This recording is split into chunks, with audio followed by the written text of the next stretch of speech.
and welcome to day 4 of the GodisaGeek Game of the Year Deliberations 2023. My name's Adam Cook, and beneath me there is Chris White. Hello, Chris. Hello, mate. Hello. And there's Chris Hyde as well here. What, geezer? And Lyle, Lyle Carr's here, right, Lyle? I can't follow that. No, Hello. Don't try. And Mick Fraser is here as well. This is the same people. I mean, why anyone would Top ever... of the morning's here. Oh, dear. I'll cut that. I was thinking about this the other day. Like, why would anybody tune in to? Would people tune into like a day 4, having not listened to day 3, 2, and 1? Would they do that? Would you do that? Would any of you do that? Story. Only mad people. Mad people. Maybe people don't like us. Like Well, someone... no, but Why are they watching people are tuning 9 in on hours day of? 4 and going, I wonder if it's the same 5. Like, do you know what I mean? That's what I'm saying. Like, I'm Yeah. I'm gonna do it again tomorrow, so it doesn't matter. Yeah. But we're I all wonder if still their here. beards are longer. I wonder if any of them are matching Lyle in beard length. Yeah. Well, no, that's not how time works. We have steadily. I was gonna say I've grown an inch overnight, but then I remembered Mick was on the podcast, and I thought better of it. Yeah. We're still friends, right, Chris? I think. I mean, you and I are. I love everyone.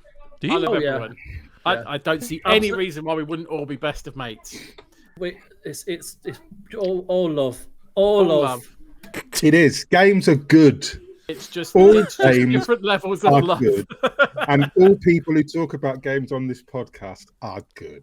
So what? Yeah. So what I And I would be know where thinking. you all live, and I Yeah, have that's ready right. access to horses' heads. Oh, listen, it wouldn't be a year of doing a Game of the Year podcast if I didn't threaten a listener saying I know where you live and I could have you killed. But that's not. I was thinking, right. Merry Christmas, everyone. People are Christmas. pe- Watch your back. people are gonna know, right? I think people are either gonna think, because obviously, behind the curtain, they're gonna think either they've recorded this like loads of days after the last one because they all ended that angrily, or they've just carried on recording but are about 4 pints deeper. Yeah, I'm just pissed now. Yeah, That same here makes on me me. love all of you more, even Lyle. Well, I don't think Lyle was the Yes. problem. I ain't that drunk, mate. No, I don't think Lyle was what upset you yesterday. But listen, we've got to get on because this is going to be one hell of a session. God, sorry, Mick. I'm just. It's like dangling cocaine in front of an addict, isn't it? An inch longer, a hell of a session. I'm sorry. Yeah, I'm just ignoring it right now because I'm several pints deep and I'm in a good mood. You're doing really well, mate. But listen, it's today. Well, it's spoiler territory, really. There's no way round it. We're talking best story and best moment. There's no real way we can talk about the story of a game without not spoiling something. There's no real way we can talk about an individual moment. Feck So, off. yeah, we know where you live. Pretty much. Last year, Don't come at us complaining because Adam knows where you live. Don't even bother. Andy knows You've been people. warned. I will send Sean. What won the best story last year? God of War Ragnarok. Yeah, You're just looking at the Didn't it dock, win aren't you? most things last year. No, I'm not. Bloody hell, that's an early high Come pitch. on, mate. No, it's fair. Was mine in my- Was Plague Tale up Yes. there as well? Plague Tales 2. Plague Tales 2, yeah. Yeah. Marvel's Midnight Suns was 3. Superb game. Superb game. If you didn't play that last year, you should still play it this year. The Quarry was 4th, which I'm not convinced came out last year, but it must have. And Xenoblade did, Chronicles yep. 3 was 5th. So, What was that, sorry? That's a good list. Xenoblade was 5th. Ah, what a list. Pretty That's good a good list, list. but this list's pretty good as well. So for the nominees for Best Story of 2023 are Octopath Traveler 2, Resident Evil 4 Remake, Paranormasight, The Seven Mysteries of Honjo, yes, Mick, that's a Lyle game, Bayonetta Origins, Cereza and the Lost Demon, I didn't Star have to Wars Star Wars Jedi Survivor, The Legend of Zelda, Tears of the Kingdom, Oxenfree Lyle 2, game. Final Fantasy 16, Mortal Kombat 1, Like a Dragon Gaiden, The Man Who Erased His Name, Sea of Stars, Diablo 4, Marvel's Spider-Man 2, Baldur's Gate 3, Alan Wake 2, and Jacques Jean. And That's Yes, he another did it. Lyle Jacques game, Jean. right, isn't it? yeah, that is a Lyle Jean. game as well. Yeah, Right. That's a good list. I'm gonna go in straight away. Mick's Jacques here. Jean Chris, Mick's here. Stop it. and Paranormal. Oh, Go I know. in deep. That's why I'm doing it. I'm going to go for one that's I think is quite obvious, and you Okay. might not think I'm going to go for. I'm building tension. I know what you're going for, I bet. Marvel Spider-Man 2. Okay, that was Oh, I not didn't where I know thought that. you were going. Completely agree. Okay. What? Right? What, to cut it? Yeah. Okay, I just wanted to make sure 'cause for a minute. Yeah. Okay. Right. Okay. And it's pretty obvious why I think. Like, it's not a bad story. Like, it's a Spider-Man story. And I think It doesn't do anything different, does it? No. It doesn't do anything you don't expect. And it like to do. with the Sam Raimi film, Spider-Man 3, threw a load of characters together, didn't quite work. And that's obviously because it's a 2-hour film. Spider-Man's a 20-hour game. So putting all these characters into it, they flesh them out, give them a bit more kind of backstory. And whilst I think the backstories were cool and the way they do things with different characters was interesting, the main thread that we all were led to believe was Craven Craven in the comics, he has some really quality stories. Like Craven's Last Hunt, it's only a few issues long. Like if anyone was interested and hasn't, that would be the story to start with. He is, and like the way they portray him in this, like he's this real, like terrifying, strong, scary enemy, which he's also like an anti-hero as well, because he's really respectful of Spider-Man and anyone that challenges him, because it's all about the hunt. It's all about overcoming people he sees as his equal. And I think they did a really good job of building Craven up. And when you kind of have that fight with him, and Harry kind of gives like the kind of symbiote takes over you as opposed to Harry, and then you become like a real dick, which kind of a little bit boring. It bums you out a bit, doesn't it? Don't you? Yeah. Did you find that? Like, I get it. I get why, and of course it makes sense. But it's kind of like I don't like seeing Peter like that. No, it sort of bummed me out. And I think when Craven suddenly isn't in it anymore, yeah, and you're like, oh right, so he's definitely not going to be in it again. And then you've got the whole Venom story, and you're like, okay, which the Venom story again, it was fine, and it didn't. Been there before though. Would it be fair to say that it's kind of he didn't do a stupid dance? It feels more like a Miles Morales story in terms of the scale of the game than the main spot. When when Marvel's Spider-Man came out, it was massive. It was all new. And when Miles Morales, everyone took the piss and said, "Oh, it's like a DLC thing." Would it be fair to say the story of Spider-Man 2 feels a bit closer to that than it does? It does, in the sense, for me, it feels like two stories that have been made like together. And I think either of them could have stood on their own, but they've sort of merged them. And I can't, when it was like the Craven thing, I was just like, I like when they first introduced him, like, oh, here we go. Yeah. Like that first bit in the jungle and stuff and all that sort of stuff. And I'm like, here we go, he's cool. And some of his moments are good. But it just felt like, and I am being a little bit reductive, but it is Marvel. But like you face off against him a couple of times, and then he goes, and we'll spoil that if I don't have to. Yeah. And then it's like, oh. And I get he why, feels because there's like other he's thing not the happening big along bad. the side of it. Because he's not the big bad, but they build him up to be, and then it's kind of like... Yeah. It's I'd have been interested weird. in if it was... I think if the whole sort of like... Not that I wasn't interested, I loved it, and it allowed for some very, I guess, interesting moments and set pieces. He's the more interesting villain. But like, as an overarching story, it just felt like a little bit messy. It feels like a middle game. Like this feels like 2 of a 3. And I know it's technically 3 of a 4, but you know what I mean, right? Yeah, well, this game feels very much like you know what I'm thinking? It reminds me a little bit of, not to say I didn't enjoy them because I loved the games as well. It sort of feels a bit like Gears of War 2 to Gears of War 3. Yeah. Which again, great game, fun, brilliant, but like I also think Mm. that the side stories are better. Like the stuff with the flame. Yeah, I thought it was really brilliant interesting stuff. Yeah, and even Miles' stuff, like with Brooklyn Visions, like I just enjoyed because Miles, although Peter Parker was always the friendly neighborhood Spider-Man, I feel Miles is a lot more in touch with the neighborhood, and not the hood. No, I know you said neighborhood. You didn't. But like, whilst that does kind of, because the whole museum thing was amazing, like that quest line, and then the quest line where it's just simple, stupid quests, like where he's trying to take photos for his classmates, or the one where he sets up that like date for that lad with his boyfriend. And it's like, I like that stuff. I think it's really cool, and that's what I like to see. And the stuff with his uncle, whereas the main storyline is quite predictable. And I'm not, because it's I rate it highly, obviously. And no, it's not bad compared to this list. Yeah. Jesus. Yeah.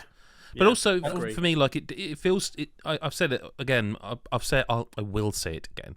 It feels like not only does this feel like 2 to the next game's 3, because you then, like with Gears, you've got the introduction, the setup, the payoff, and that's 1, 2, and 3.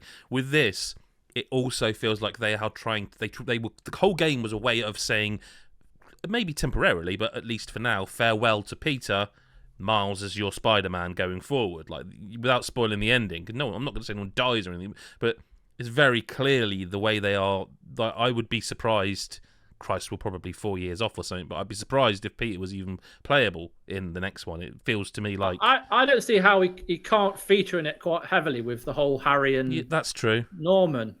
Given that's true. Given the ending and the kind of setup for part 3, if you like, he'll be a part of it. But you might be right. He might not be playable, but he'll be a part of that story. He might die. Yeah. And I'd be more than happy to see Miles take over. Because, like, I thought you could say I'd be more than happy to watch him die. Yeah. No, I'm not slowly and painfully, the bastard. Because, like, if anyone's watched the Into the Spider-Verse, Across the Spider-Verse, they'll know how liked he is, and he is a likable guy. Miles is a great. Adam likes character. Miles. And just I do, like, it's representation wise, it's great. And I just think he was just. As much as we all love Peter, we grew up with Peter. Miles is coming from a new generation, and I think we're all warming to that as well. And then as Spider-Man moves forward, Miles it deserves to be the guy. Yeah, so, agreed. But in it's terms a of just the story, it's a cut. I think quite an easy one. Okay, Yeah, I agree. Any dissent on that? No, not from me. Okay, blimey is all I'll say to that. Diablo 4. Yeah. I mean, I arguably, no, not arguably, it's a better story than Diablo 3, I think, because it has got a cohesive story. It's got like a proper through line, which I know Diablo 3 did, but Diablo 3 told all of its story just more or less in cutscenes, and I think Diablo 4 did a better version of that. And it's a good story. I enjoyed the whole of the campaign. I enjoyed playing it. I enjoyed the characters. I enjoyed, obviously, Sid. He was that guy who does the one voice all the time. But yeah, I don't think it's I don't think it's anywhere near the best story of the year, though. I mean, it's on there, and it was good. It kept me engaged for the whole time, and I played it through a couple of times. Here's a question for you, as the sort of resident Diablo nerd.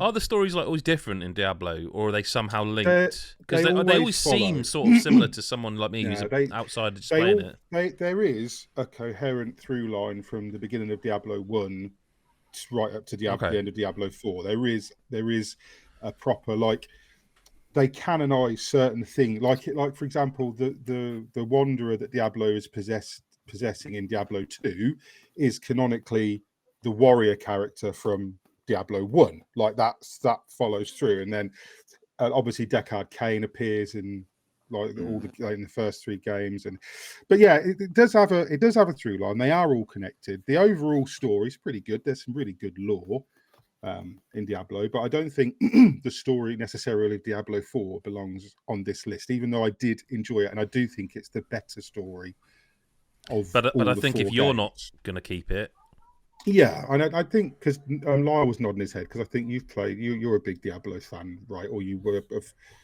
Yeah, it's just one of those things where for like Diablo, the story's never really been what's been like pulling me along necessarily. Like, it's good to hear that 4's is maybe more engaging than the other ones. Yeah, it's nice. It has a story now, and for sure. Yeah, but it doesn't. It's not one of the best things of the year story wise.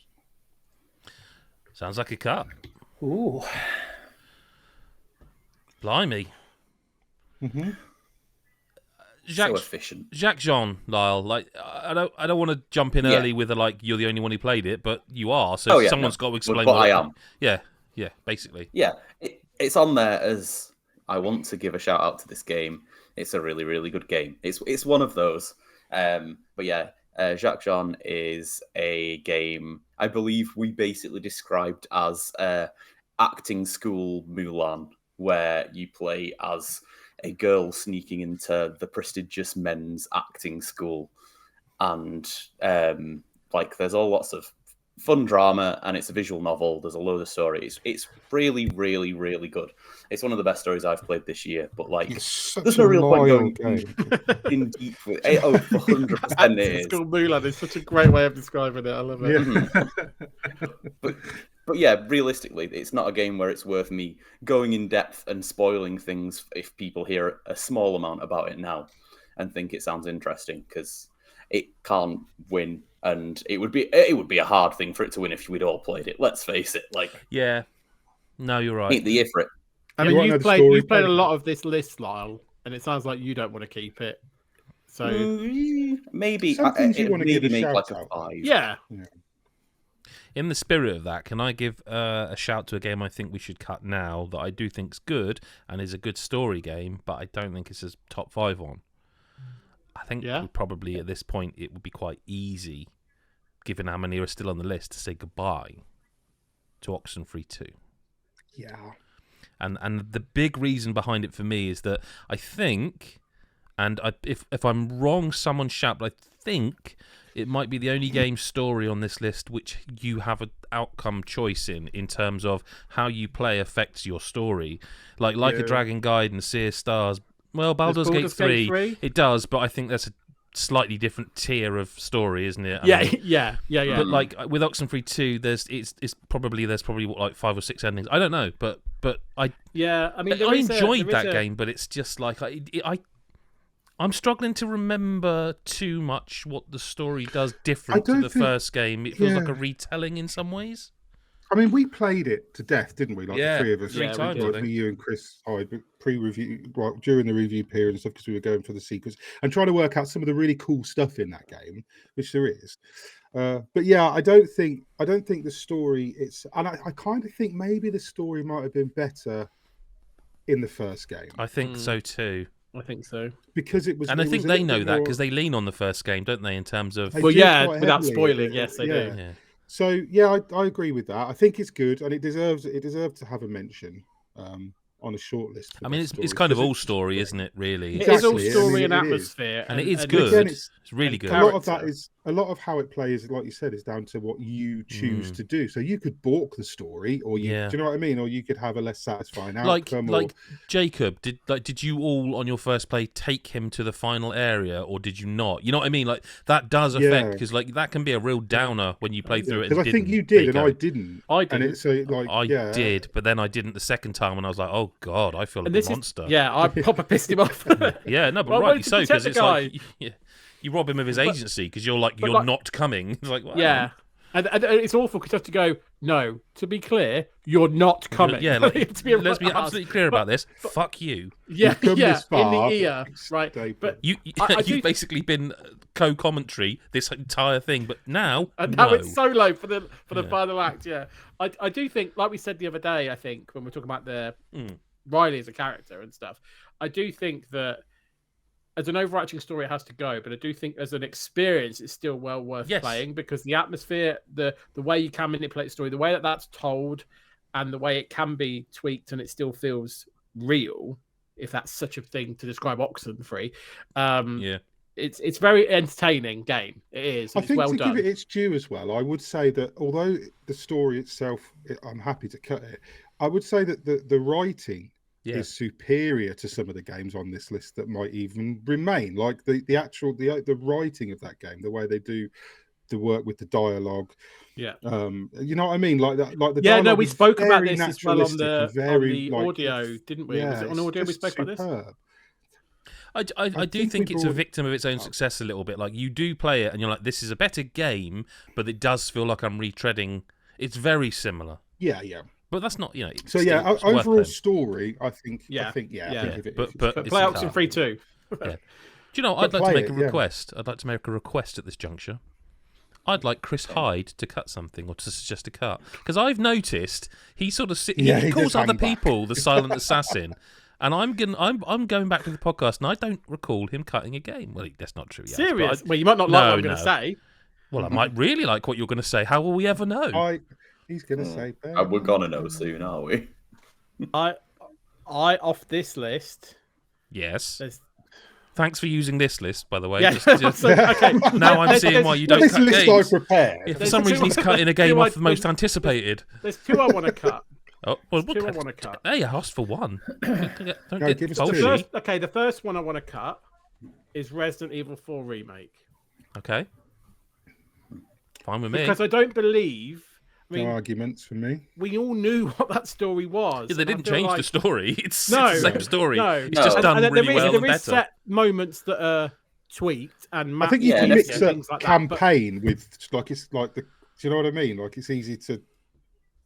Because Yeah, campaign no, this is story best sometimes, story, and as like, in the but- actual story, yeah, not the actual not the story. Yeah, I'm in agreement with that one. I don't. Yeah, like I that. think it was. I do think it fleshed out a few extra characters. I think it did. Oh, it Ashley added by a some- mile is a Mhm. better character, but I don't And, think like, that there's makes a- the story better.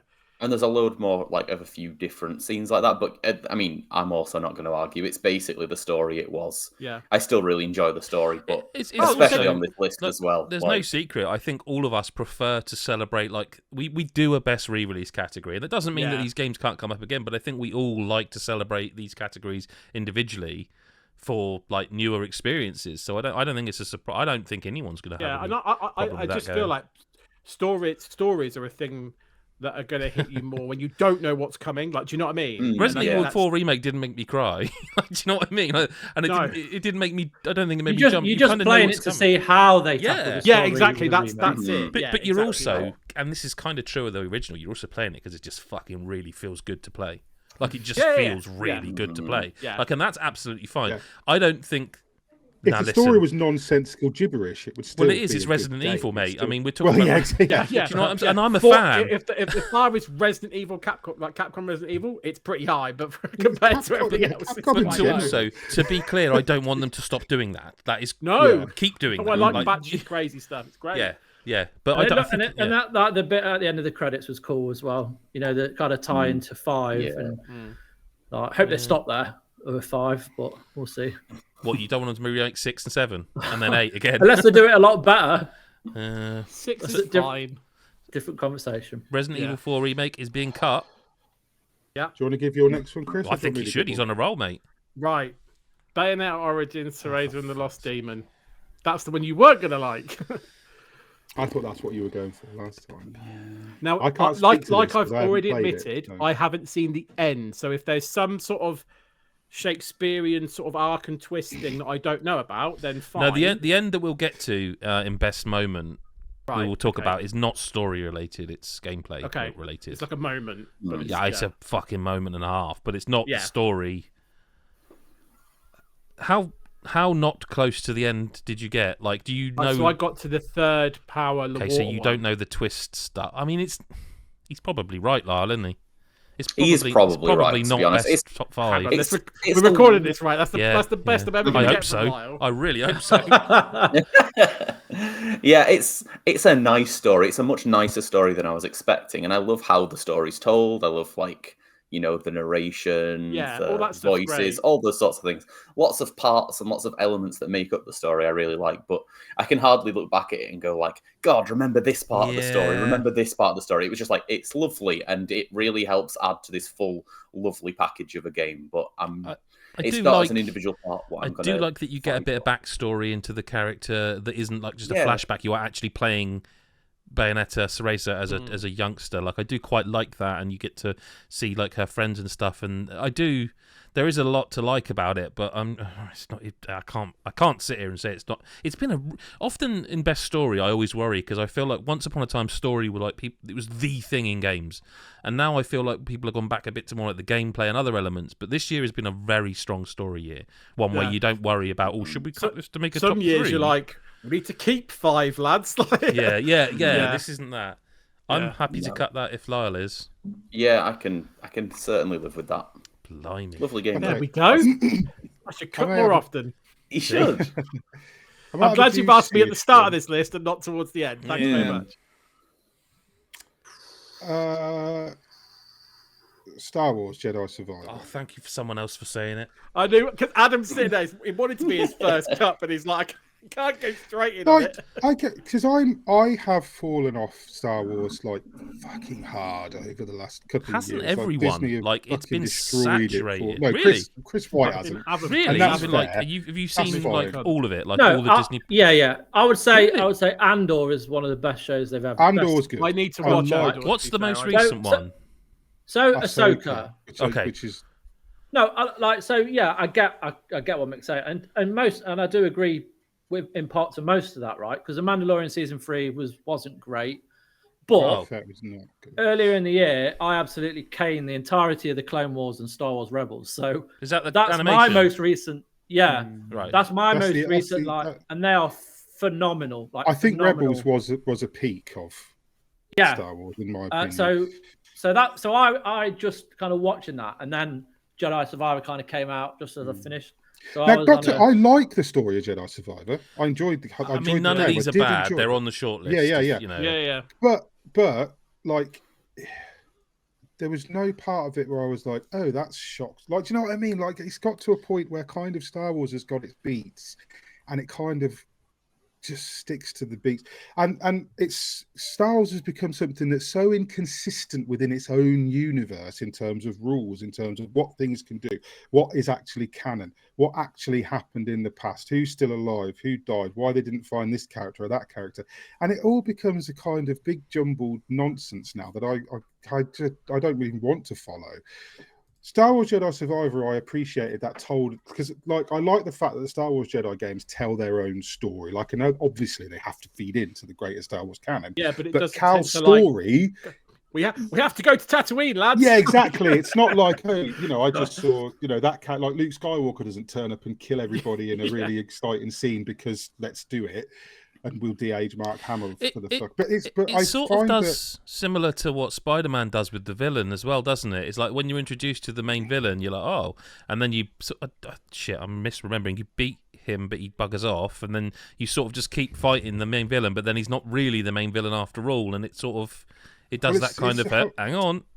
Star Wars likes its shades of grey, which I appreciate. I like that kind of thing, and I do think the story to Star Wars Jedi Survivor is decent. Like, I enjoyed it. Yeah. I think it's a cut. I do. I'm not dismissing it and saying it. No, of course not. I will just say it's a good story. I will just say like there's a couple of things I really like, and like Mick said, I just wish it was acknowledged. And I know it's acknowledged as canon, but like they do things in this which should be factoring into other stuff. Like, it's really important stuff. And one of those things that I think it does really well is what I feel that the going with the future of Star Wars is this whole. In the past, it was Jedi good, Sith bad. Jedi is basically someone who, so it is kind of like how Christians are supposed to behave. Like, you can't do this, you can't do that. Whereas Jedi's in later Star Wars stuff like this, there's a lot more grey. And it was like what Anakin always was. And I just feel like if they'd allowed that grey area, he wouldn't be who he was. And like Cal, he's tormented through, especially towards the end with his mate. And he has that moment where he just loses it. Like, he's just emotional. That you're allowed to be fucking emotional with the stuff that you have to see. And I think if they just acknowledged that more in the whole thing, and they brought Cal into other properties, but they won't. So I like that. It's just another example as well of anytime somebody wants to write something original about Star Wars, it's better than all the canon stuff. That's what I always find. And I know this is canon, like it is. They have, I think even Cameron Monaghan's even talking about being in a live action role as Cal in something, which they probably will do, because why wouldn't they? But I think it's just another one of those things that highlights for me that Star Wars is just a big old mess now. And like, whenever they let anybody, like the Star Wars, like the what was the thing they did? It was like Marvel What If, but it was Star Wars. Did they? It's coming. I quite like that. No, I don't think it's happened yet. I think in defense of the game, I agree it's a cut, obviously, but in defense of the game, I think where it does also struggle is that it's not easy to deliver like a best story in any game that is delivered over that length of time. Like, the God of Wars and that's manage it, but generally speaking, it does sort of do that thing of there's a big problem going on, we need to fix this, blah, blah, blah. But also, if you want to just disappear and Metroidvania it around for a bit and do collectibles, you can, and the world will wait for you. It just suffers a little bit, but scale. Do you know what I mean? They've expanded the scale of the game, but the story doesn't feel any...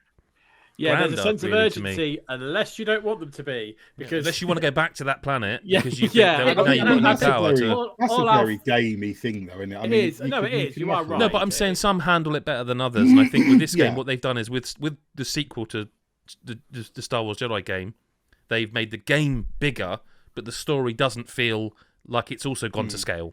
Like, because it doesn't feel like I don't feel like it's like an end of the world type story. No, our favourite stories are when, like with Ragnarok, it's a great story start to finish, but within that there are some fucking incredible story beats that you remember that make the whole story just better. Whereas Jedi, it's just like one line through start to finish with a also, little again, wave this here is and a another little wave story there. this is another story that feels like a middle story for Cal. Like, do you know what I mean? It's and it's set up. Yeah, and annoyingly, like I feel like they're big twist. You see coming as well, so I feel like I mean, I know, but what I mean is, like, to Chris's point, if that was out of like nowhere and surprised you, and like you'd remember it, and it'd be like, that's a great story beat. Where are the other three? But even that, you kind Star of Wars twists peaked with "I am your father." Yeah, After that, it kind of has never really been a twisty, turny, surprising. Cut it. Because we can talk Star Wars for years. I think. We need to talk about Paranormal Sight, don't we? For best, it's the one on this list now that is starting to stand out to me, and not just because its name's in all capitals. That's all it's standing out for, because it's great. And I don't want to cut Paranormal Sight, man. I know where you're coming from, but I didn't finish it myself, so it's for me we will get You're only to seeing it. 4 of the 7 mysteries. Yeah, basically, yeah. No, that basically sort of. Is that what? No, not quite. But for me, like, when we've got a category after this one where I think it shines a lot louder, or brighter, I suppose. And I'm really interested to hear about this, because you rocked up in February or whatever it was and went moment of the year, and I was like, what? Listen, I don't want to jump to the next category too early, but like there's some incredible moments. Like, I'm going to need a minute to read these out for best moment when we get there. But that one of those has been on this list for a very, very long time. And that's what I remember about this game. And it does that kind of cool moment twice. The story is, from memory, weird, sort of horror. It is quite scary, which is impressive because it's a visual novel and there's no motion in terms of visuals. It is, it's artwork and that kind of visual novel. It's an interesting story, and it's a game I think everybody should play because it's so off-kilter, different, does things that you do not see in modern video games. But I can't remember the overarching story, and I would say I remember bits of it, but we are getting down to some of these categories where it is like serious business, and I just think that... I was hoping that I would potentially have you backing me here. And without you backing me, this isn't exactly going to be fucking easy. So I'm totally with you. I didn't realise you hadn't finished it either. No, I keep meaning to. Like, it's one of those, I just keep thinking... Because I actually haven't seen the second moment on our list. I haven't even got that far. I've only played like a couple of hours, but it left that much of an imprint on me as a game. Not as a story, as a game. Like, that moment to me was like... We'll get to that. I don't want to keep jumping ahead. To me, the story, and I'd like to at least talk a little bit about the story before it obviously goes. But yeah, for me, the story was like... Sorry, by the way. I wish I could back you. I really do. No, totally fine. Like, it's hard to play everything this year. In any other year, Lyle. In any other year. Oh my God, in any other year. So yeah, Paranormal Sight. It's the visual novel where I think it's like the easiest to recommend to people who don't normally play visual novels. It's the next coming of the Danganronpa, or the Phoenix Wright. It's one of those like where non-visual novel fans take the piss out of your time. I mean, yeah, pretty much. It's a really nice length. Oh God. Steady now. Have you got your bingo cards out? And then the whole story is like it's set in this place in Japan called Honjo, where there are 7 mysteries, and like each of these mysteries sort of corresponds to a different of these artifacts that can be used to murder someone, and the way you have to activate these artifacts is totally different. Each of these artifacts is totally different. So there's one where, like in the tutorial section of the game, where if you can get someone to start walking away from you and leaving like a conversation, you can just kill them instantly. That's how that activates. So I do that anyway. That's a standard part. Exactly. Anyone that turns away from Mick while he's still talking to them, each of the kill conditions are like weird, and like what's the one? There's a lighter, isn't there?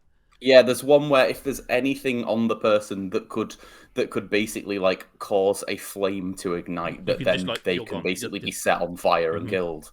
And it's totally weird and out there. And yeah, the horror element is kind of wild that it is as sort of scary and sinister as it is. It's a great game, really recommend it. But yeah, it's not going to make best story. But you know, hopefully we can fight for it in the next category. Play this game. Someone play this game. Play this game. What's it on? Switch and PC. Switch. I think it might even be on phones. You know, it could be. I don't know if it is, but it definitely could be. I'll have a look when. It's such a Chris, you would fucking love it. You would love it. Me? You would love this game. Oh, I'm sure I would. It is. It's well. Again, sorry to keep saying this. The moment we're going to talk about is the closest thing to what you've seen from. Do you remember when they did weird shit in Metal Gear Solid 1? Like when there was something on the back of the box, a codex or something. Yeah. That weird. This is the closest I've seen to anyone touching that, including Kojima. Since that game, and it is. I am so excited to talk about this moment. But who made it? I don't know the developer. It's Square Enix is the publisher. Right. I do think it involved someone who maybe was involved with Danganronpa at some point, unless I'm thinking of something else. But okay. Yeah, can't remember off the top of my head. It was an early game. Yeah, it was. Oh, when was it? It was February or March, I think. The developer. It just says the developer is Square Enix. If you look on the Wikipedia. Yeah, that is all. Right. Yeah, because there was weird shit around that game. Like, I remember the marketing on that game. Like, I was getting emails, and it's like I wasn't sure if it was based on real mysteries or in a real. It was. They did that whole meta thing quite well as well. And when you start playing it's a. Yeah, no. Oh man. It's got to go though. Any other year. Yeah. Fuck. There's one more on this list that's standing out a little bit. Yeah. Can anybody guess which one it is? No, if I'm honest with you. Mortal Kombat 1. Yeah, I added that just before you joined the session because it's a fantastic game story, but it doesn't make the list. It doesn't, but it is. I've played quite a chunk of it, and it to me, like Mortal Kombat is mental anyway. Isn't it? Like it's just, and I love that they never run out of reasons to contrive a massive punch up where a massive tournament. Yeah, but it's not like, no, not even that. Just just a massive brawl where you don't even just fight each other. You're gouging skulls open and ripping spines out in the middle of like a bar, and then afterwards it's like, oh, forgive my mistake. I thought you were somebody else, and then they're just it's better at that. Here's your spine back. The reason I wanted to list it and mention it, right, is because for the first time playing this through, like I was at this point where they could have just made this into a movie. If they just eliminated the actual fights and made this as a movie, it would be like a good 2-hour movie, I think, and I would watch it, and it would be so good. Movie. Yeah, it would. Well, definitely would be. It would be. Well, do you know what? It would probably be the best video game movie if they did that. I know it doesn't stay, but like it is one of those where I love the fighting games. I love fighting games, and I love that they're doing this now. They haven't let us. They haven't. No, but it's more than that. It's that they probably. It's that at some point somebody decided we're gonna make these fighting game stories epic, and I don't use that word very often. I'm not a huge fan of that word. But it is, and it's ridiculous, and it's fun, and it's got everything you'd want in a Mortal Kombat. It's everything you dreamed a Mortal Kombat game story could be when you played that first game in the arcade. But I agree. Yeah, I gave it a 10. It's amazing. Yeah, and you're correct to do so. It's more a mixture of everything it offered. But there was some bits in the story, like when Mortal Kombat 11. Had Ronda Rousey doing a voiceover. Yeah. And it was like the shittest bit about the story. It wasn't right, was it? Megan Fox just was shit. Like, people don't give actors in video games enough credit. And like every character in this game, you just believe them. Where she comes on, it's so wooden. So that kind of ruined it a bit. But like one of the coolest bits for me was a bit. I know it's not a moment category, but we're not going to get to talk about it, so I'm going to talk about it here. Is where you basically climb, you do a tower, but in like where you're fighting like amalgamations of like Shao Kahn and Sub-Zero, and he's like called Shao Zero, and he's like looks like Shao Kahn, but he's got like ice powers. He's not making that up, by the way. It really is Shao I Zero. love that though. That's so good. It's so stupid. It's like Raiden's got reptiles, acid instead of electric, and shit like that. Yeah, like, multiverse, isn't it? And like that's all like that whole section's amazing. And then you get to the end, and it's like a really underwhelming fight. With It is a bit, yeah. And then it's over. But it's fun, and there's a lot of like nice little like jokes and Easter eggs and stuff. But there's some good fan service, like you get the origin story of Kenshi, for example, which I really appreciate. Which is actually one of the better bits about it. And his relationship with Johnny Cage. Brilliant. Yeah. But I just, like I say, I don't think fighting games get their due in a lot of categories, generally speaking, because people don't. Once you play through the final the final story sort of thing of Mortal Kombat 1 and Street Fighter, you probably don't play them again. And because it's a bit like FIFA. Once you get into FIFA, EAFC, you end up picking your mode, and that's what you just play over and over again. Or it's a bit like COD, where you might play the story, you never touch it again, but now you're like multiplayer mode. I like deathmatch, and I play it all the time. I think it's I get why people don't give them the credit, but I just want they're more like training modes, aren't they? They are, yeah. Tutorials in a sense nowadays. Yeah, no, you're 100% right. I mean, I think Mortal Kombat 1 would be a slightly better game if they found a way of doing that a bit better, because Street Fighter's nailed that by giving you your created avatar where you build your moveset. Mortal Kombat 1, like, I don't know about you, Chris, but the first thing I would do when I switched to a next chapter and a new character is, right, hang on, pause. What are the combos? Yeah. Hang on, I've forgotten again. So you're not although it is a tutorial for the main game, you're not really learning. It's more like we're going to make you play every character until you find that one that you're like, that's the one I'm going to play as when I get online or whatever. But I wanted to shout it out because I think it's great. Oh, yeah, it's fun. But it's definitely a cut, isn't it? So what does that leave us with? Seven? Yeah, but these are juicy. So 7 juicy. These are big ones. Now, I can't believe, by the way, this whole category, we've not tried to cut a game and then not cut it. We've been so efficient so far. It's been amazing, and it's going to stop now. Now. It's because everybody's looking at these 7 games, and everybody's got 5 of them that they're going, I want them on the list. That's why I appreciated you letting me cut early, Adam. Like, if you said cut 2 now, I was going to ask you to make the next choice, but I tell you what, there is one. Can I suggest? I was going to suggest a lock, but okay. I think we could. I think it's too early for that. I think if we start getting into that, there's a few of them that are locks. There's one. Look, I'll say this. I'm not going to name it, but of the 7, there is one that I think stands out as an easier cut than the others. I will not say what it is just yet. I think there's 1, 2 as well. That maybe 2 that stand out a little. Someone's got to say a game name. Lyle. Yeah. Pick a game. Right. No, what are you doing, Chris? Okay, I got this. Don't worry. Don't cut the Lyle this early. What will I cut here? I'll try to cut Zelda, and we'll see what happens, shall we? I was going to suggest that, actually. For me, it didn't really grab me as the thing I cared about while I was playing the game. Really, it was the same way that we had best new character, and before we started recording, I think we even had a few characters, and I couldn't have told you who any of them were. And then we ended up with leaving the one that was a guy who held up signs, who was amazing, admittedly, but barely a character. And I just can't really think of there were some moments in that Zelda story that were maybe bigger. I think that game, like Breath of the Wild, was more. They feel like an event. Like they're such a big thing. Like they're huge games. There's so much in them. The quality is undeniable. The way that they built the world is. I mean, I wasn't as big a fan of Tears of the Kingdom as I was of Breath of the Wild. Certainly not as much as some of you guys. But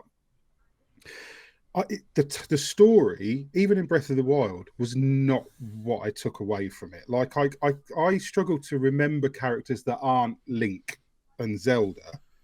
I do, and I can't help that, but because I don't feel drawn to like I want to explore the world. Like the world is amazing, and just to be able to go and explore it, and what the way they create a sandbox that's not really a sandbox, I think that's spectacular what they've done. But I couldn't really tell you much, and also I do think a lot of the Tears of the Kingdom story follows similar beats to Breath of the Wild at brass tacks level. Okay, I do think that's fair to say. You've still got 4 big things to go and tackle. You've still got, it doesn't feel. Well, I didn't feel like it felt. I'll sort out your Master Sword.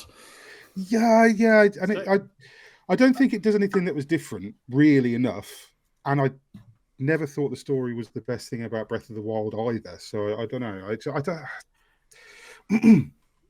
I don't think it's a story game. Okay. I say I think this is the best story in the Zelda series. But then, like we said before, that's probably the least camp game in the Capcom series. I think it for me it is the best executed story in the Zelda series. I do believe that, and I do like. I'm going to try and not spoil stuff for the sake of making my point. I do like. There's a lot more to it than certainly Breath of the Wild, and by extension, even games like Wind Waker and Twilight Princess. I think the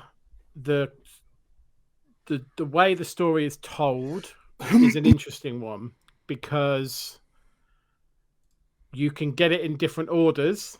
Certain chunks of the story can be revealed in different ways. Now, my experience, if I was creating the game, I would say make everybody experience it in the way I managed to luckily experience it, because I think I looked into the order of the tiers. But I think there's a good story in there. I am looking at the rest on this list and going, can I really say that it's as good as some of the others? And I don't think it is. I do like the I'm trying to think of the correct the time stuff. Let me just say that I think that's very good. I do like the interactions with more characters. I think there are more shocking moments than in other Zelda games. But I kind of agree with Lyle. I think it's not quite on the same level as these other games. Some open world games, some big games like this size, where there's a story involved, like a lot of the time you play in one or two ways. Like some games, you want to consume the story, you want to eat the story, get through this because it's really good. It keeps you going, and then you do the post game fuck about stuff because you can, because a lot of the time that's left open. I didn't get that in Tears of the Kingdom. Like I was quite happy to just keep exploring. Like, and it's one of those things where I never felt, oh shit, there's a story I should be following.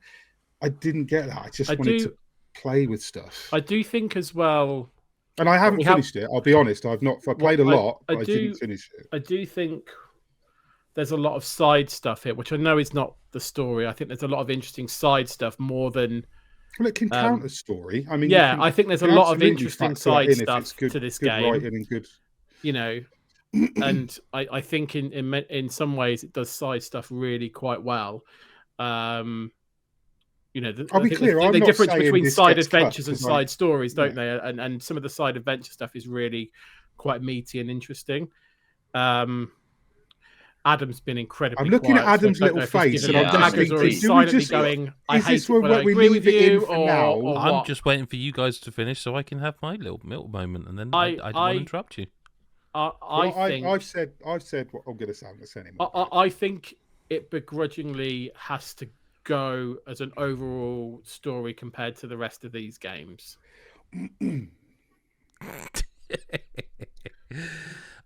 So I think for me, one of a truly incredible story has to be one where you cannot put the controller down because you need to see the next beat. Right, and I think that is why a game like Spider-Man was an easy cut for me, because while the stories are good, what I ended up doing with that game is that, like, at some point you sort of feel, I should probably do a couple of the main missions and push this on a little bit. This is what you were saying. I agree. And it does happen. And this is, and it does not make it not a Game of the Year contender. It does not make it a best of all time contender. But what The Legend of Zelda: Tears of the Kingdom does is it gives you more freedom than I think any game has given you. You do not have to do anything. You can do anything or everything or nothing. And you can do that for 80 hours and then go, I better finish the story. That's what I did. And that's what I did. I did it, and I'll be honest with you, I did it because I was reviewing it, and I was like, I have to write this review tomorrow, and I know I'm near the end point, but I haven't seen credits. I'm going to go and do the story. How does that make it a contender for best story? No, it doesn't. I think it's going to go right, before it's cut. Okay, no, that's what I'm getting to. And I think right.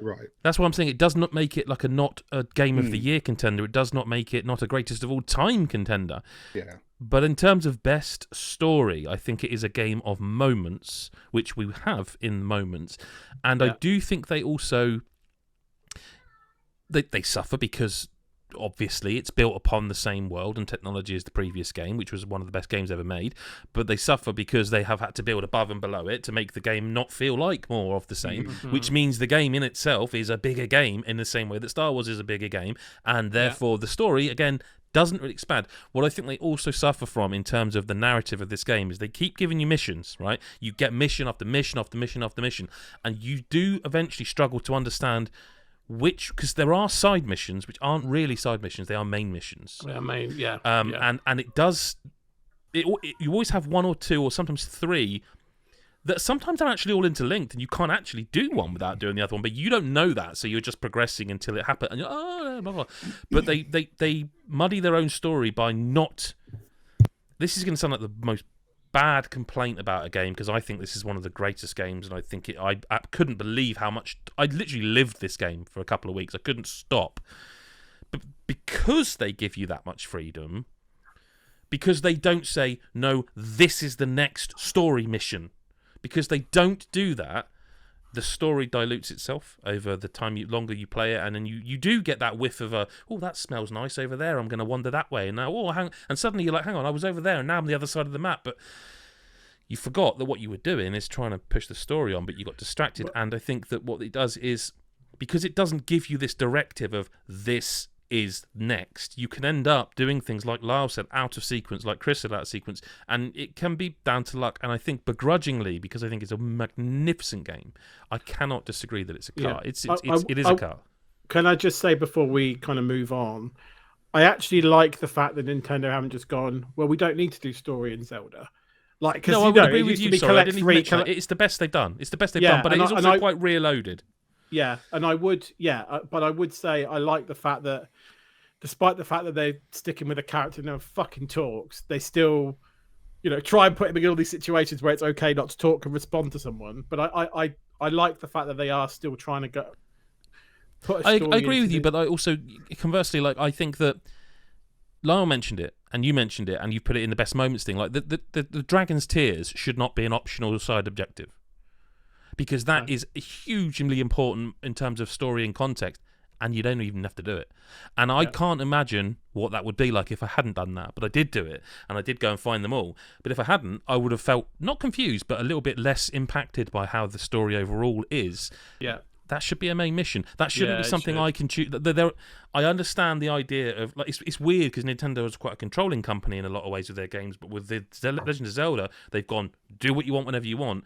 That Dragon's Tears needs to be part of the main mission. And if it's a case of, well, we didn't want to make it a part of the main mission because it can be a bit tedious to find them, that's a fair comment, then make less of them.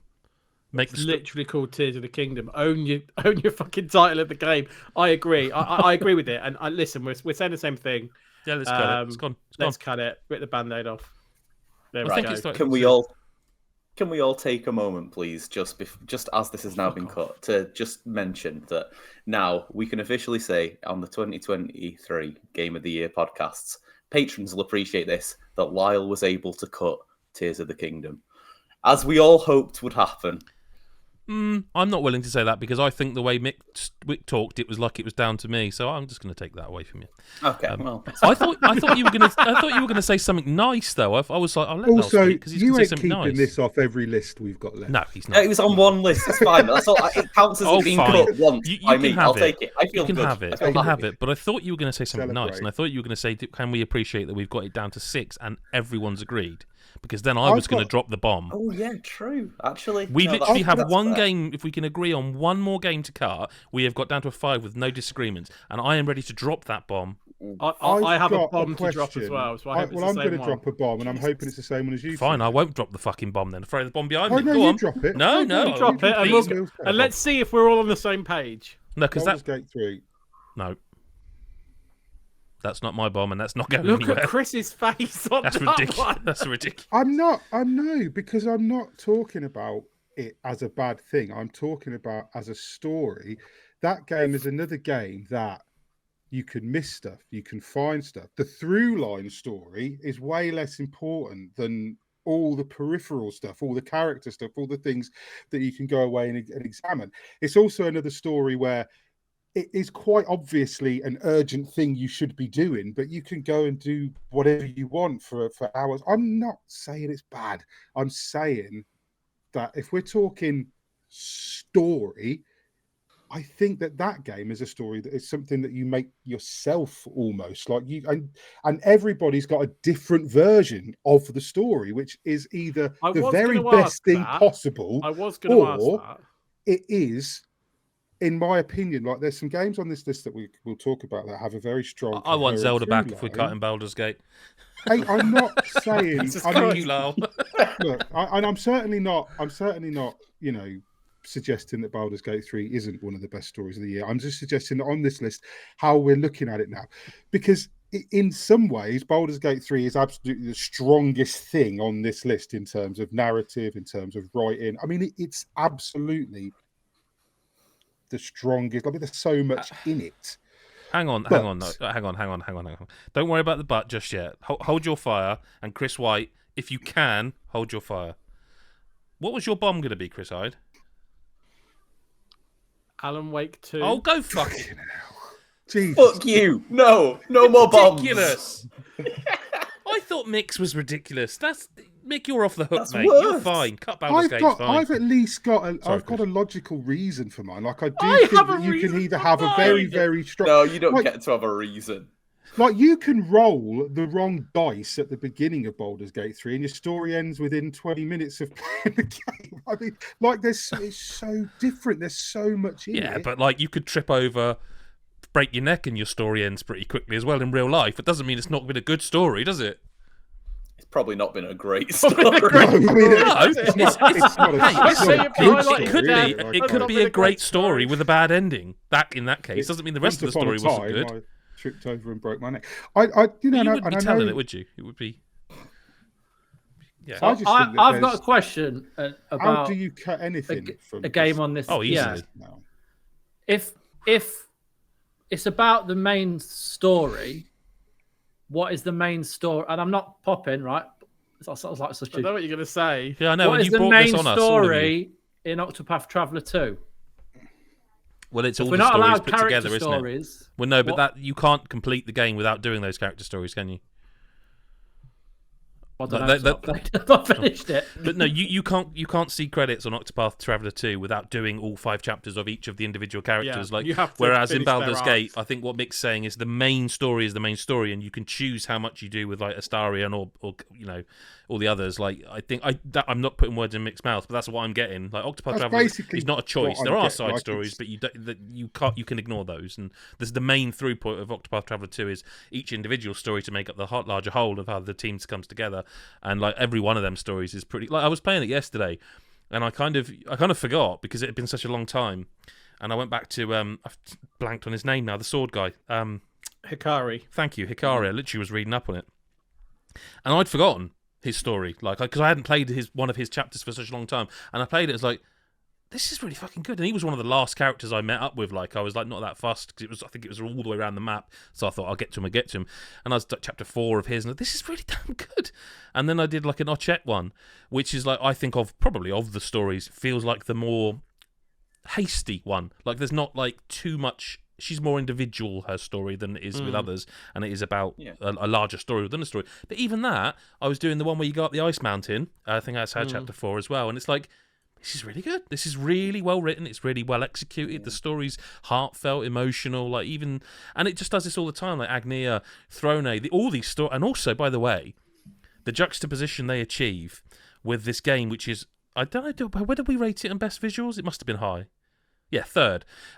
Like in terms of the juxtaposition between how beautiful this game looks, but how dark some of the stories are, is like that's hard to pull off. It's really hard to pull off that sort of dichotomy of light and dark, and they do it in a magnificent way. Like Throne's story is dark, but then a lot of them are. Like, your Scholar is incredibly dark. One of the darkest. Holy shit! But I didn't see it coming. Like I thought, well, Throne, it won't get any darker than essentially this is a story about child trafficking. Like they won't get much darker than that in a gorgeous 2D HD Square Enix lovely looking colourful thing. But then you get to like chapter, I think it's 4 of his story, and it's like, oh my god. Like how did you just outdo a story about child trafficking? Like it's horrific what they do. But yet I've been Octopath Traveler 2's amazing story. Like it's just.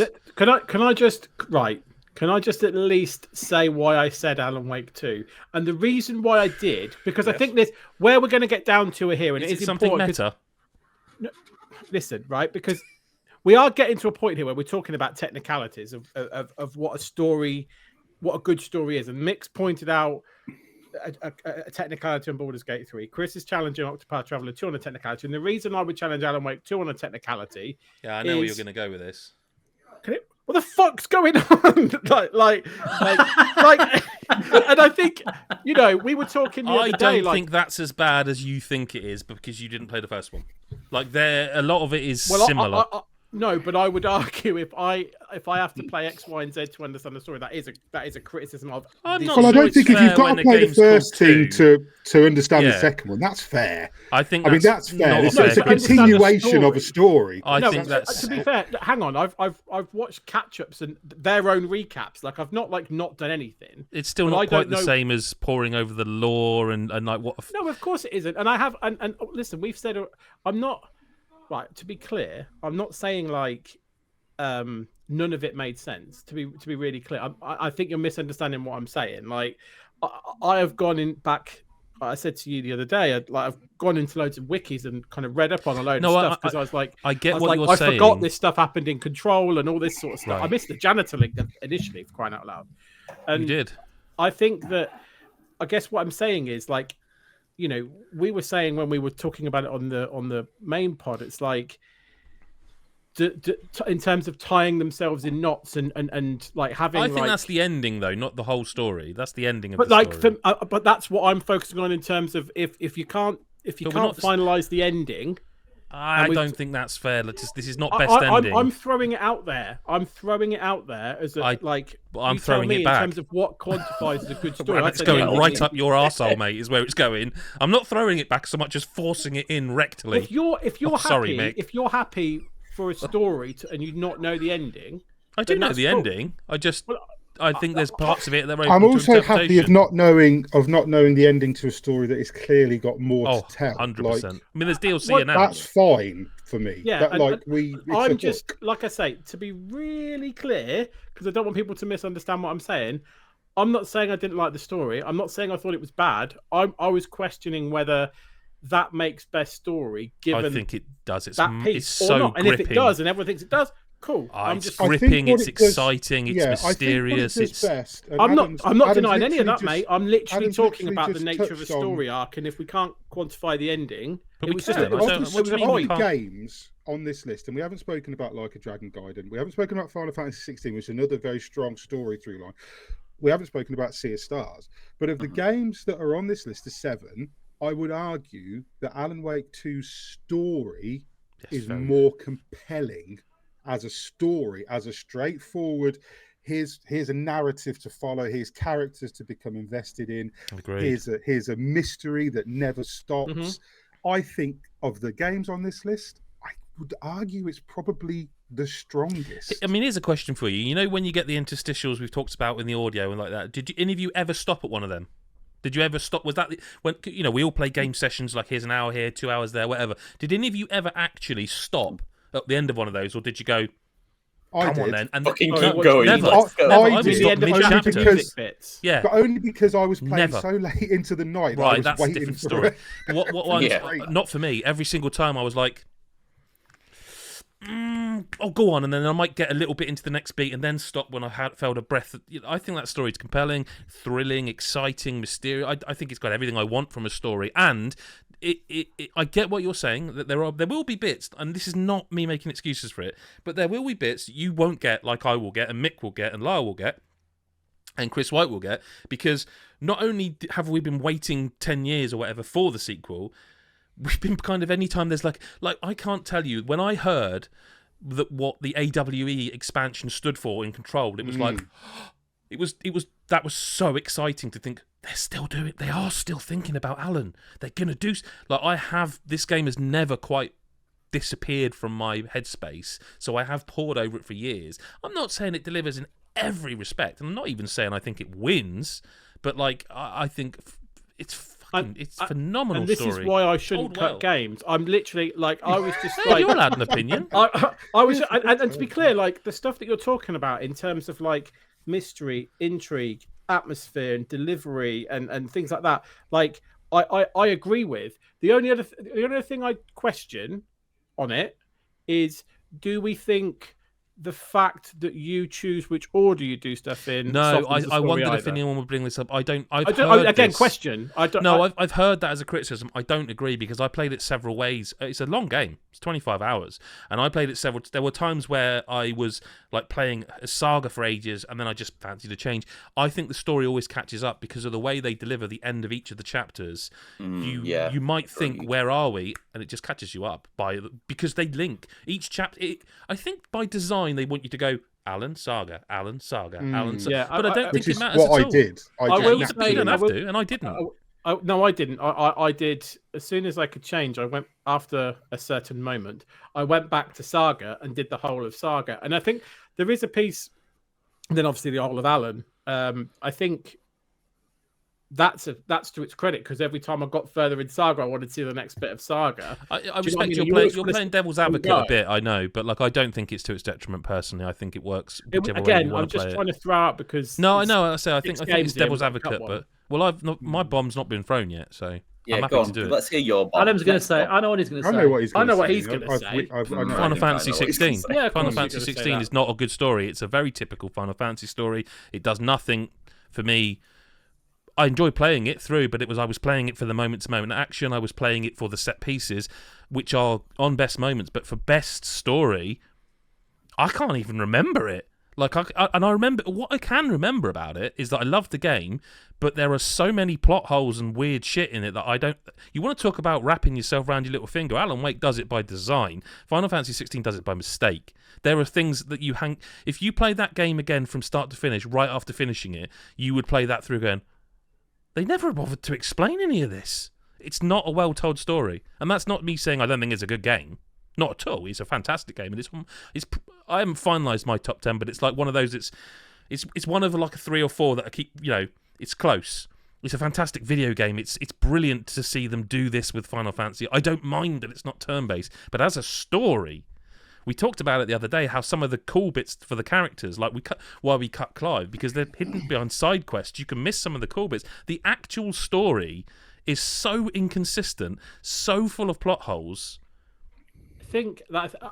Listen, I think I'm a lot more positive on the story than you are. I don't think it's a very good story at all, is what I'm saying. Basically. I mean, I don't think that's true. I think it's a good story. I can agree with there are some plot holes in this game. Oh, there are some serious plot holes. There are plot holes that when you think about them, this game doesn't make any fucking sense. I mean, no, the game makes... Okay, well, it depends what your dispelling of disbelief is in terms of... No, I'm saying that there are literal plot holes in this that they don't explain and do not make sense. They do not make sense.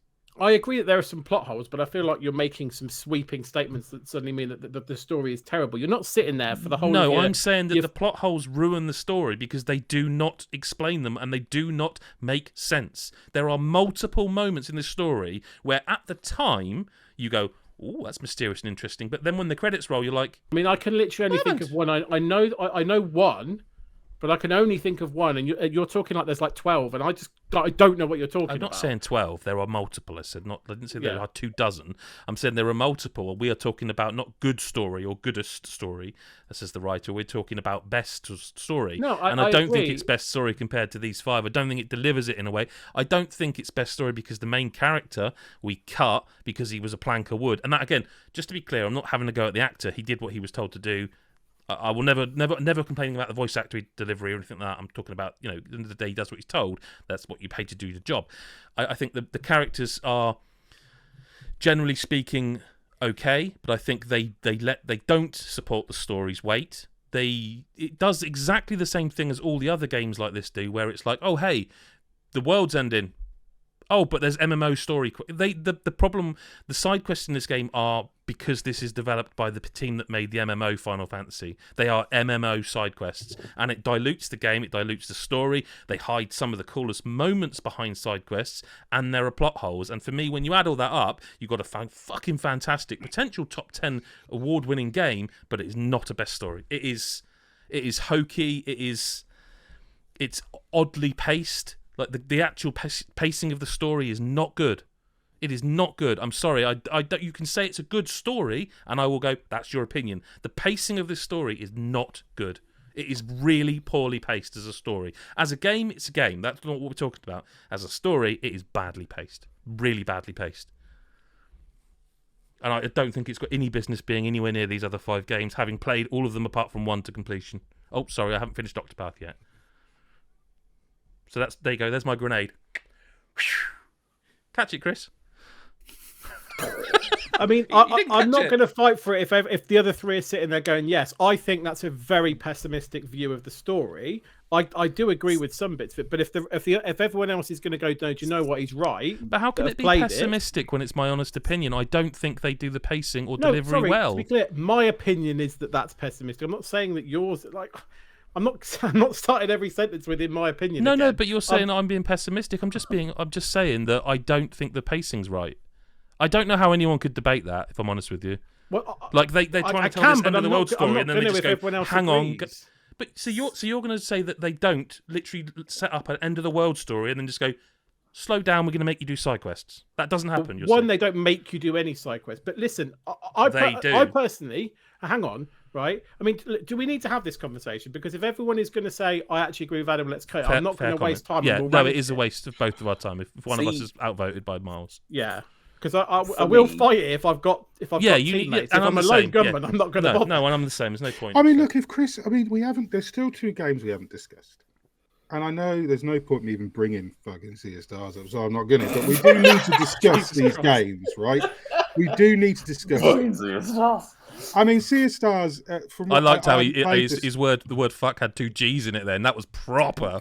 I haven't played the story through because it bored me. I mean, that says everything it needs to say about the Sea of Stars story. I'm not invested in it enough to play through the game. I haven't. You kept it quiet, mate. Your hatred for that. I'll tell you. I do think that what I've seen a lot of, and I will make it clear. I do know the story, but I didn't play the story, and I do know that a lot of why that story is good is owed to the guy who won Best Character. Nah, that's doing it a disservice, mate. Sorry. I mean, I know there's characters that sort of go bad and there's twists and stuff. I don't know. But my point is, we're talking about cutting Final Fantasy 16, which Chris Hyde seems quite keen to keep in, whereas we haven't discussed yet 2 other games. I will say, I'd just like to hear what people have to say about Sea of Stars and Like a Dragon Gaiden before we make a cut of a game to drop this list to a 5. Okay. Yeah, I think that's fair.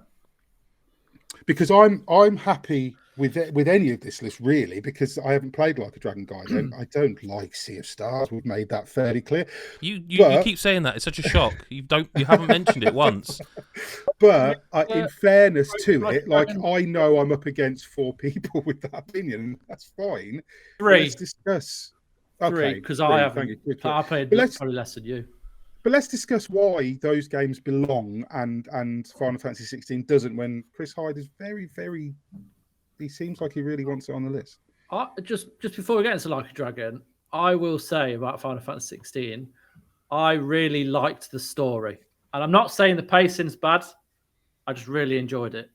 I mean, a lot of good stories have plot holes. Lord of the Rings has plot holes. No, I know you're not. I know you're not. But like, I didn't have these problems with it. I think Lord of the Rings is riddled with plot holes. No, but it's remarkable to me that Chris said that there aren't moments where they stop you and force you to do stuff. They do. They just don't call them side quests. They stall their own story and make you do fucking fetch quests. Don't say stuff I haven't said. I didn't have a chance to actually I didn't have a chance to explain myself. Let's not do that. But you literally said. No, I'm just repeating what you said. No, I didn't. No, I didn't. You can go back and listen to it. I'm well aware that the pacing level changes, but I'd like you said to hear it was Chris's bad. counter-argument. No, I'm not talking about that. I'm saying that I said they stop you because of this world-ending story, and then they stop you and make you do side quests. And you said they don't. They do. I said you don't. Side quests you don't have to do. They don't force you to do any side quests. There are points. That's what I was saying. I was saying that side quest stuff is optional. That's the point I was making. And I'm saying there are 2 moments in that game where they literally stall their own story to force you to do the same things you've been doing as side quests, but as main stories. Okay, Fetch and I'm not quests and running disagreeing around. with the To fact be that clear, then there we go. No, and I'm not disagreeing with that point. What I was saying is you don't have to do the side quests if you don't want that change of pace in those other examples, because they do it multiple times, especially right near the end, and I'm well aware of that because we talked about the length of the ending at length. Mum and Dad are fighting again. Look, let's not go back to point. I don't want to be misrepresentative of stuff I haven't said. That's all. But you did say what I said. You said we just thought you were talking about something else, and I thought you were talking about something else. So we can move on. We need to talk about Sea of Stars, and we do need to talk about Like a Dragon, and then we need to work out which is 5, because there's 6 at the moment. I love how about 15 minutes ago Lar went, it's really good that we've got this far. We've already no, to be clear, but I have really strong feelings on the story of Final Fantasy 16. Yeah. I do, and Chris has the other end of those really strong feelings. You haven't got to moment yet. We're going to kill each other, but like we knew this was the game. Me and him. We knew this coming in, and that's fine. We knew it was coming, right? And if I'm outvoted, you haven't seen nothing. If I'm outvoted, I will put my hands up and go, fair enough. I won't like it, but I'm not gonna fall out with anyone. I just really, with that game, I think it's a fantastic game, and I think the set pieces are incredible. I just think the story is not... Look, it's good, and that's as best I'll say about it. I think the pacing is atrocious, and I think they hide too much stuff that, again, similar to Zelda, that shouldn't be side quests. I still haven't heard Chris's counter-argument. You said move on, and you continued to dig into it. Yeah, because he said he doesn't want to do that until we get to hear about the other games, and if he's right, there's no point. If everyone's backing him, what's the point of him dying on his hill or me dying on my hill? Fair enough. So let's talk about the others and come back to it. Chris, talk about Like a Dragon, Guiding the man. This is like performing after Michael Jackson just giving a performance at like Grammys. How do you follow? Hang on, which one of us is Michael Jackson? I don't like this at all. Don't answer that, actually. Oh, okay. Like a Dragon. There's no good answer for that. So like there's no. When because one of you is Priscilla Presley then. No. When it was announced, it was like, oh cool, it's another action RPG kind of with Kiryu, and it's like no one really knew how it was going to fit into this main story because Song of Life, the 6th one, was like the big, what felt like the finale of his story. Now, obviously, that didn't happen because at the end he disappears into oblivion and everyone thinks he's dead. And then this comes out, and even before playing it, you're like, well, how good is this going to be compared to? Because the way it was marketed, it's kind of like a companion piece.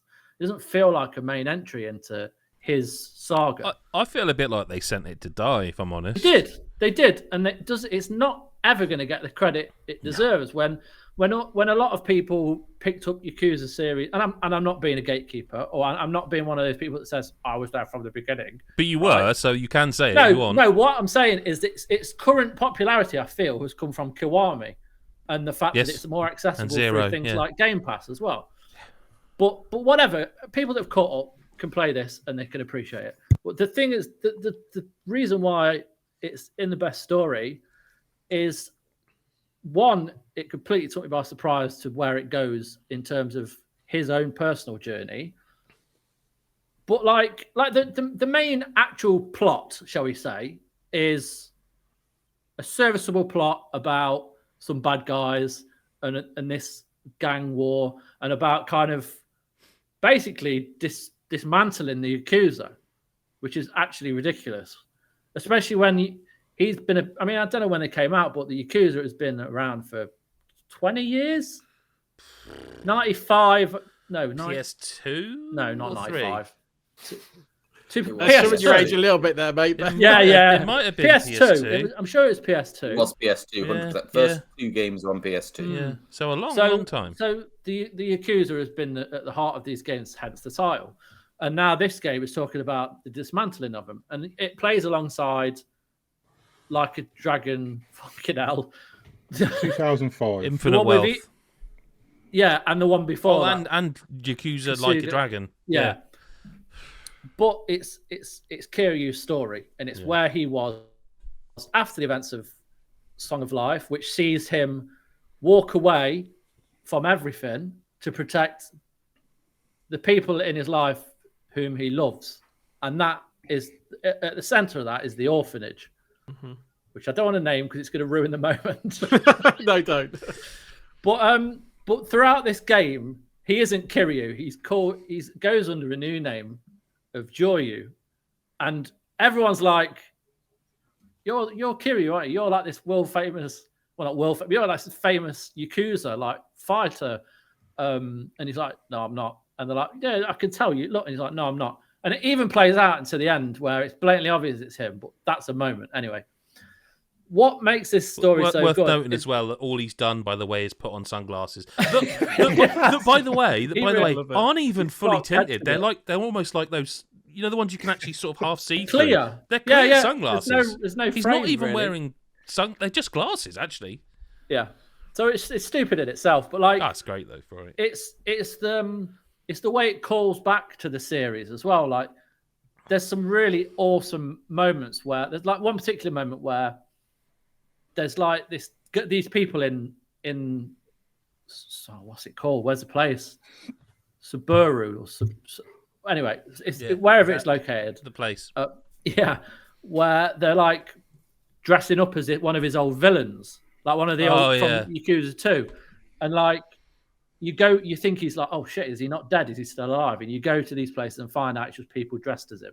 And then the final bit of the mission, it isn't him because he is dead, but he gives this speech to the guy who's masquerading as him, like, and it's just a really incredible moment where he's like, he's showing respect to the person who was his enemy in a previous game, and it's like a really kind of like amazing moment. But it just basically there's loads of that throughout the game where he references his past and all that. But what's incredible is the fact that this is a guy who has never, he's always trapped. No matter where he is, he's always been trapped, whether it's by the Yakuza and his responsibilities to his family, as in his crime family. It cost him the love of his life way back when, you know, which Kiwami 1, wasn't that? Yeah, it was a beginning. Well, what on Yakuza, yeah. Which is still devastating. And there's like a moment in the game where he reflects on it, and it leads in to Infinite Wealth because that's why he's in Hawaii.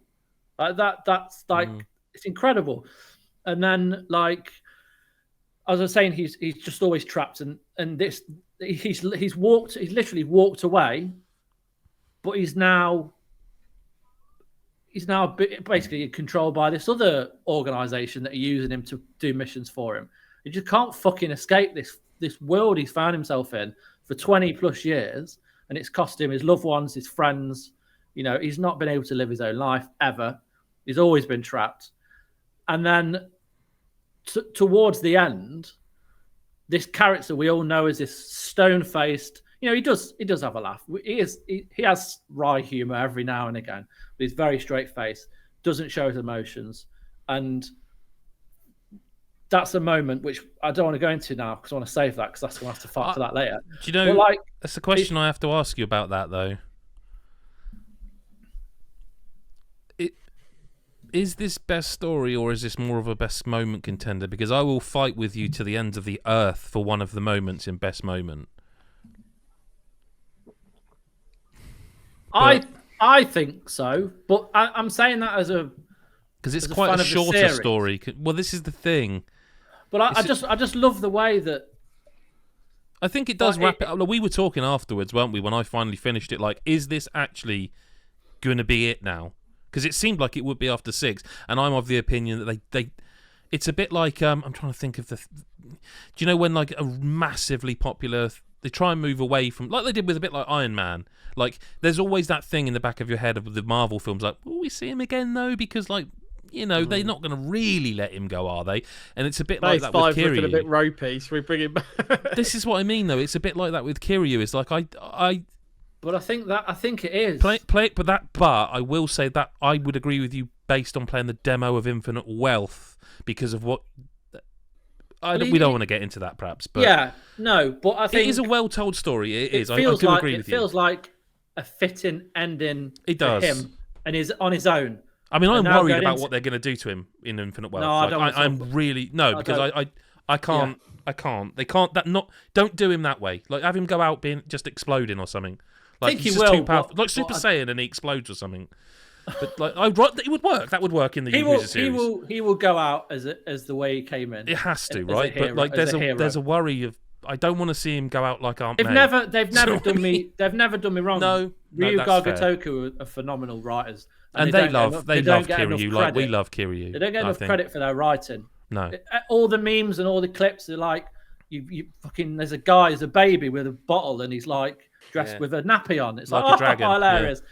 Oh, there's some prostitutes throwing jizz out a window, and like you can go and play on a fucking race course, or you can go into a chat room and talk to a FMV Japanese woman with big boobs. I want that pocket racing game released as a mobile app, by the way. It's cool. Like that would be bloody great. I forgot how good that was. I do agree with you. It is a great story, and I would personally sooner on the list than Final Fantasy 16, but.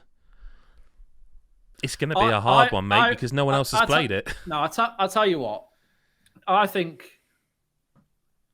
with Final Fantasy, I did love it, and I loved it from start to finish. As convoluted as it can be, I think it kept me gripped from start to finish. And even the ending, and I love the bit at the end after the credits with the 2 kids and the fact it's all like now it's all like mythology, and it's all like did magic exist? Oh god, the next category is going to be fun, right? So yeah, that's why I won't be.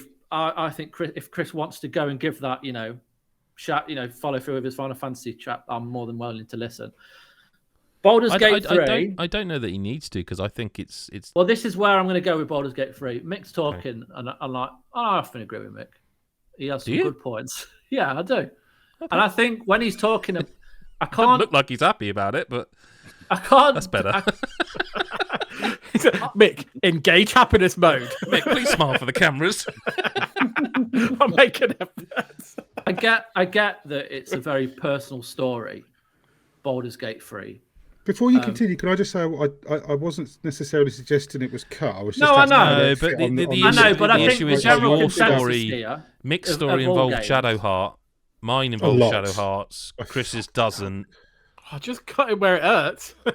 No, I'm just saying. Do you know what it was? Is that part of best story or is that not? I haven't finished it. I don't know. With Shadowheart, basically what happens is that there was this fight, which was her storyline.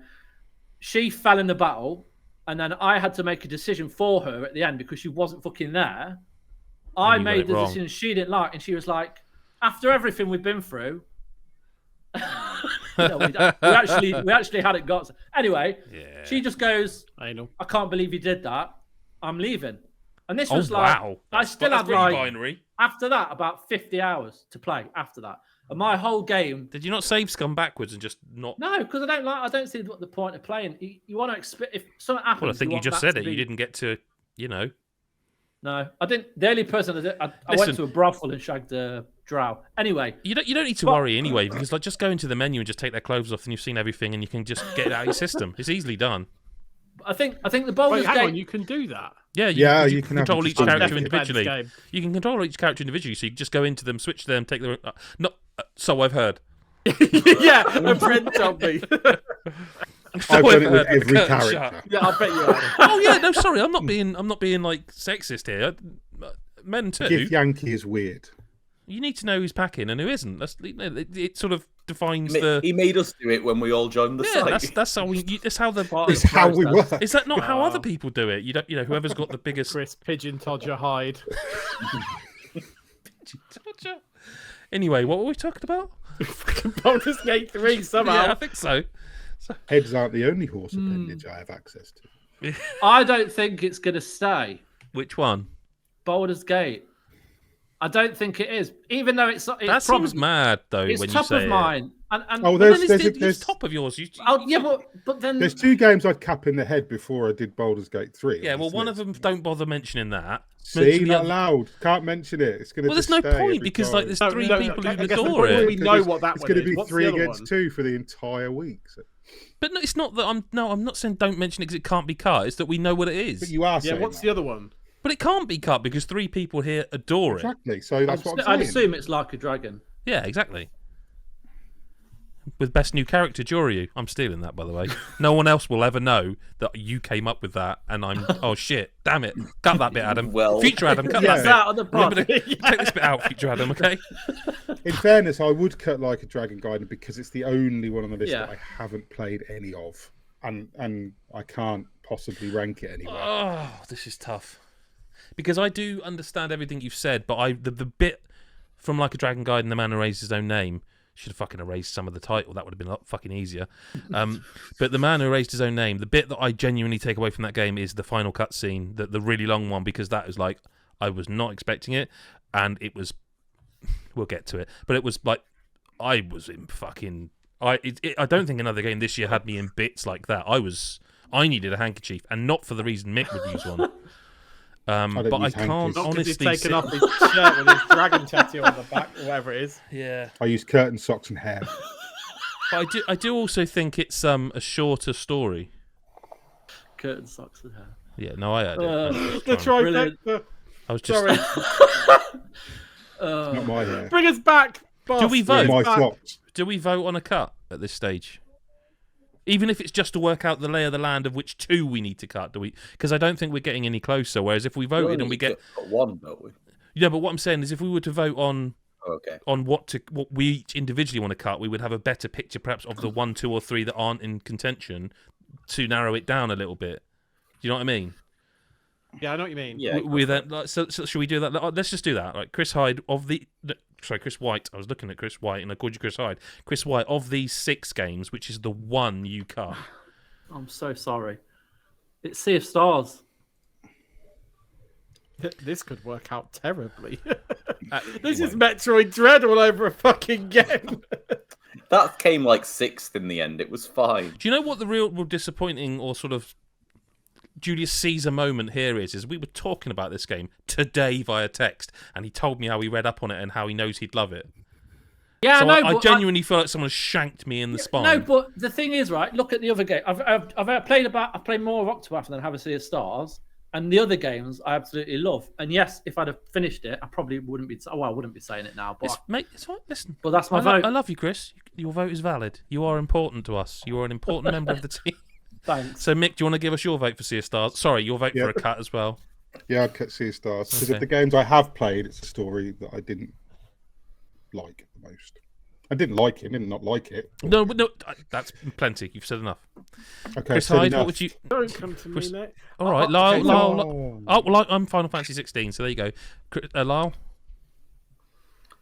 I think I'd say Like a Dragon, just because even based on the discussion that other people have had, I haven't really heard quite what makes it this story that would make it the list. And I've played the other 5, really like the other 5.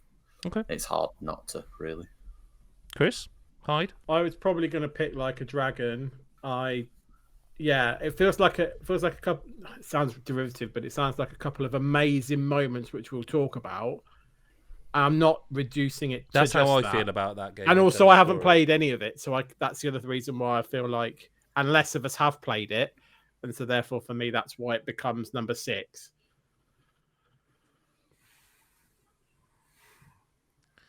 Well, it sounds like it's between. Well, It's not, is it? And that's not me being, it's fucking stupid. It just isn't. Because the passion for Sea of Stars is so much more than Like a Dragon across the team. And it is genuinely fine. Because I'd much rather, I would much rather Baldur's Gate stays in the list. Yeah, but what I would question is how we started this discussion with Mick suggesting Baldur's Gate's cut, and then he picked Sea of Stars. I didn't suggest Baldur's Gate's cut. I asked You where it ranked on the list. Okay. I never said let's cut Baldur's Gate at all. I never once said that. That was your sentence. grenade. You said you had a bomb to chuck. I had a grenade that I wanted to discuss, which was Baldur's Gate 3, because I wanted to see where. Generally it ranked. speaking, I don't throw grenades at my own games, but I'll trust you. It sounds like It's not like my a dragon game. It's Chris's game. My game on this list is Alan Wake 2. That's the one I was ready to kill and die for. And So is it am. like a dragon that's being cut? I think so. Because realistically, we can go on about Sea of Stars We'll if get you want to- to. No, We'll get it's to talk fine. about Look, it again. I've dug Sea of Stars. It sounds to me like it's honestly, definitely getting mentioned again. It's course going to it is. get its due and then some in a minute. all these games are going to come up again. Come on, let's be honest. And they're all this is brilliant. what- That's why yeah. they made the list. It's fine. Yeah, go And on. let's not have a sour note. Look, We've got sour notes for six later. fantastic games, and we've got to pull one like that. That's the way this works, lads. Simon Reed sends his regards. I do think. I think it's the right thing. Well, it's a And simple that's the case order. of Great. Oh, we did it. That's a Yeah, weird well order, done, but we'll lads. take it. No, I've just Read that put the numbers 5. there. No. I do think of that list, Mr. 16 is 5. See, I think the same. That was the one I was going to go for next. I think it kind of has to be. I think it kind of has to all be. I said given There's a about lot it, of it passion made it, and now it's against going it. fifth. Yeah. It's only Yeah. me that's passionate against it, isn't it? Let's be fair. It's only me. But it would have been. I've played everything on this list. It's my 5 too. Like it only beat Like a Dragon because I haven't played it and I didn't quite hear the passion. But like, I don't think it's a perfect story or an amazing story either. I think it's engaging and I enjoyed it from start to finish. But it wasn't like, and I think it deserves to be on the list. I think it's really interesting. I think they've done a lot of, I interesting would things in also the story. put Baldur's Gate at 4 because it is possible to not have a fantastic story. It is possible. There is a way you could play it and cock everything up and everybody. Baldur's You have to Gate- be goes and you don't- ridiculously unlucky. But what it I would could say happen. is Baldur's Gate possible, I think. for me is an odd one because I haven't played enough of it and I don't really know at this point in time how much the story is. That was my question. Do you see what I because mean? the I don't know what actual the story through is. The I main read one thread. somewhere. Yeah, like, Yeah. I don't know if Gets- you. it does get lost all the time. Because we've talked, Okay. Jesus Christ, Chris, we've spoken a lot about like main story. We talked about Tears of the Kingdom, like main story, and then not optional side stuff, but the stuff that isn't part of that you can go off on a tangent and experience. And I think that's where Final Fantasy 16 and Baldur's Gate 3 are quite similar then. Because there's a lot of stuff like I don't know how essential it is that you do. From what I've played of Baldur's Gate 3, I don't think you have to do Astarion's questline or have to I'd do. like to talk about it though, because Yeah. this isn't me fighting to get it. No, I'm high just or- asking. Like, Well, I like don't know. genuinely, like this is how the story worked for me, and like, so you've got 3 acts, 3 clear acts. Each act has a clear ending that continues the story into the next chapter. The first one is all about finding where your allegiance lies. Whether you're going to follow maybe a path that, like a negative path or a good path, bad path, good path, between deciding whether to help these goblins or help the tieflings. And then that moves into another place, which is Act 2, where it all culminates in this battle at Moonrise Towers. And then from then, you get to Baldur's Gate, where you have to take these 3 nether stones off these 3, the chosen one, one of which was that Enver Gortash, who was Karlach's master on Baldur's Gate. Another one's called Orin, who, yeah, she's fit. Anyway, what? And then the other one is Ketheric Thorn, who's fit. actually in Act 2, who's really awesome. But the story, like the main story, it has some amazing moments, but I think it's kind of what makes these, like the Battle of Moonrise Tower, is the culmination in Act 2. Is so good because of the battles that take place there, and that's down to the combat and the gameplay that makes those moments. If we're talking the main story, then it probably doesn't get any higher in the list. The thing about Baldur's Gate 3, more so than any other game on this list, is that the main story, the primary story, is literally a line that exists so that everything else can branch off it. That's the only reason. Like the story itself isn't all that. Like the actual main story. If you just had a campaign that was getting rid of the Mind Flayer parasite, like that storyline, it would be like that's a Dragon Age game, right? Like great, but that's not what the Baldur's Gate story is, which is what my point was when I first raised it, is that the actual story of Baldur's Gate, it is a vehicle. It is there so that you have all these branches that can come off of it. So are we saying we all do feel that currently 4 and 5 are correct? I feel that 4 and 5 are correct. I feel like the room temperature is suggesting as such. I feel the room thinks that 4 and 5 is correct. I think so too. The room is whispering in my ear now. So what the hell is 3 then? Right. I think maybe for the same reason that Baldur's Gate is 4, which sounds silly, that maybe Octopath is 3. Yeah, I think that might be right. Because again, I do think that if you've got a main thread, it exists so that you can branch all these other threads off it, rather than like Alan Wake, compelling narrative start to finish. See, I don't. Stars, narrative start to finish, beginning, but middle, Octopath end. Isn't that? It isn't quite. It may end there, but Octopath is more. It doesn't start short there. Stories that lead to a larger whole. It's 8 stories that throughout they tee up the end, if you know what I mean. Yeah. It's like they converge on. But each something. of those individual 8 short stories are all. I mean, Chris, you finished it more recently because I haven't. I don't remember any of them being what I would consider even poor. They're all really good and have brilliant stories throughout. Characters. I mean, there's the characters. We had 3 initially on the list, of the 8. Like, we could have put 4.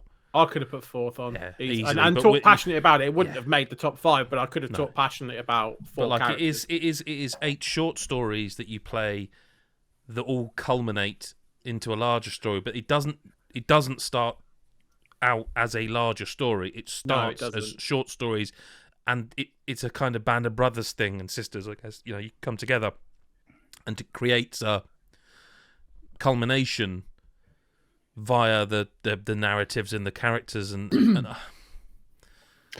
Are we? But is it 3? That it might be. It might I still be think 3. it's 3. I think really. it's 3. It's just... I do think it's 3, but I think because I do think there is an argument to say 8 great mini stories versus 1 cohesive arc. I think, and there's an element as well in terms of like when you're playing through all the mini stories, and you've got all these other characters who are just there but not talking and stuff like that. Almost like they all always feel a bit separate, and I don't necessarily know that there's an easy way to make it feel like everyone blends in. But really, you have one of these stories where you've got 4 party members, but like there might as well be 1. Do you know what I mean? Like it's set up in an odd way, and there's even stuff like you don't have to play the origin stories of every character. That's right. Like, I know I did, but you could legit ignore doing that, and I can see why someone might, because they're maybe a little bit slower paced than where you're at. But it's for me it is 3 as well on that list, regardless. So if we're all in agreement of 3, 4, 5, the question is, what's number 2, which vicariously gives us number 1. We've not talked. You've not talked about it, so I feel like we need to talk about it. Because that's not me being antagonistic, mate. Because Sea of Stars, that's fine. Sea of Stars is the story marries the gameplay in such a way that this is in an interview they told us it was like they loved Super Mario RPG, and after playing the remake of that, God, I can see it. But what they did is they developed a game that every part of it has been designed by someone who plays video games. Now, I know that sounds like a weird statement, but I think you'll all know what I mean by that. Like, there is no wasted time. There is no bullshit. It is never wasting your time. It is designed by someone who knows you want to just play the game and that you've probably played games before. The story matches that. There are no wasted beats. There are many emotional beats. They also... It's got one of the cleverest things in terms of the true ending I've possibly ever seen in a video game. Like, you couldn't predict it. You couldn't. You might think, I will. You won't. There is no way you could predict how cleverly the story wraps back around. Yeah, and we'll get to that in best moments. And I'm trying not to spoil it because I'm sure there will be some people who don't. But like that is just an indication of one way they do it. The story, it's just like a warm cuddle because it does this thing where even, not all of them, but even people you encounter that end up being boss fights, they are not bad. They kind of react in... For what this game is, for how it's, it's like a pixel art game that doesn't look realistic in any way, it's got this incredible depiction of people in that you barge into someone's laboratory and you're like, give me that thing and I'm going to fuck you up. And you do, and they're like, fine, just take it, fucking hell. Like, and then it's like, the in-story world reacts to you and it's like, yeah, they kind of weren't a bad guy. You just kind of broke into the... And it's like they actually become kind of... It's just interesting how the way they tell this story that does that. That there's no like, yeah, go and kill the bad guys because they're bad. They write brilliant characters. They do this wonderful, wonderful thing with like. It's like, you know how TV shows have an A plot and a B plot. The B plot that runs through this game is as good as the A plot, but it's also always there, like an undercurrent, and there's always something for you to want to grasp at next. It always dangles the carrot for you to progress that little bit further, and it never stops surprising you with that carrot. Like, you might think, oh, I know what's coming next, and then the story carrot will surprise you with the next element, and you'll be like, oh, bloody hell, these are a really clever team. I didn't see that coming. And they do it all the time. And then the way they have got such a very, very clear... we talk about, and we'll talk about it with Wake, the Wake verse, the Sam Lake stuff. The Lake verse, one could say, I guess. I just thought of that just now, Mick. Yeah, not prepared. But the way that they are so clever, Adam. I know the way that they've also done that with what, like the sabotage verse, if you will. There are some lovely little nods to The Messenger, which this is actually a prequel to, despite being a completely different genre and very far apart in terms of timeline. But the little ways they have done it, it shows you that they are not just making this game. They have thought about this for many, many years. There are bits you will, straight away, if you've loved The Messenger, go, yep, no, that is. There are bits where you will find it and go, wow, that's clever, that was hidden. But the overall story and universe and world and narrative they've done is just the most lovely, warm hug of a video game that doesn't make you feel bad or antagonized at any point. It constantly introduces new and weird characters that all matter to you, that matter to the story. Like, it'll introduce a character that's essentially a weird amorphous pink blob, and you'll be like, where the fuck are they going with this? Bloody hell, is that an important character and important to the story? Yeah. And it's all integrated into the story, how that character even exists for you to have as your party member. Like, it's part of the story. No one joins you as like, hey, there's Dave. Dave has joined the party. He joins the party because he becomes part of your party. Like, everything about the game is just... And as for how it makes you feel, it's a fucking 30-plus hour JRPG that the second I finished it, I started a new save on because I just wanted to be in that world and universe with those characters, with that story, and feeling that warm again. So... I don't know. I don't know how anyone could play. I can't give an opinion on this. I can't because I feel like a cunt if I did. Yeah, but you've made me feel a cunt. But you've given your opinion. He literally teed it up with. He almost said it. I don't see how anyone could hate this game. Cue Mick Fraser. But I'm not having a go at Mick. Mick has said his feelings on the game, so it's time for people. You can't. No, you've no. Let's be fair. You guys have said your feelings as well. We haven't. You keep telling us we haven't. Fuck off, have you not? You've just talked about it for 20 minutes. You did the Chris same just asked me to. Chris just I know, said... but I'm saying you've had your say as well. Don't act like I've not let you have your say. Every time the game's brought up, you've been negative about it, and that's fine because how you feel about it. But Chris has asked us to explain why we like the story, so I've done that. Chris and Lyle haven't even spoken. Okay. Right, fair enough. But basically, I agree with what Adam said. It's the easy part of that. Like, do you know what I mean? Thanks for saying it. No, I mean, yeah. Listen, there's so many little things that I think, because everything that you've just said is right. I don't think at any point this game kind of like there is no filler, and there's certain points where it could lose you and go, "Oh, did you need to add this bit?" And then you realise why they've done it, and it doesn't. And you mentioned it a bit earlier, like they do that with some of the like characters and the way that they even some of the like the supporting characters, not like the main ones that are in your party, like the pirates and all that sort of stuff.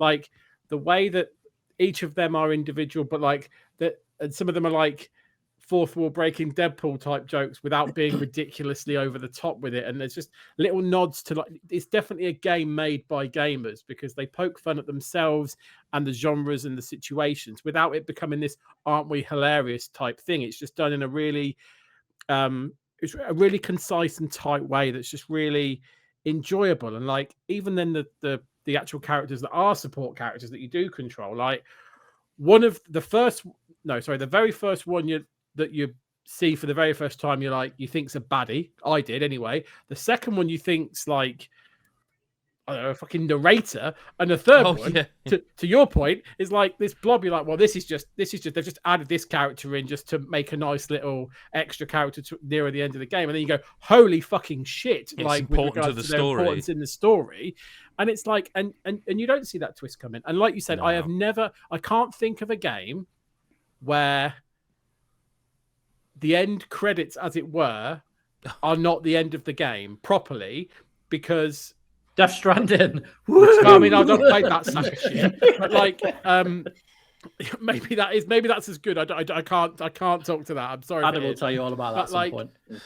Like, Adam's tired. A game to be so confidently post game content is insane, and I just it does what what no JRPG. I know it's not a JRPG, but it is. But it does what no JRPG does, in that it is all killer, no filler. There is no fucking section of this game where it's like you're gonna have to go and grind. No, because and I think they do that not because they want that, because they could have done that and still got a great game, but they do that because it would make the story weaker if they did. Every level is just the next part of the story. You are just progressing. It's almost linear, even though it's not. Like they are deliberately making it so that the difficulty matches the way it does to be able to tell a story that doesn't then go, well, I know we're doing that end of the world thing, but hey, fuck off and grind for a bit. They don't do it because the story is important. Yeah. It's one of the few games out there that does the end of the world thing and then doesn't be like, well, I know the world's ending, but you got 5 minutes, lads. You haven't. The story is the story and it tells it all the way through. It's just really well written as well. It's just like, it's clever, it's funny. If it doesn't win, it doesn't win. That's absolutely fine. Alan Wake's a tremendous story as well. Yeah, they're a really fucking solid top two. They're my top two as well. Bolted on top two. Yeah, like I say, I want to be really clear before anyone thinks I was shitting on Alan Wake before. Like, to be really clear, I was just trying to see if the technicality mattered, and we cleared that it doesn't. And if we so can, I don't want anyone to think that I don't like the Alan Wake story because but if I can also be really clear, I was shitting on Final Fantasy 16 story. No, that was very clear. Just to be absolutely clear that you were. Yeah. And I really do think for the best moment, he fucking hates the game. I just wanted to be sure that you got that. Yeah. It seems to me we'd just take a vote then, right? Well, I mean, what other way do we do it? What other way do we do it? Let's see if stars. I don't know. I don't know what. I know Lyle loves Alan Wake too. I don't know what it is. Let's take a vote and let me go first. Okay. Oh, you are a coward, man. and let me go last. No, Chris has had a chance to. Has Chris gone first? Yeah. No, but he wants to when it's easy. Go on, Chris. Alan Wake 2, number 1. Is that to cut for number 1? No, to put at number 1. What? Right. Okay.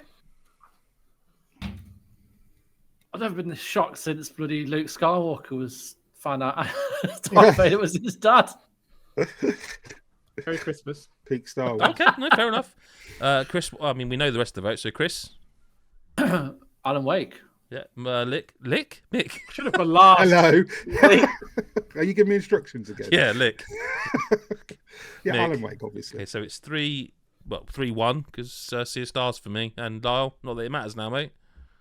Alan Wake 2, though. There you I go was then. also going to say it. Wow. Fucking love Right, can I that just say story. why? And it's not. I'm annoyed that Lyle's gone with me because I feel like I wanted to be like the kingmaker there. But like, Oh, I do think Alan Wake 2 across the group is the love story of the group. Okay. Because I feel like it's number 2 for 3 of us and like number 1 for the other 2. So therefore, overall, it's 1. Whereas I think Sea of Stars might be number 1 for some of us and number 27 for other people. So I feel like therefore, as a group DNF number, for the only some. winner really is Alan Wake 2. There's going to be a point in the next 6 months to a year where I fucking play CS. Yeah, I know. Groveling Yeah, to you. I'm Like, fucking it's you know the, well aware, it's the mate. Overwatch 2 moment of last But year. Yeah. Like- but we're discussing my feelings now, and it's different. So yeah, we know what I'm like. I'm changeable. Good to know. I'm gonna lock it in. 4-1. The victory goes. In 5th place for best story is Final Fantasy 16. In 4th place, this is going to be hard to read because they've all got numbers and they're in the wrong places, aren't they? 4th place is Baldur's Gate 3. In 3rd place is Octopath Traveler 2. In 2nd place is Sea of Stars, and in 1st place, the winner of best story is Alan Wake 2. Congratulations to Remedy and Alan, I guess. So just now, really, for day 4, falls to us to do the best moment of the year, which, I mentioned it yesterday. I don't think there's ever been a list this long on any of the categories ever, but like there are some we're going to fly through. But look, I'm delaying it myself now. The Take list. a deep breath, mate. You can do this. Shit, I can't do it. What was best moment last year? The ending of Ragnarok. Yeah, the mural. Helheim was the second one. Plague Tale Requiem's ending. God of War Ragnarok's whole. Yeah, I do remember The whole those. of it? What? No, the whole. No W. The whole. Oh, Yeah. And Arcade Spirits, the new challenges, no right answer, Lyle. oh yeah, I got one on that. Yeah, one. you did, mate. Well done. This year's Lovely. list. Let's make sure that don't happen I again. might have to tag someone in halfway through. This year's list is getting a perfect battle win in Octopath Traveler 2, all 8 at the campfire in Octopath Traveler 2, silencing the voice in Paranormal Sight, or saving a memory in Paranormal Sight. Don't Blink, the Dark Pictures Switchback VR, the Minecart, and the Regenerator section from Resident Evil 4. Full character action in Bayonetta Origins, the Desert Escape in Star Wars Jedi Survivor, the Dragon's Tears in Tears of the Kingdom, the ending of Tears of the Kingdom, the Idol concert in Dave the Diver, the Radio in the Church for Oxenfree 2. From Final Fantasy 16, there's the Titan fight, Bahamut's fight, and the ending of the game. From Remnant 2, the Asylum and the Labyrinth boss. From Sea of Stars, a special goodbye when it all opens up, the end credits and reunion. Singing Piranha Plants from Mario Wonder, the musical in Alan Wake 2, the concert at the lake in Alan Wake 2, the final battle from Like a Dragon Gaiden, Kiryu's Tears from Like a Dragon Gaiden, Howard in Marvel's Spider-Man 2, Venom and Kraven in Marvel's Spider-Man 2, the Portals in Spider-Man 2, and Baldur's Gate 3 is represented by Karlach's Finale and Astarion and Cazador. Well done. Well done, mate. Yeah, thanks. You did it. Absolutely well done. I'm going to just offer up one of my own as a real quick cut because this is ridiculous, right? Don't Blink in the Dark Pictures Switchback VR is a very, very cool moment in VR, and it's like the only moment on this game in VR. Now, obviously, this is a shooting gallery game where your hands, holding the guns, and you're going on a roller coaster through levels. It's basically what you would call like the old Time Crisis games, but brought into life, modern era in VR. But what it does, because it's a horror game, and obviously it does jump scares and all that shit. What the Don't Blink part is it's showing off the PSVR 2's technology in that it's got foveated eye rendering, but it's also got eye tracking. Now, I don't know, Chris White, with the MetaQuest 3 has eye tracking. I don't know because I've not had to use. I've not Okay. made. There's not had a game that's made. But basically, what it means is when you've got like a menu up, a text menu, you just look at the one you want to do, and it can see you're looking at that. Right, that's what the eye tracking is. So it's literally tracking your eyes. Sounds silly, but that's what it is. In the Don't Blink section, you go into this room and there's a mannequin, and it says "Don't Blink." So okay, so you're like your dry eyes sort of thing like that for a minute. Yeah. If you blink, in that split second that you've blinked, that room changes. Now there's 3 mannequins. And now of course, that's playing on your mind. Blink more. You blink again. There's 5, and they're all getting closer. And this keeps going and going and going until there's like a room full of mannequins, like, and then they all come to That's life like and an go to you. SCP thing. It's basically the Weeping Angels in Doctor Who. Sure, Yeah. but in crying man in VR SCP. video game 4. Yeah, I don't know either of these references. Sorry, but like it's that, and it's really cool and a brilliant use of technology. But only I've seen it, and I wanted to give it a shout for that. I have to say, 'cause, I mean, I've got a affinity for the dark pictures anyway, but it's one of the things when you mentioned it, and obviously when they showcased it, I'd be like, Yes, I would want to try the VR. there's a reason they showed cool. this bit off pre-release because it is the coolest bit, and it is like. Yeah. It's also one of those things when you get early technology where you're like, oh, that's really interesting. Do you know how like Astro's Playroom with the triggers? And you're like, oh, but no one ever quite gets there again. I'm sure someone will do that with like the eye tracking, and like Horizon does it well with the menus and stuff. And I've seen games since where like if you look somewhere and throw the grenade, it will go to where you've thrown it. It kind of makes it easy mode in a way because there's no because part of throwing something is the accuracy of the throw. But if you can just look and just throw it and it goes there, it's a really cool moment. But like ultimately, there's 30 odd moments here, and it's not going to make a list based on me and me alone. So I'm going to offer it as a cut early. It needed. It's earned its. I wanted to mention it because it's the coolest thing I've seen in VR for a while. Yeah. Suggesting this is a cut. I'm literally asking because I haven't played it, and all of a sudden it sounds quite cool. Full character action in Bayonetta. Is that what I think it is? So it you've literally seen changes from the game it is. Yes, that's exactly what it is. Yes. Right. So as you progress, if you don't know that's coming, that's pretty. That is exactly it. So you're playing this game that is essentially an isometric Metroidvania, and you're getting new powers. And as you get each new power, elemental power, the game is getting slightly more involved. Like as you progress, it is getting slightly more complex, more involved as you play it, and it does that all the way through to the end. And then all of a sudden, it literally turns into Bayonetta. And not in an isometric way, it becomes Bayonetta. It is a 3D action game, and you are suddenly playing a Bayonetta section from a game, and it does come out of nowhere, and in tandem with the story elements that don't really need to spoil. Not really, but it comes with a big twist moment, and it all comes together. It's fucking so cool and so unexpected. I'm not 100% sure at this point it makes a top 5 because the list is insane. But I do it's hard think to say anything, doesn't that's it? what I mean. Like I don't think at this point it's like, yeah, no, fair enough, get rid of it. Like that is such a cool moment because you do not see it coming. In retrospect, like I say, now I realise that I was getting more and more powerful, but I never saw that. There is no hint, no indication at any point this game is ever going to be anything other than the isometric top-down puzzly platformy. Yeah, like it's never an indication it's going to become anything more than that. And all of a sudden you are doing a full Bayonetta action game as the final boss, and it's like, oh my god, and it's challenging. It's great. It's just superb. So I wouldn't be comfortable dropping that off at this point because there's so many here that I can't for sure say. Yeah, I've got a couple I can get rid of probably very easily if that helps. Definitely. I mean, helps. definitely helps, mate.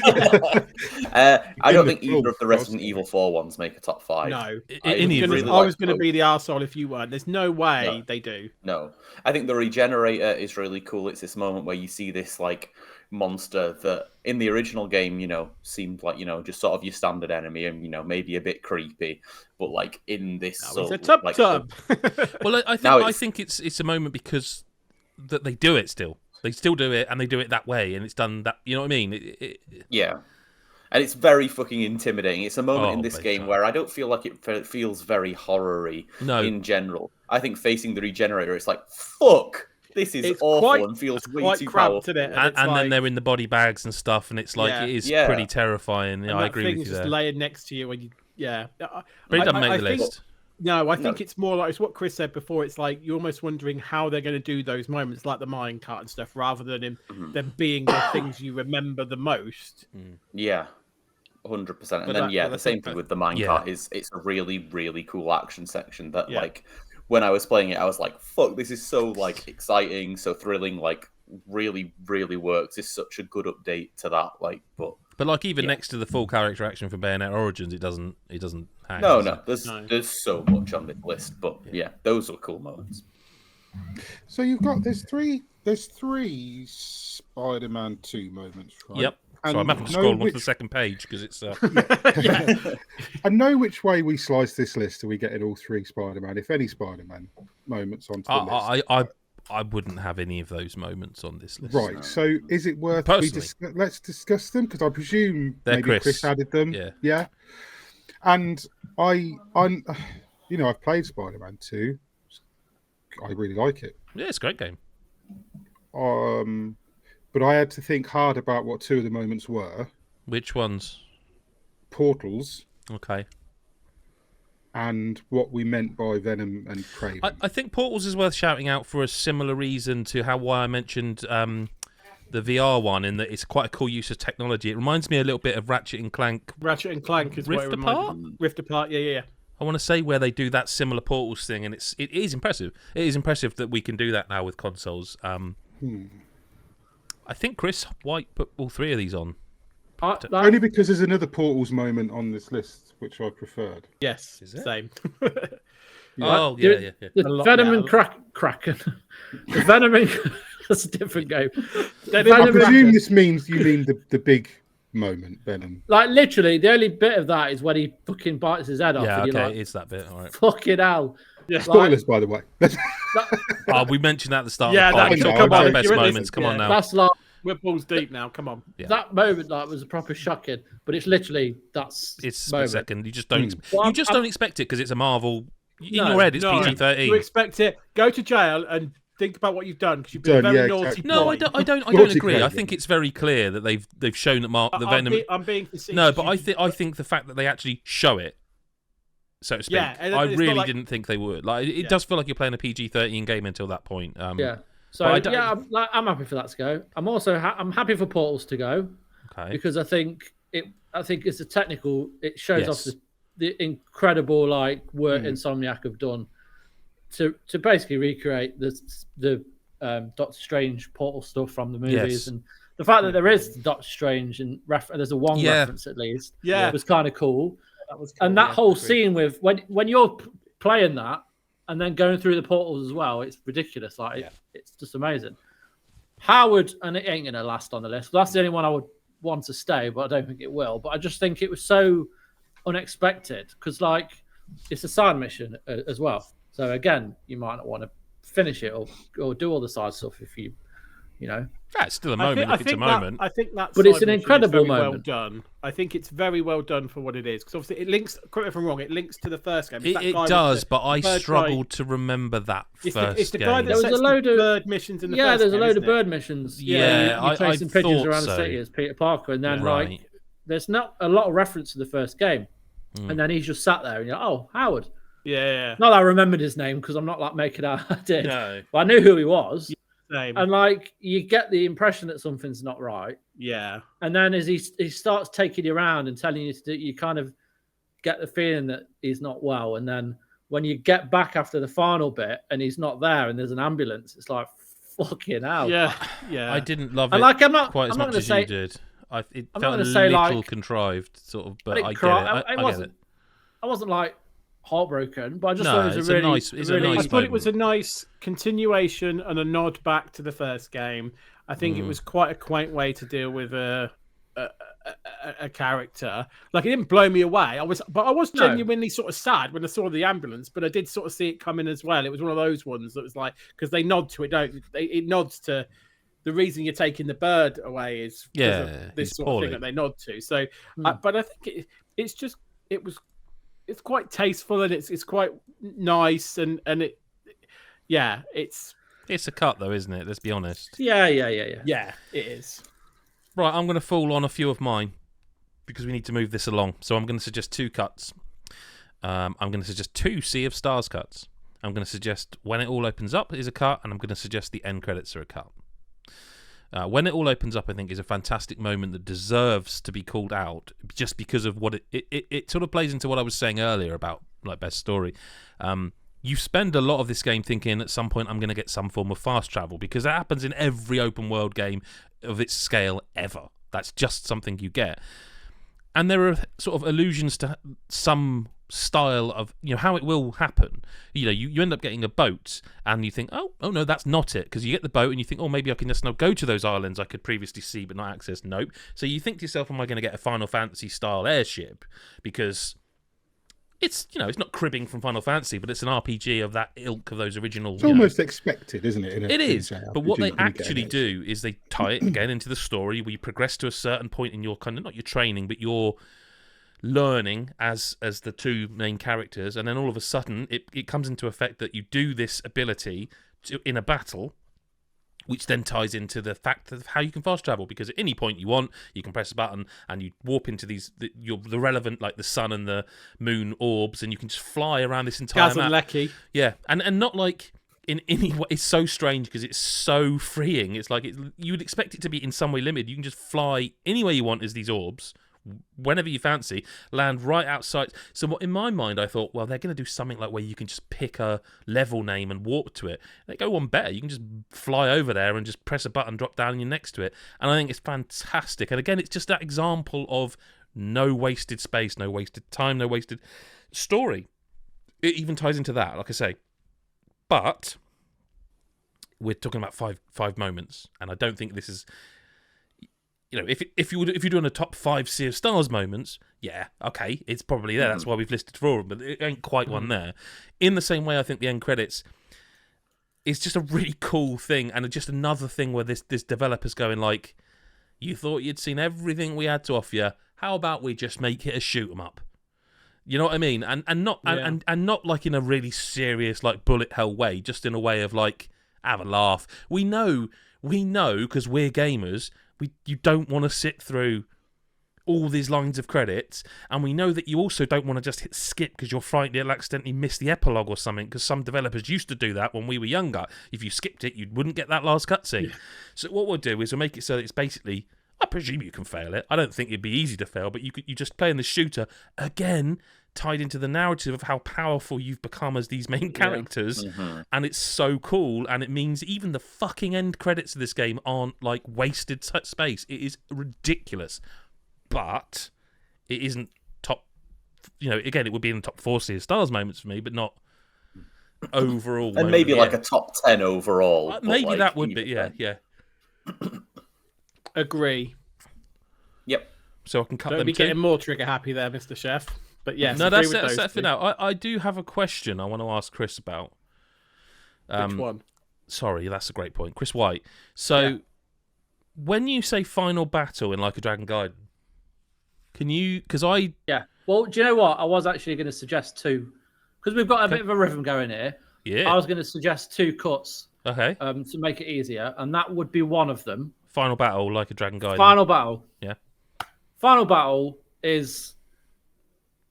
You've basically been you've been at loggerheads with this one character for most of the game. It's a guy with a mask who's kind of like the Shinji. Oh Christ! I'm not saying it because I don't want to butcher it. I'll find out. But like the character, he's fine. He's a serviceable villain in the Yakuza games. But you were against him, and then you kind of teamed up, and then he shows his true colours, and he's the dick of the game. He's like the one of the main villains, alongside that really like that Korean guy who's like a real piece of work. But the final battle, it takes place just after you end up in the room where the whole Yakuza, like the 2 bosses of the 2 remaining families come together, and they're about to say, we are dissolving the Yakuza. By the way, Chris. Kosei Shishido. Yeah. Where they're about to dissolve the Yakuza. All the families are there, every member, and that includes Ichi from Like a Dragon, but it also includes Daigo Jojima. It includes fucking Majima, Mad Dog. It's kind of the greatest hits. Yeah, basically all these characters. And when they announce it, everyone starts getting restless and starts to like shout at the 2 main bosses. And Kiryu stood there, still your Joryu. He's not with his shades on. He is, and this is by this point, Majima's like looked around and gone, "How's it going?" He's like, "I don't know who you are." And he's like, "Stop being a twat." No, Kiryu never gives up the bit. Never. And even when, this is the bit where they kind of the main 3 characters from the Yakuza games, like Majima and Daigo and Kiryu, Joryu, and the other guy, which I can't remember his name, but like they're all stood there and they're all surrounded by these like foot soldiers. They all rip their shirts off. And by the way, can we just draw attention to how they do that? They're wearing shirts and often a blazer, and they just do this, and it all and the last person still will not give up the ghost and say, "All right, it's me." Rips his fucking shirt off to reveal his massive dragon tattoo on the back, which is synonymous with the dragon of Dejima because it's a fucking dragon. And they just fucking fight, and it's amazing. And it's like you said, it's a Grace Hits, and it's a really cool moment. But it's like it's that it's nice and contained. It's nothing more. But like it's amazing. It is an amazing moment. No, not on the same level as the other one. No, but it's a cool moment. But yeah, I'm happy to cut it because the other one, yes. Oh, you were literally on it. The Astarion and Cazador. As the two here, the other one is for me is the greatest moment of the year. So we'll get into that later. But Astarion and Cazador was it. I kind of talked quite a bit about it. 'Cause it's hard not to, but in yesterday, when we were talking about Astarion and how. And the weird thing about that is it actually was yesterday. It was, yeah. It genuinely was yesterday. It was like months ago. Like we do behind the curtain, we do record sometimes in different weeks, but that was genuinely yesterday, and you still said last week it was that. I did. But yeah, he's. I mean, of course, they're all yesterday. This is live. Sorry. Yeah, every day. Yeah. He's a victim of domestic abuse, and Cazador was the person who. That certainly takes the shine off the jokey bits before, doesn't it? No, there's no other way around it. Yeah, no, I suppose not. But that's who Cazador is, right? That was the link I was trying to make. You mentioned that yesterday, last week. He is the main vampire, the guy who enslaved Astarion, got him to go out and kill everyone or turn them into vampires and enslave them, and they've all been in cages at Cazador's like palace for hundreds and hundreds and hundreds of years. And your final bit with Astarion is that you go to Cazador's place. With you and with your party, and you have to fight him, and it's quite a tricky fight, but there's ways around it. But basically, Astarion just loses his shit. Like he basically he's always putting on this act. He just lets his guard down, goes absolutely mad at Cazador. Cazador kind of freezes him. And drains his power, and then you're kind of left to kind of fight Cazador, and you can free Astarion during the fight, but the main thing is that he's like a little child again. He's like that little kind of weak cook. Is it how Cazador is? The weak cook. Yeah, we know. No. He's not saying cook. No. And it's like. He's grown with you. He's grown as a character. You've seen him become this really important, powerfully like he's a fantastic character, but he wasn't always. And you've opened that up in him, and then you've gone here. You've seen his past, and you're now faced with. You're trying to help him overcome it, and you defeat Cazador, and you can either allow Astarion to take over and ascend to become the new Cazador, which is kind of essentially the bad ending for his story, or you can just let him, just not help him at all, and he just leaves your party, or you can, what most people did, what I did, is tell him, like, try and persuade him not to do that, and it's an incredibly well written ending to his story, and that's why it's on the list, but like. Yeah, it's just a really good moment. The moment in question is not the story of the whole story. It's that ending where you finally get to see him free from the chains that he's been in for hundreds of years. You freed him from not you personally. You've all freed him along with himself of this abuse he's faced, and it's like a real triumphant story over domestic abuse. In a game about fucking dragons and orcs and whatnot. Do you know what I mean? Like it's just a small slice of what Larian Studios have done. is humanize a half-elf vampire and give him a story where a lot of people have related to. And they're like, online, a lot of people... That's why I think a lot of people relate to him a lot, because of what they've been through. And it's just one of the reasons why I really love the game, is these stories. And that was one of them. But yeah. But it's fine. It's fine to quit it, because it's not going to be in the top 5. But it fully deserves to be talked about. It's a tough one, but I'm totally with you as well, just because of that whole top 5 nature of this. Yeah. Cut. Yeah. Yeah. Well, in the spirit of goodwill, Chris, could you... Oh, blimey. Telepathy. Go on, Chris. Oh, good. Yeah, I'll cut a couple. Go on, mate. Be vicious. So I would cut Radio in the Church, Oxenfree 2. Okay. It's a cool moment. It's probably one of the most memorable moments of the game. It's a pretty gamey sort of moment. Basically, you're in this church. All the characters are sort of convening and trying to get hold of this radio to stop, let's just say, something bad happening. And basically, what happens is the kind of to get this, the kind of the church literally kind of spins like 90 degrees, and what was horizontal becomes vertical, and all of the I guess the railings on the different floors become ladders to climb up, and you have to kind of navigate this church to get the radio before this other character. And it's just a cool little thing that in the middle of when it first fucking happened, I was like, what the heck is going, what is going on here? And I think I fucked it up because I didn't know what was going on and how I was supposed to use the ladders. But I think it's just it's a nice moment in the sense of it's memorable and it's little quirky gameplay thing, and it's obviously in terms of a little bit of fun like level design stuff, and it's fun, but it ain't anywhere near the stuff that we're talking about on this list. So the other one that I would cut is the Bahamut fight from Final Fantasy 16. Hang on. Are we cutting? Is everyone in agreement we're cutting the church moment? I mean, yes. you I've never played it. Sorry, that's why I started talking, because you pressed delete. No, I'm doing that for our benefit though. Like no one can see that.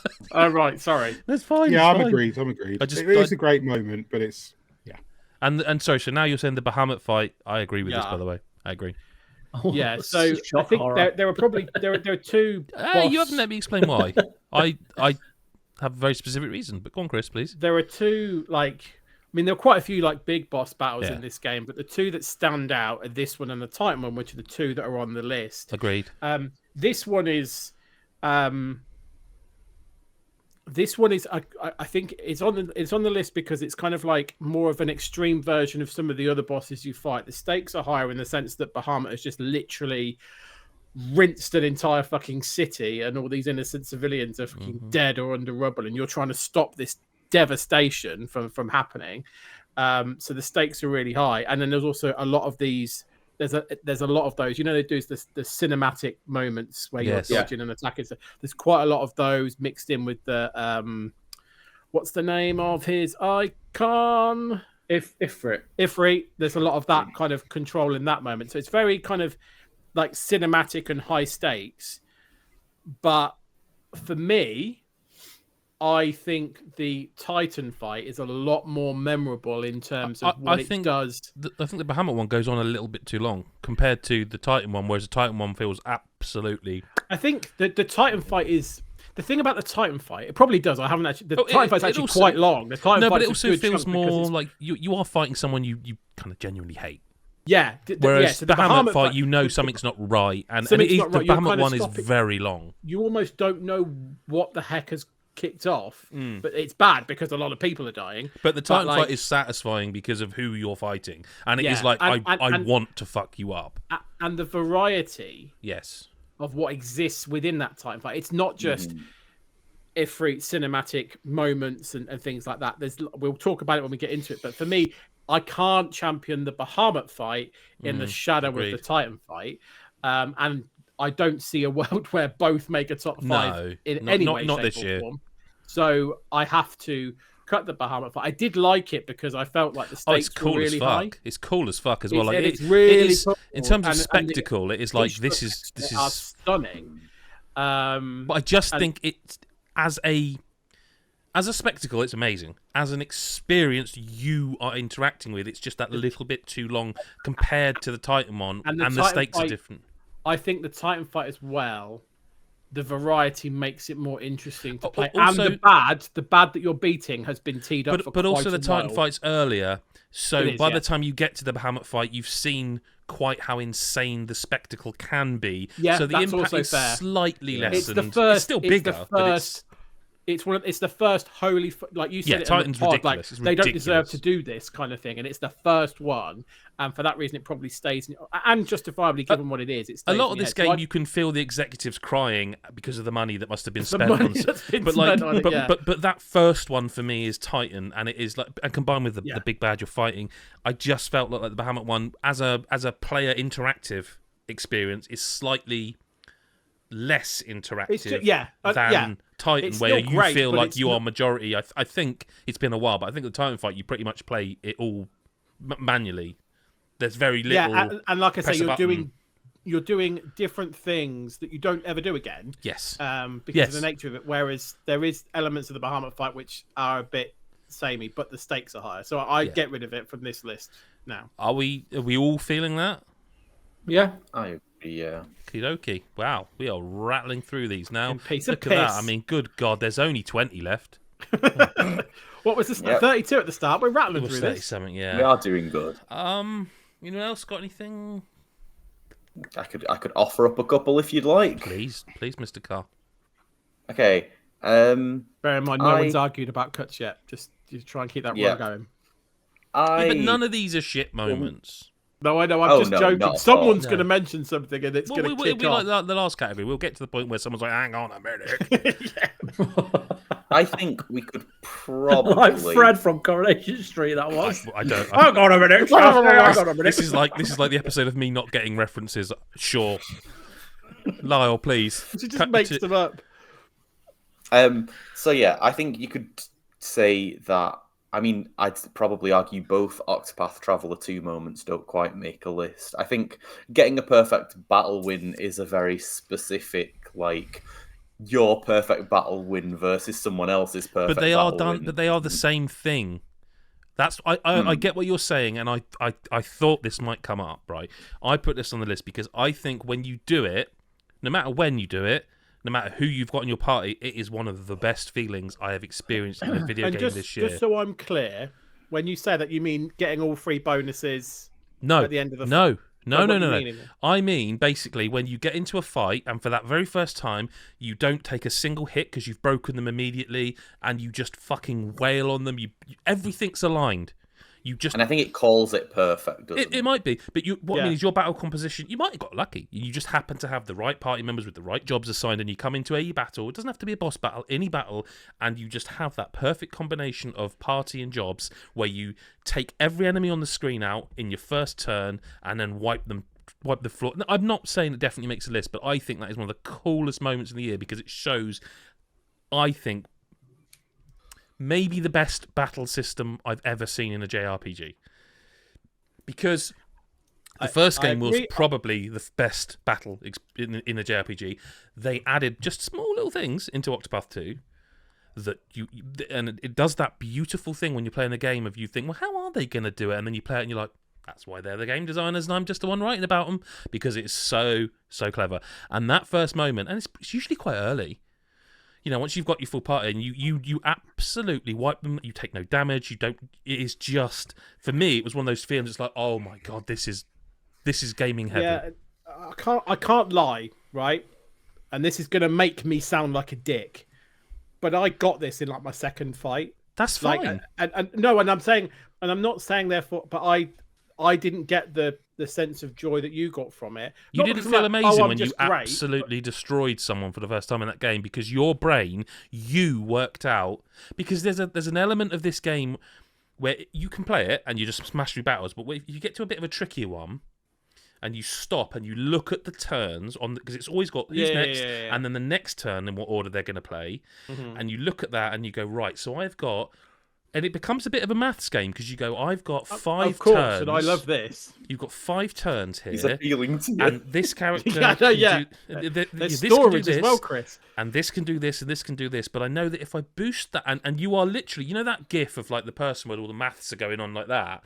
Yeah. It is that moment in game form where you are like, I can do this. I can break every one of you, and I can do it without getting hit because I know, and I think that it's just one of those moments. To be really clear, I agree with the bit you said. I agree with the stuff you're saying about the combat and in a JRPG and the fact that what they've added to it. Well, maybe what I'm saying is that because this is it's a nebulous description.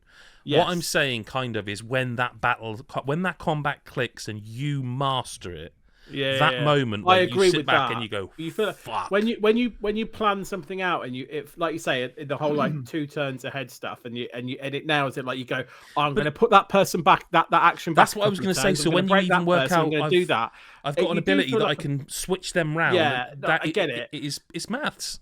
Yeah, okay, you are turning me on a little bit. It's maths. Like, no, it is maths. It's strategy. It's strategy and maths. And it is, and it gives you the tools. Like we were talking, I remember we were talking about this game. It must have been back in like February, March time. When we were all a lot of us were playing it. Maybe it was just the 3 of us, Adam and Lara. Chris was, I think, a bit later on. And we were talking about party compositions and tactics for things. And I was just like, there is so many levels to that combat that I do get it. Like there's so much strategy that you can put into it. And when it works, it is great because you do, especially on bosses and things like that, when you feel like you've fucking nailed them. Like, I had a boss encounter as I'm playing it for a bit of catch up where I was like struggling a bit, and then I just stopped and I really thought about it, and I wiped the floor with them. Like I was doing 6,000 to 10,000 per attack because I had broke them in a way that I had made sure I'd saved up all my BP, and then I was absolutely maxing every one of my attacks on their vulnerabilities, and it is just. It might not make it. Yeah. See, I get all that. None of that to me really sounds that much like a specific moment. Like and that's the thing. I think it's a nebulous description of a feeling. It is. And I think but it's the truth. But I think that's it's a cut. It is a cut. It is. There's only 5 can go on, but I wanted to really shout out because I do think the combat is fantastic, and there's not really in class. I think a place where we've got to talk about it really. No, and I think it's best in class. So we've done that. So we've done that. We can cut it. Yeah. I don't also think. Yeah, go on. I don't want to hear this one, but I might have to.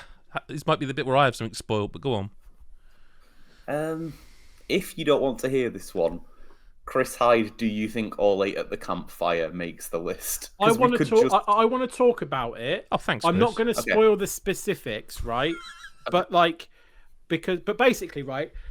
I think it was a mistake in Octopath Traveler that there wasn't a scene where all the characters towards the end of the game are interacting with each other as characters, right? And in Octopath Traveler 2, which I think was the same as Octopath Traveler, it's been so long that you only either have obviously one person's story and you have the shared stories. You have examples where 2 characters are interacting as part of a story. The most you ever get is those little skip moments where there could be up to 3 because Ikari wants to have a pub session and he's inviting a couple of his mates and they all get pissed. But generally speaking, it's 2 or 3. Whereas actually what happens once you've finished all of the main stories of all the characters, you start converging towards the end game. And there's this scene at a campfire where they all bounce off each other and they flourish from the partnerships they've created in their shared stories, and they all interact with each other. And it's the only time it happens. And for a person that's invested tens of hours into these 8 characters and then progressing as characters and people, and them all feeling quite free from the journeys that they've been on. Obviously, there's more to come. But I just think it was the right thing to do for that, to give them the moment of all 8 characters being together. And I wanted to shout it out because I think it was really, a miss from the first game to not give us that. And I think you earn it as a player when you invest so much time in these 8 characters that have literally traveled. You're supposed to believe they've literally traveled together, Octopath Traveler, and yet you'd never see them kind of interacting properly together in terms of dialogue and speech. And that's what happens at the campfire. And it's just lovely. And then obviously shit kicks off. I won't spoil because I don't need to. But I really like the fact that it was there, and I wanted to give it a shout out because I'm pleased that they decided to do it for the sequel. Yeah. Is it 100% agreed. I don't think it's special enough Okay. to make it, so I Okay. accept the cut, but It's I a wanted cut. to talk about it. Yeah, it's a great moment in Octopath Traveler 2 and a great thing they did for sure. Yeah. But I'd like to ask about the paranormal site moments. Been waiting for Sure. this. yeah, this is exciting. Can I take one You've and you been do the waiting for other? this. Yeah, I'll do the one I've seen. You I do the one guess. you've seen, Lyle. No, Adam, you describe one you haven't seen. I can describe it because I know what it is and I have Oh, looked it okay, up. right, fair enough. Maybe I Yeah. have seen. No, I've got near. I'm like where I stopped is right near that bit. I think. Okay, you do yours first because yours is the one that happens first in Okay, the story, right. and it kind of is part of that. Okay, so Paranormal Sight, as we've mentioned, visual novel, mechanically light. Really, you are solving puzzles by choosing options, and that's kind of it. Early on in the game, it's not tutorial. It's after the tutorial. It's the first chapter, I think, isn't it? I think it's Yeah, it's, but it's early. it's a bit tutorial. It is, but yeah. So basically, we mentioned how each of the magical things, mystical things, has a certain way of killing people, right? Mhm. And silencing the voice in this term, you die because you keep getting dialogue options and you try them and it's the wrong one and you die. So you load back in, and then I tried the next dialogue option. I thought, well, okay, if it isn't that one, it's that one, and I died. Okay. I'll try the last one. That doesn't seem right. So I tried the third. These aren't exact numbers, but just the example is what I'm going for. Yeah. And I tried the last option available to me, and I died. So I stopped. I'm on the Switch at this point. I'm holding it, and I remember where I was. I was sat on my bed, and I was sat there looking again. Well, no, I just did every choice. So I don't get it. Okay. So I replayed it, and then before you make that choice, there's a bit more dialogue. So okay. So now I'm trying. Basically going through, trying every single option available to me in every... literally every single angle of this. And I'm like... So I have now tried... Imagine going through a pin, trying to guess a pin, and you've tried every single one. And I've done this, and I'm like... Talk maths to me. I'm sitting there going, well, this game's broken. This game doesn't work. Yeah. Like, I've tried every dialogue option and every combination. I think... I want to say... Something was on telly, and I think my wife and her mother were watching it, so I was in there, and it was a perfect evening for me to just sit there playing it. And I was going through every available... I did in the end. I went through every available option, right? And I'm sat there, I'm going, what the fuck? I can't believe this. How can a visual novel have a bug in it? Yeah. But what if I were to tell you that the power this person wielded was to do with audio, to do with speaking, to do with volume? And what if I were to tell you that the way you stop them killing you is you go into the game options and turn the volume of the dialogue down so that they can't speak? And this option, by the way, in the menu, there is no spoken dialogue in the game, None and there is whatsoever. a volume bar that literally says voice acting for the volume. And the whole point of this particular artifact is that, like, if you hear its voice, it can kill you. And obviously, in the situations where it does over and over again, it's like, well, yeah, it's really powerful. But once you know that you just turn that option down, Just it's go like into the menu and turn the volume down. It can't kill anyone ever. And that's what I meant earlier when I said about the Kojima moment. It is going away from the game. And So, can I ask the question? yeah, How the fuck did you figure that out? Like, what was the cue? I can't remember. I think you told me, didn't you? It signposts it really well in that, like, you have kind of like there's like a narrator who kind of points you in the right when you direction. die, he's like, go and try again stuff, but he gives you. But it's not the mechanic isn't why I'm in love with that. I am in love with that because the reason I didn't twig it earlier is because no games do it anymore. Don't get me wrong. People, games I've been watching do mixed bonkers faces shit. and they're smiling like I am because I think we all know that's the games pretty used to do this. genius. This is why I say, looking back to Metal Gear, when you had to look in the manual or the back of the box, or change the controller port, right?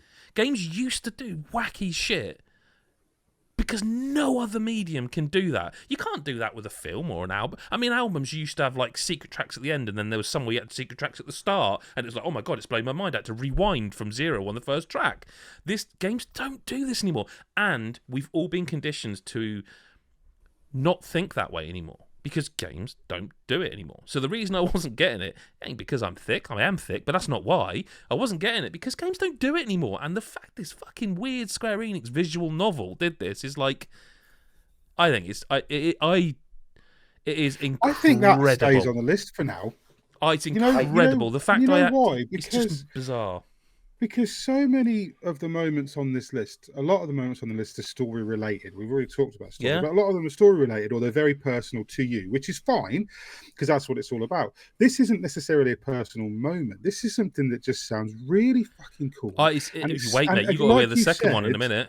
Well, but it's like you said, it's something that, I mean, that harkens back, like you said, to Kojima, where you had to play with the second controller to beat Psycho Mantis and things like that. The games don't, It's like harking back to an era where there weren't game guides that ruined everything for you. You had to actually think outside the box. And it's like, I'm not saying I want to go back to all that because, accessibility was a problem with that. But it is nice now and again to see these things where it's like, and not being funny, to come from this game. If it come from some massive AAA, big budget thing, and you'd be like, "Oh yeah, cool," but to come from this game that it seems no fucker played, it is. I think it's one. Like I say, I can remember literally being sat on my bed with my Switch in my hand. I will never forget this moment because you do not get this in games anymore. Yeah, and it's not all gone fast. And if we did with like you say with AAA. I think people would be so scared of stumping people that they'd make it so fucking obvious that was potentially they'd put a warning go, you may be required to turn the volume down in the menu in this game. It's like As Dusk Falls where they signpost the story by saying you might end up being upset by this part of the game. Like I get why it's there, but it does lessen the impact. This game doesn't. And once and we'll get into we need to move into it a bit, but once you get it and you do go, oh my God, all of a sudden you realise this game could do anything, he says, looking at Lyle Carr. Hello.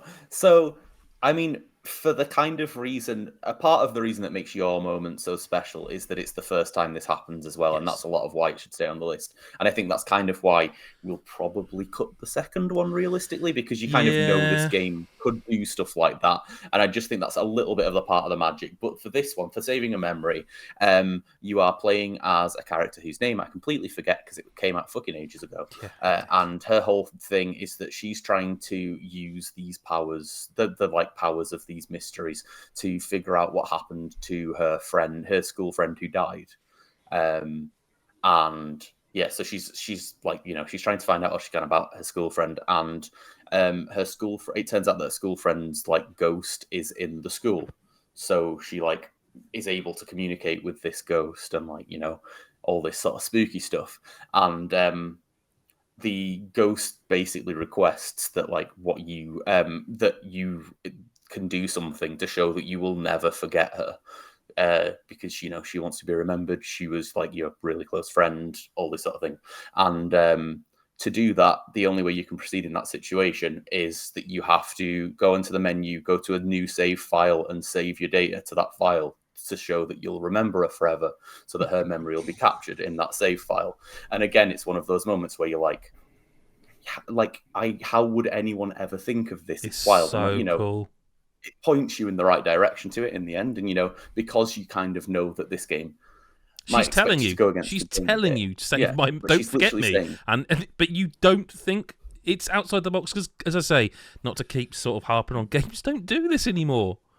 Mm-hmm. And it is so cool. And I know that in this year that we probably can't keep both. Yeah, I think if there wasn't so many on this list, that I would try to keep those. Even if you don't like visual novels, it's it's not a traditional visual novel. It's not 50 hours long. What, isn't it 10 or 15? It's 10, I think. Yeah, and it's more Phoenix Wright, but shorter than it is. I don't know what example to give. It's just a really fucking good horror romp, and they even keep it exciting because they switch characters so much and the powers are all different, so it's never boring. And these two moments are, and then it probably lessens it now that people know it, but it just, I can't see a list without at least one of these on. I don't. For me, it's Silence in the Voice. I think one of them deserves to stay on the list at least. It feels to me like Silencing the Voice has to The stay on only his list. reason saving a memory is cuttable is because, as Lyle said, the impact is less It than comes Yeah, after. I think you know this game can do weird, could wacky do menu that. stuff. You know, there's the separation between Reality influencing the game and I guess like the mechanical nature of the game, like saving and volume and things like that. Because that's the wall they've broken, isn't it? With it, But which isn't you it don't mad? expect. And I know it's going to be a long episode. I know, but with this game ain't going to come up again probably in many things. But isn't it mad? Absolutely ridiculously wacky that we can't think of another experience that's done anything like this since Metal Gear Solid on the PlayStation 1. Yeah, it's very the closest. There was I a can think visual of novel. There was a visual novel, a dating novel, a couple of years ago. Goty literature. Yes, because that that's did the something kind of similar, closest right? thing I can think of, yeah. You had to go in and delete the files from your system, and Yeah, you had to. And then when they ported it to consoles, they kind of had to like make fake systems files on like an yeah, it in-game kind of ruined PC. it. But when it was But, on like, yeah, PC, you it had was to- really clever. Yeah. I just can't believe it. I cannot believe these moments exist in a modern video game, and I'm so I can't believe so more pleased. of them don't. In a way, like I really, no, really I suppose, surprised me but- that you can do them. But I and they think don't. Chris, They're too Chris fast. nailed it in that it's so much money spent on these games. They no one wants to risk someone just getting completely stuck on a game in the first hour. So look, anyway, are we in the spirit of sort of goodwill and knowing there's lots still to talk about? I think we cut saving a memory. but we Cut can't save a cut memory, Silence but of I the Void. really believe you should keep Silence I of the will. Void. Yeah. We'll see how we get.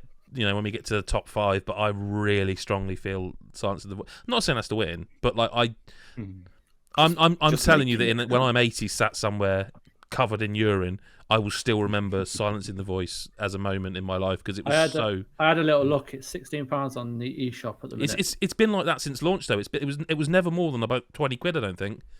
It just nobody played, and it's just such a wonderful thing. Yeah. Anyway, sorry. What haven't we talked about? I should have started. It's such a long list. I'm gonna have to start bolding ones we've talked about just so we don't. How many we've got left now? Are we? About 18 or 19, 15, 17. 17. As much as it pains me, because it's one of the games of the year that I would champion as often as possible, on this particular list, the Remnant 2 moments, Yeah. the Asylum in particular, Yeah. because it's not a moment, is it? It's a No, whole it's a level level. that really comes together. The atmosphere is brilliant. Everything about it is great. But it's not a moment that you go, like there is a moment where you first reach the asylum, you get that piercing scream. But it's just a tiny little audio thing. I would argue the Labyrinth boss deserves to be on the list more. Yeah, but still not in a fight, on is a it? fight. Yeah, exactly. And I will say Fuck. that I do think I've played a lot of games this year. I've had a lot of boss fights in a lot of games this year.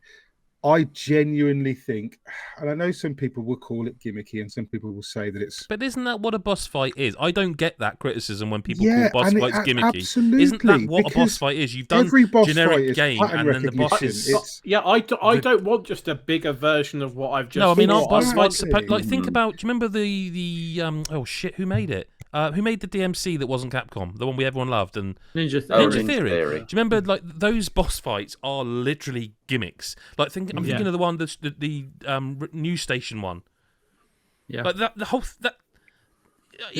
Any boss fight is, like, Yeah. a clever And- idea and or a in a gimmick. game- The good boss fights are the ones that stick Yeah. with you. The ones you remember are the ones that feel different to what's come And that's before what I'd it. say about, because and I know I say this a lot about certain things, but I played this before a lot of people. Like Well, I that's was, kind of our job, isn't it, to be fair? So, Yeah, I of mean, course it is. don't have to But feel bad for that. I had no guide for this, and I remember sitting there on my own in this boss fight, In your having pants. played through. I think I got Nehrude first, which has got some quite traditional boss fights in it. So this is a big monster. You got to shoot it here. Shoot it a lot and you it will gotta die. Do you know what I mean?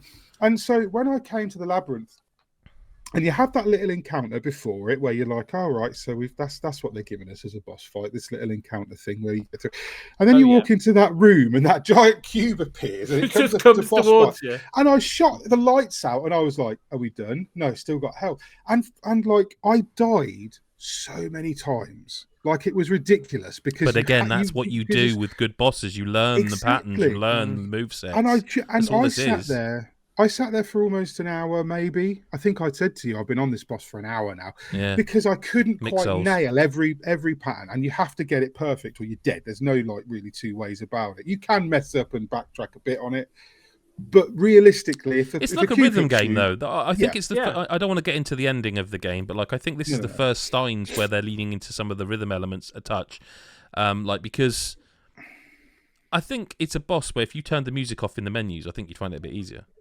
Because I think it would be generally. I did mute it at one point because I played it so much the music was driving me crazy.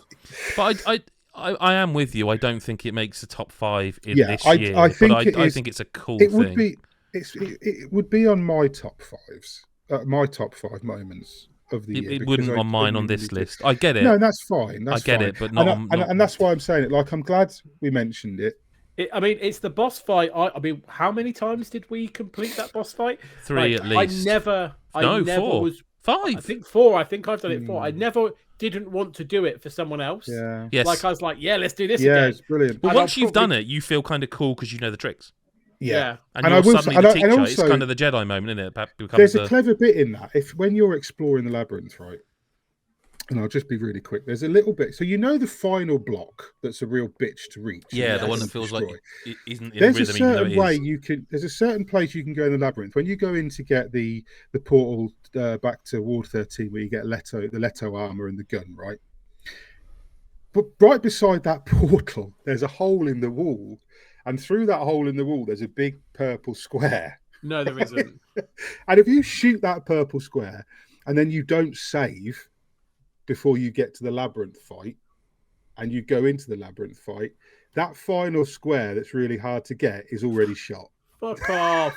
That's so clever. Fuck off. I love that. But it's really clever. That for me epitomizes this entire game. Exactly. Like, I just fucking love that about this game. And I found out afterwards. Well, thanks, because if you knew that before, I'd fucking punch you in the nuts. Because it is very hard to get that and then get back to the fight because you don't know. You just don't know. But these are both cuts, aren't they? They are. We're just loving games. Yeah, but yes, they are. I think there's another cut, and I think it's Desert Escape. Great moment. It's a great moment, and it does it better, but it does what the Portals thing did in Spider-Man. When it shows the quality of the year, because when this happened to me, I was like, this is fucking nailed on. Yeah. One of my moments of the year, because it's what I love about it is it's like the Ratchet and Clank thing, but like it's not as passive. Like you're much more. I feel like you're much more in control. You can mess it up. You can cock it up. It's more exhilarating. I'll be honest, because I didn't play the original, I didn't know all the backstory between Cal and the woman that he. I don't think that really matters for the moment. No, but I think in terms of the build-up, it is very much like, and then it goes into it. I think it's a nice setup. But I just thought, fuck me, that's so exhilarating and so fun. And like when it finished, it's like fucking hell, like. And I thought that's nailed on for my top 5. And then I see the rest on this list, and I'm like, fuck, 2023 in the year. Yeah.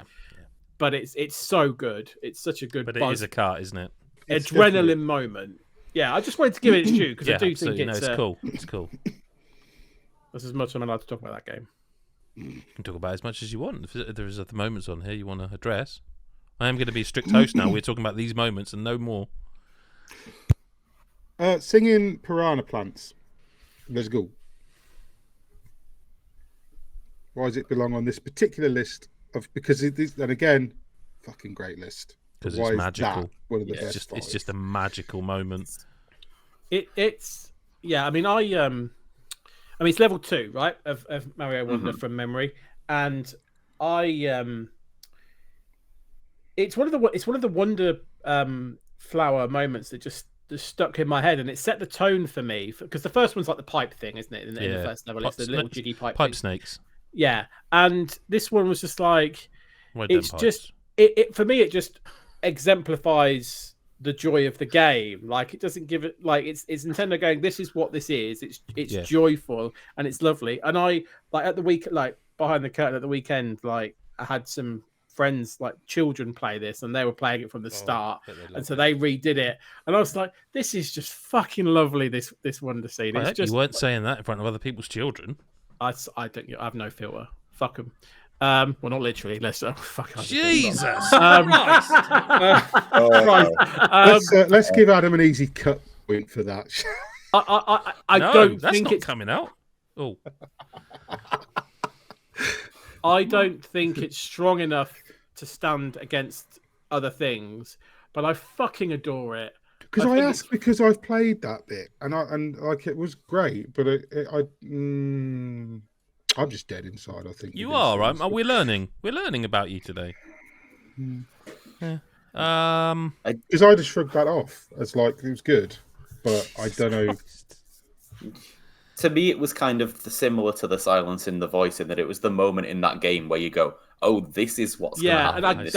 And I wasn't expecting quite that level of like variety and joyous sort of stuff in the whole game. I mean, even though Adam told me a billion times that was what I should really be expecting. This is the one game all year I feel no fuckers listened to me about, and then I've had a text off of kind of every one of you privately and individually, and I'm just sat there going, I make no bones. Cunts, I've been quite honest about the fact that I didn't think it would be as good as it was.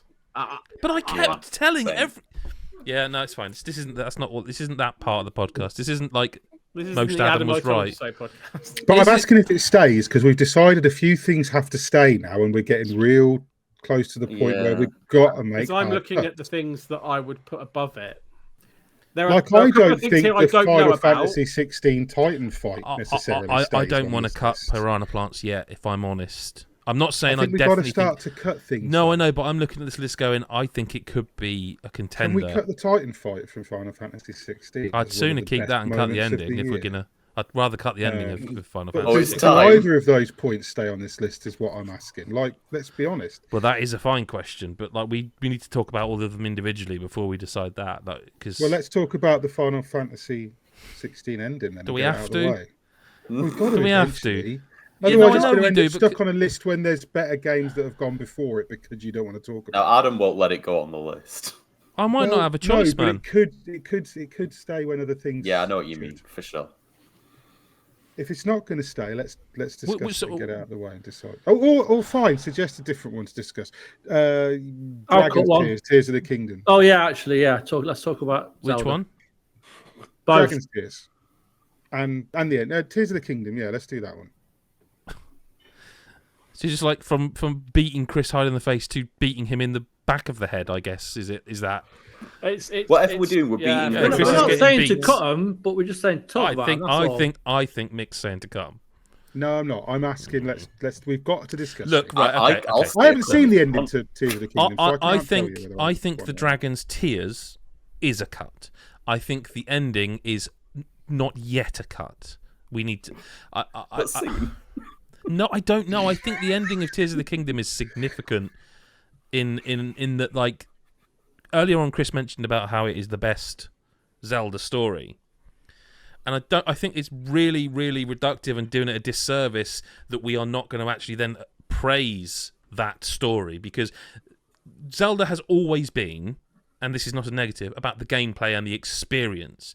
For once, they put in like a proper, cohesive story, and it is a really emotionally moving story. That ending scene, the ending battle, the closing stages, I suppose, is the way of putting it. The two are linked, and that's not even a pun. No, but they are. And that's why I was saying I think it's a shame they don't force one of them, because I think the context I had and you had that Lyle didn't have. And Lyle didn't have, the fucking prick. I didn't like finding the tears. It was annoying and a bit boring. I can understand. Some of them are frustrating. I will accept that. But I just don't know if it's worth spoiling, because I don't think we're going to get this on the list. And I think it's a magical moment. If you don't have but this is the thing. I purposely didn't spoil Tears of the Kingdom's ending to Chris, because I did say to you, you need to see this, because I will need support for the game of the year, because you will care.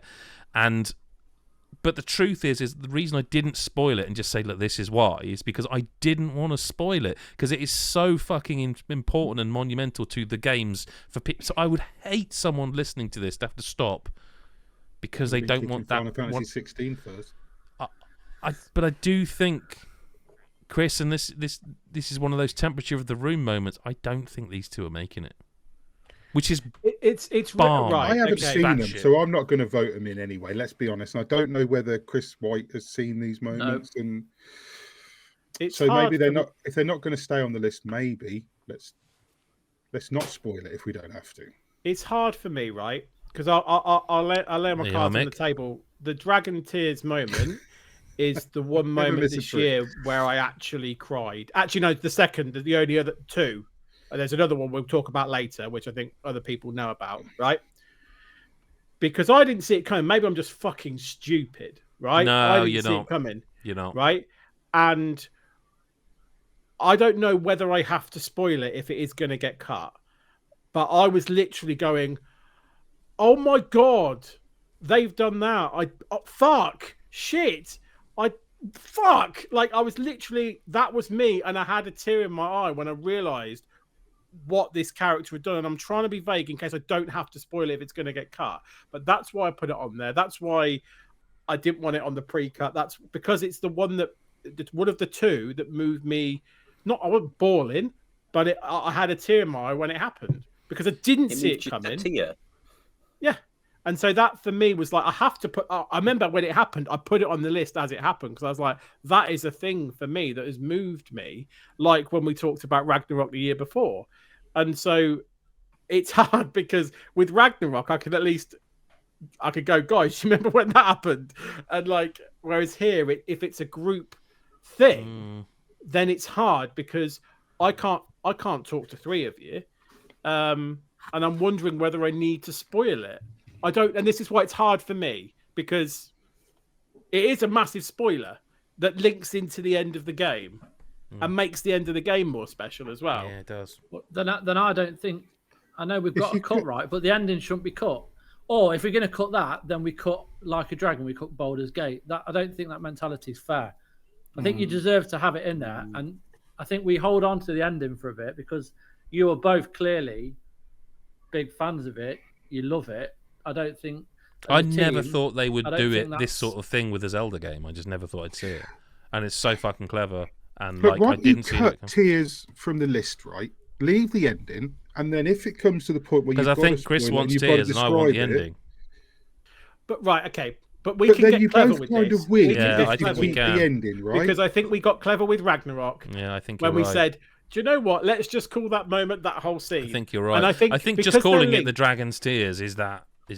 Yeah, let's do that. And then if you have to spoil That it, encompasses the because ending it's as a number thing. 6 and you want it to be 5 or whatever. See, yeah, Let's I think discuss that's the right. ending I think Yeah, that's right. okay. And we can still hold kind that. of. I've got a cut. Yeah, and we have. Can cut we one, talk yeah. about something that's not the Final Fantasy I've 16 got a ending cut. straight after that? Because I might have an emotional breakdown. Yeah, I've Chris, got a cut, and then let I've Chris, got let Chris and then, White speak. and then one to talk about, which I doubt would make a top 5, and you're on it now. Who is? But the concert at the lake Yeah, I'd cut that. in Alan Wake 2 of the of both of those, Yep, that's the I one would I'd cut. say, and in this list, it was cool. Yeah. But I think one thing that kind of hampered The it musical had my jaw. was the just bit with like running on the away floor. from It's the combat. Mr. Scratch. Yeah, And It takes away. You it's can't the combat. fully appreciate. Not at all all. Gods of Asgard. I 100% agree with you, Chris. I think it's a cool song and a cool idea and a cool moment leading up to it. But because I think the weakest part of that whole game is when they do wave-based combat, I think they actually spoil their own moment because I couldn't tell you a lyric from that song. I don't know if it loops if you fucking take too long. And then they also throw in, and I know they have to, but like these magical recovering items and ammo, and it's a cool moment, but it ain't top 5 for me because I think they hamper their own act. The spectacle is ruined by the gameplay in that moment. I think they have to because the nature of it is this kind of No, I high agree, octane, but I intense think- action Yeah, but you gameplay. compare that to the ashtray sequence, right? In Yeah. Control, which Or I the believe musical we had in in Alan our, Wake- in Alan Wake or 2. the musical moment in it.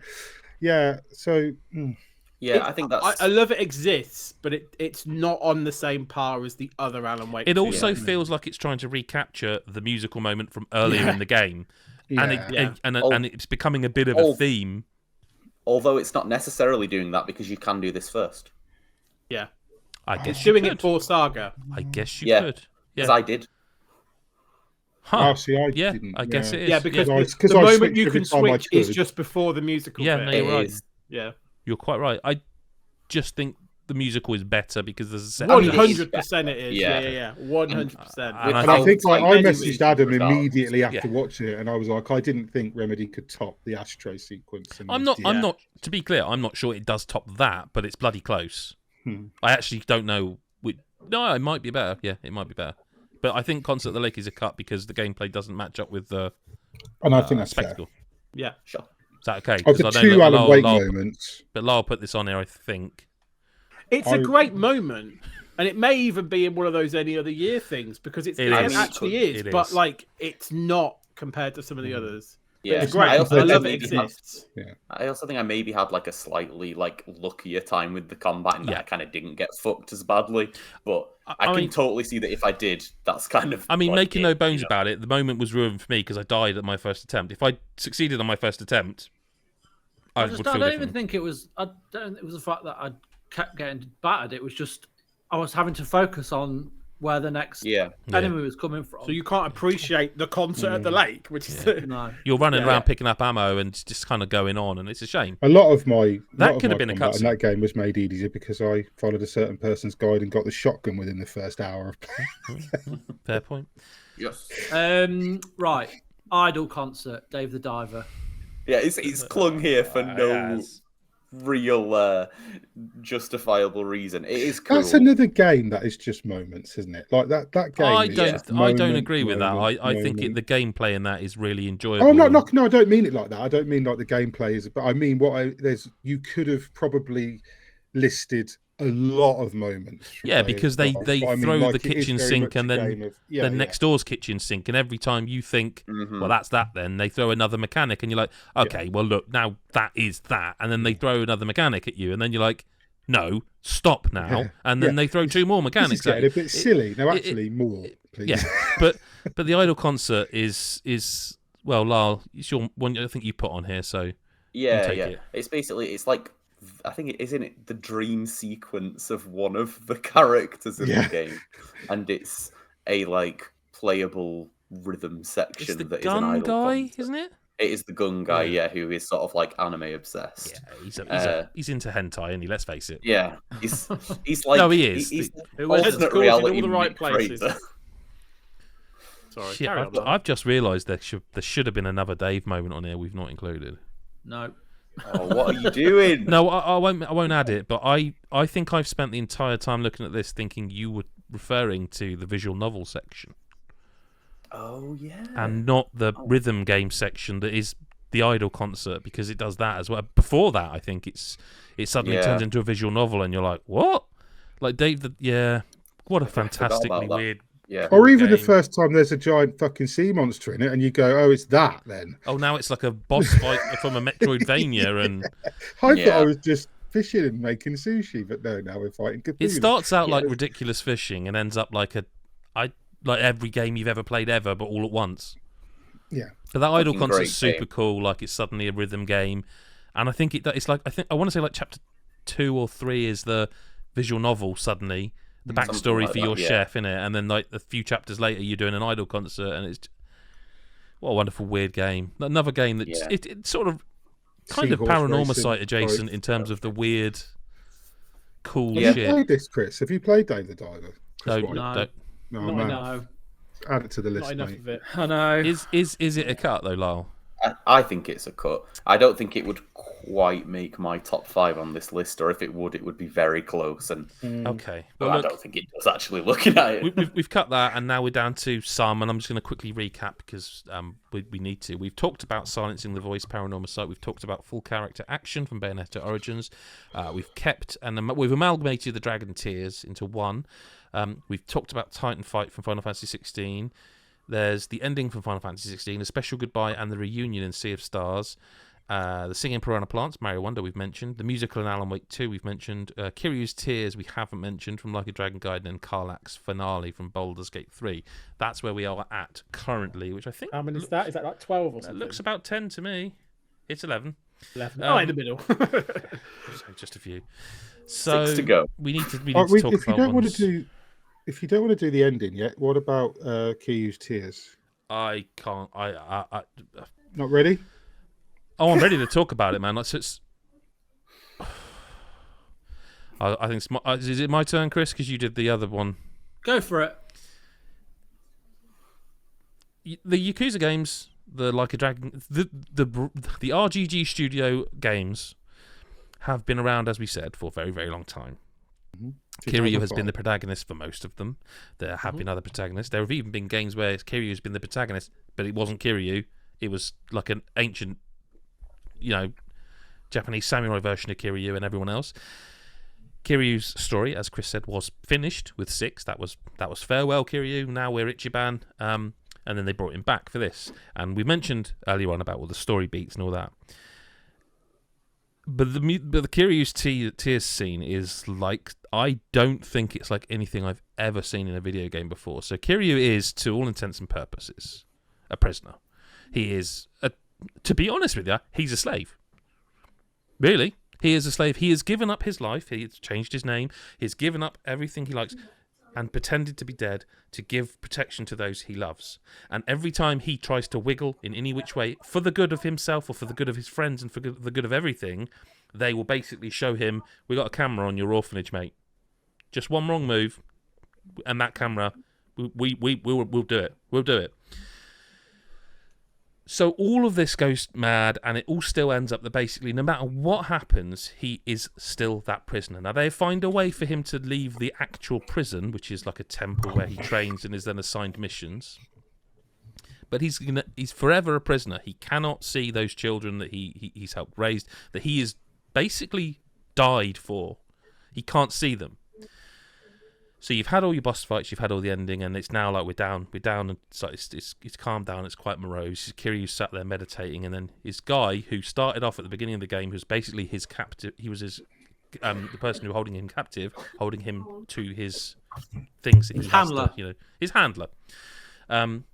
His prison guard, to all intents and purposes. They become friends, but they're not really allowed to admit they're friends, because if they're friends, they can't do this thing, and they'll be replaced, and they have to do it. But he's told, and he's the one who's, by the way, held up the camera and gone, look at this iPad, cross me, cross any of us. So as it's all coming to an end, he comes in and he brings this camera, this iPad over to Kiryu, and he gives it to him and says, just a few days ago, we just wanted to let you know, a few days ago, one of the children at the orphanage found the camera. They found it, and I thought you'd want to see this. So he starts watching this video of these kids. 2 of them, they're just playing in the background. They're like, what's that shining on that light? And they go and find the camera. And they start to talk.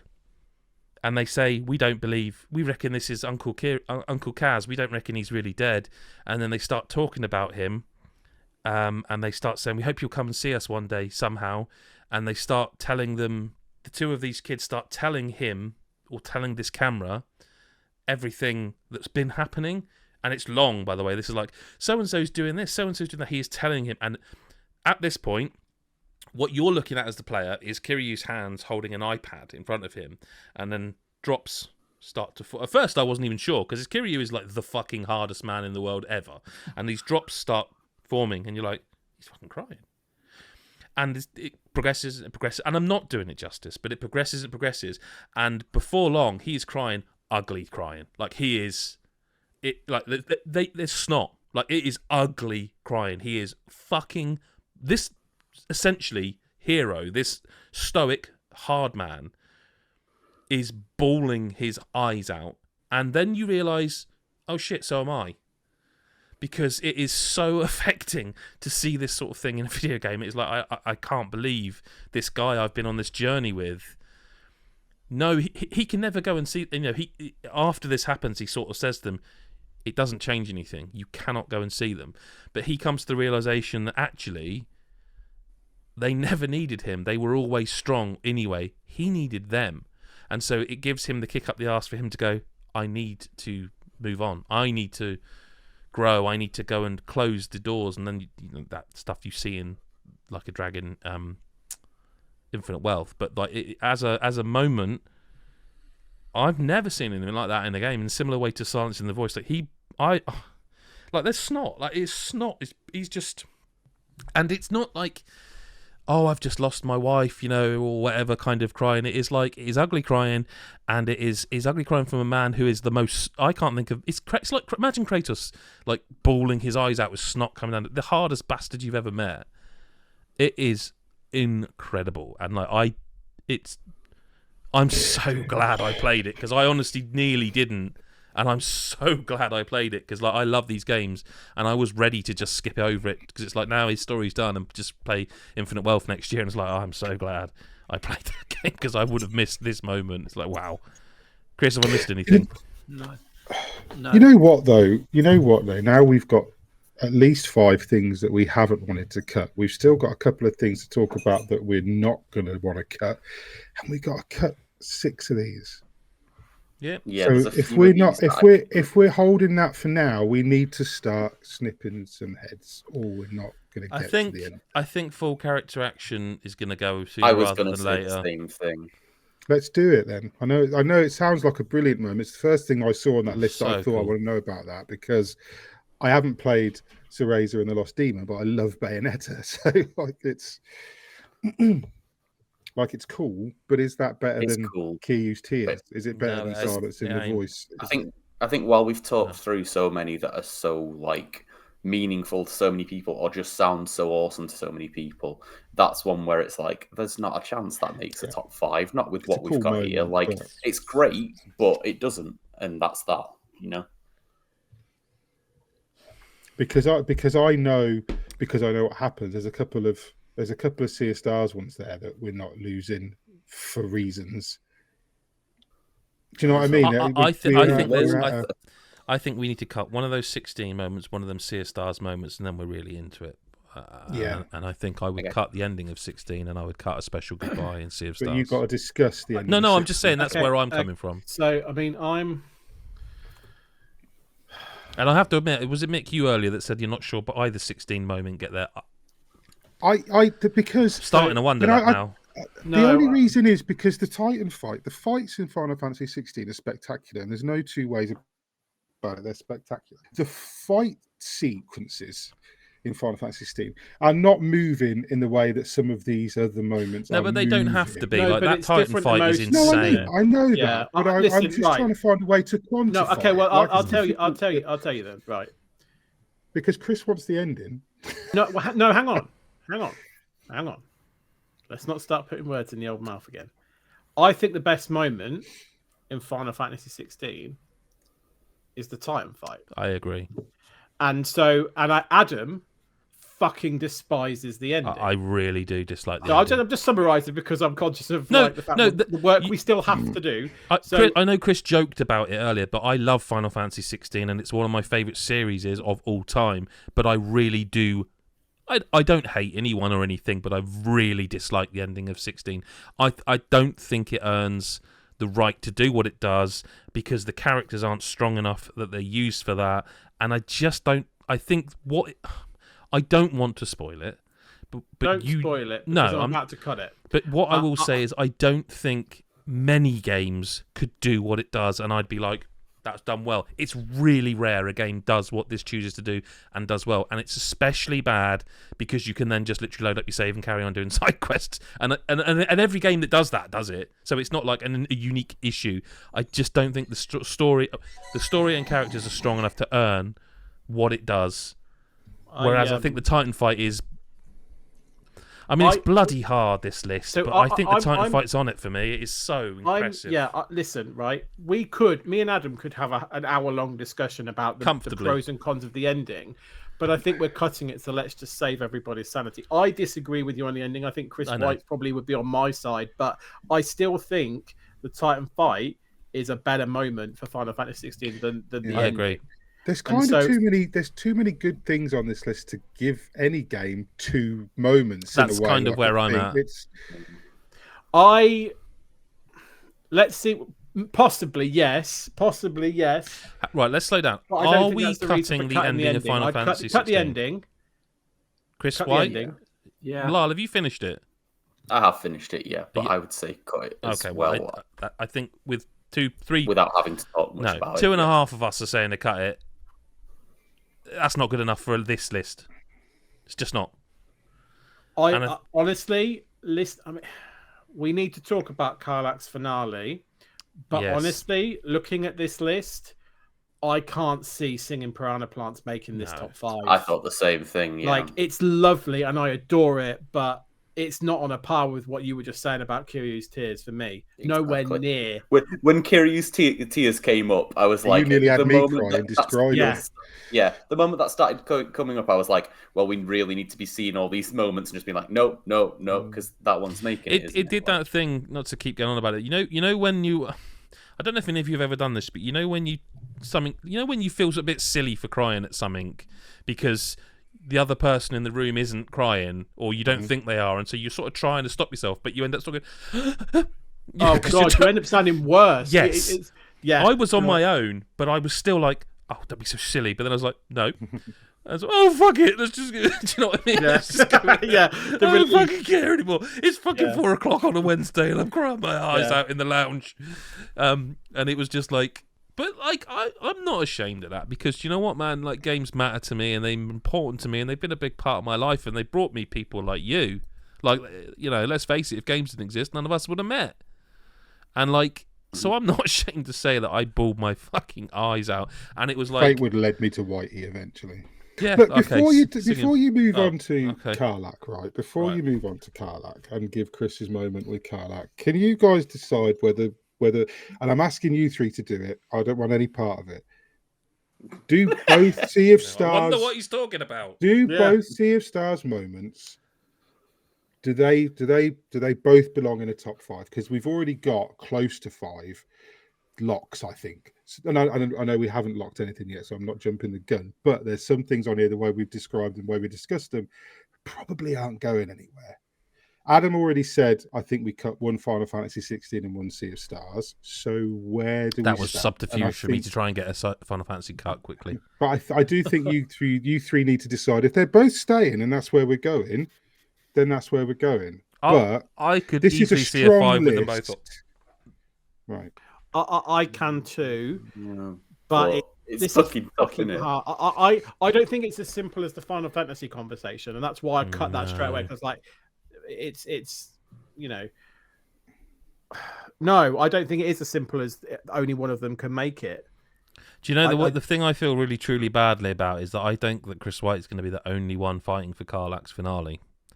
And I hate the thought of where this is going. But this is a bastard of a list. I'm happy to just get into it now, and then that way we've talked about them all. It's just that and the Sea of Stars we really need to talk about, and we've done everything and it's more deciding. Chris White, can you talk about the reunion of Sea of Stars for me? Sorry, no, a special goodbye. No, he can't. Chris Hyde, sorry, I'm playing again. Oh, okay. God, I feel like we're going to cry in this one. Right. Okay. So, Garl. Everyone unequivocally his favourite character from 2023. Best of the year, I The heard. vote says. So basically, this is... I have to spoil now, guys. There's no way around these two moments. There's no way around this. Half, 2/3 of the way through the story. That's sort of 2/3. that sort of way through the story. Garl stays true to character, true to what he's been for this entire story so far. A dog that walks like a man. Sorry? No, carry on. Oh, and basically what happens is he ends up sacrificing himself for the good of his two friends. He that are on takes a this bullet journey. for his mates, yeah. Yeah, he essentially takes a bullet for his mates because he knows the thing that he's known this entire journey is that he is not special. He is not destined to do anything. It is his firm belief that he's not special. He's just there to help his friends out who have been born special and are ultimately going to be the only chance we have of victory over this big bad. He's not the one that needs to survive. His friends are the ones that need to survive. And so essentially, like you say, he takes a bullet for his friends to keep them alive so that they can fulfill their destiny. He won't see that new dawn, but he's taken the bullet so that can be true. Okay. That's like step one. But what I love about this moment is how the developers choose to execute the emotion and the raw sadness of the death and the funeral and the parting of this character. So there's a few scenes where they show the death and they show the burial ceremony, and please guys, if I'm missing a chunk, please chip in. But what I love the most about it, and the bit that brought, this is the other bit for me that brought me to tears, which is where I struggled with only one of these being in, is they do this. It's almost like a montage, but I don't want to take the piss about montages. It'd be like Rocky or something. But it's like this. It's a montage of like still images that are like cropped in, right? To and there's quite a few of them. There's some of like, it could be like Valère, like, you know, sobbing or like hugging someone. There's one I think where Zale is just like punching a tree or something from memory, or a rock. I forget, but it's like it. What I love about it is it just through a set of stills, it captures the emotion that these friends are experiencing in this grief of losing like a lifelong friend. And I love the way what they go through. It is not fair. No, but what I none love of about it's fair. The nature of the cropping is like the way it really moved me, because it's just showing you the important bit of each scene of like, this is the thing. It focuses your attention, and I didn't think like still pixelated images of characters being upset could cut through me. But it is that, I think one of the ones is that Zale one just punching something, because that is his way of like dealing with, is like getting angry and hitting something, because he can't think of another way to express. I think it also plays into how well they've made the characters, because he knows no other way, because he's been sheltered. Like, he's been sheltered his whole life. He's lived in this sort of almost like a monastery where he's been learning his skills. He had a brief time with his friends, and that's all that mattered to him, because he was a child, and that's all that does matter to you when you're young, is your friends and playing with your friends. Then he's taken away through choice, but he's taken away to do this training, and then he gets his mate back and then loses him again. And like, he doesn't know. It's that perfect distillation of, there's nothing else that he can do but punch something, because there's nothing. He doesn't know how to feel it. He's never experienced it, and this is a fucking pixel art game we're talking about right now. Yeah, it's crazy. And they absolutely, because let's be honest, what it does is it's mirroring the feelings that you're feeling. Yeah, you've got right, because you are, you know, you're gutted. It's the one character you want to protect throughout this entire journey, and it's the one they take away from you, and it's gut-wrenching. And so when you see like Valère sobbing or Zale punching out, you're like, yeah, that is the crystallization of how I'm feeling right now as a player as well. Like, this is not fair. This is not fair. This is not what should happen. This, you know, good guys finish first in these games. This is not what we should have to deal with. And it brought a tear to my eye, because I think the execution of and the direction of how they convey that grief, it's not just the standard, like, you know, there is a bit of it where it's like, you know, they go back to the hometown Mooncradle or whatever it is, and they have the ceremony and stuff. But it's just not about just Chris, just about, and I think what I like specifically about that as well is that often a game will do some of this and then just be like, well, still got to play this game, so. But and it goes back to that shit of, they are gamers, because they know that it would be hugely dissonant for you for that character to bite it, and then you'd be like, and there's his funeral, and on we go with the story. Like, it changes the mood. And that scene is just the right length and just the right amount of emotion that it changes the mood, and then it feels. And this is kind of, when I talk about moments earning things, when you then are back to the game, so to speak, and it's like you have to carry on, it feels like they've earned the right for you to say, yeah, okay, because you've experienced your mourning period with the characters. It's This is a depressing list. There's fucking a lot of sadness. I mean, it ain't going to get much better. We need to talk about Karlach's finale, but I also feel like we may as well just go into the reunion part, because if people are trying to avoid spoilers, do you know what I mean? It's a bit fucking late, isn't it? Well, no, what I mean is if we talk about one CS Star spoilers, then we go to Karlach spoilers, then we go back to... So the reunion is basically true ending, and the scene... Oh, this is really hard to describe. Basically, long story short, the secret ending, you get Garl back to life. Now, that sounds a bit like, oh, that's a bit lame. But the way they do it is genius. So the scene where he dies, there is a moment where another character pauses time to talk to the big bad of the game. He's one of your party members. He pauses time and he's basically like, so this is how it's going to go down. And the other guys go, I didn't even know you could do this now. He goes, yeah, well, we'll talk... What you never see, what the heroes never see, is that the big bad and the big good are kind of mates, and it's their kind of, and this is where the kind of sabotage universe comes into it. The whole over, this is what leads into it being more of just the one game. That pink blob we mentioned a few hours ago is basically invincible, but not invincible enough that in the secret ending, when you do everything there is to do, and you get to this point where you're like, this thing's been here the whole game, and I don't know how to access it. Now I do. So you do it. You do all the extra stuff, all the extra bosses, blah, blah, blah.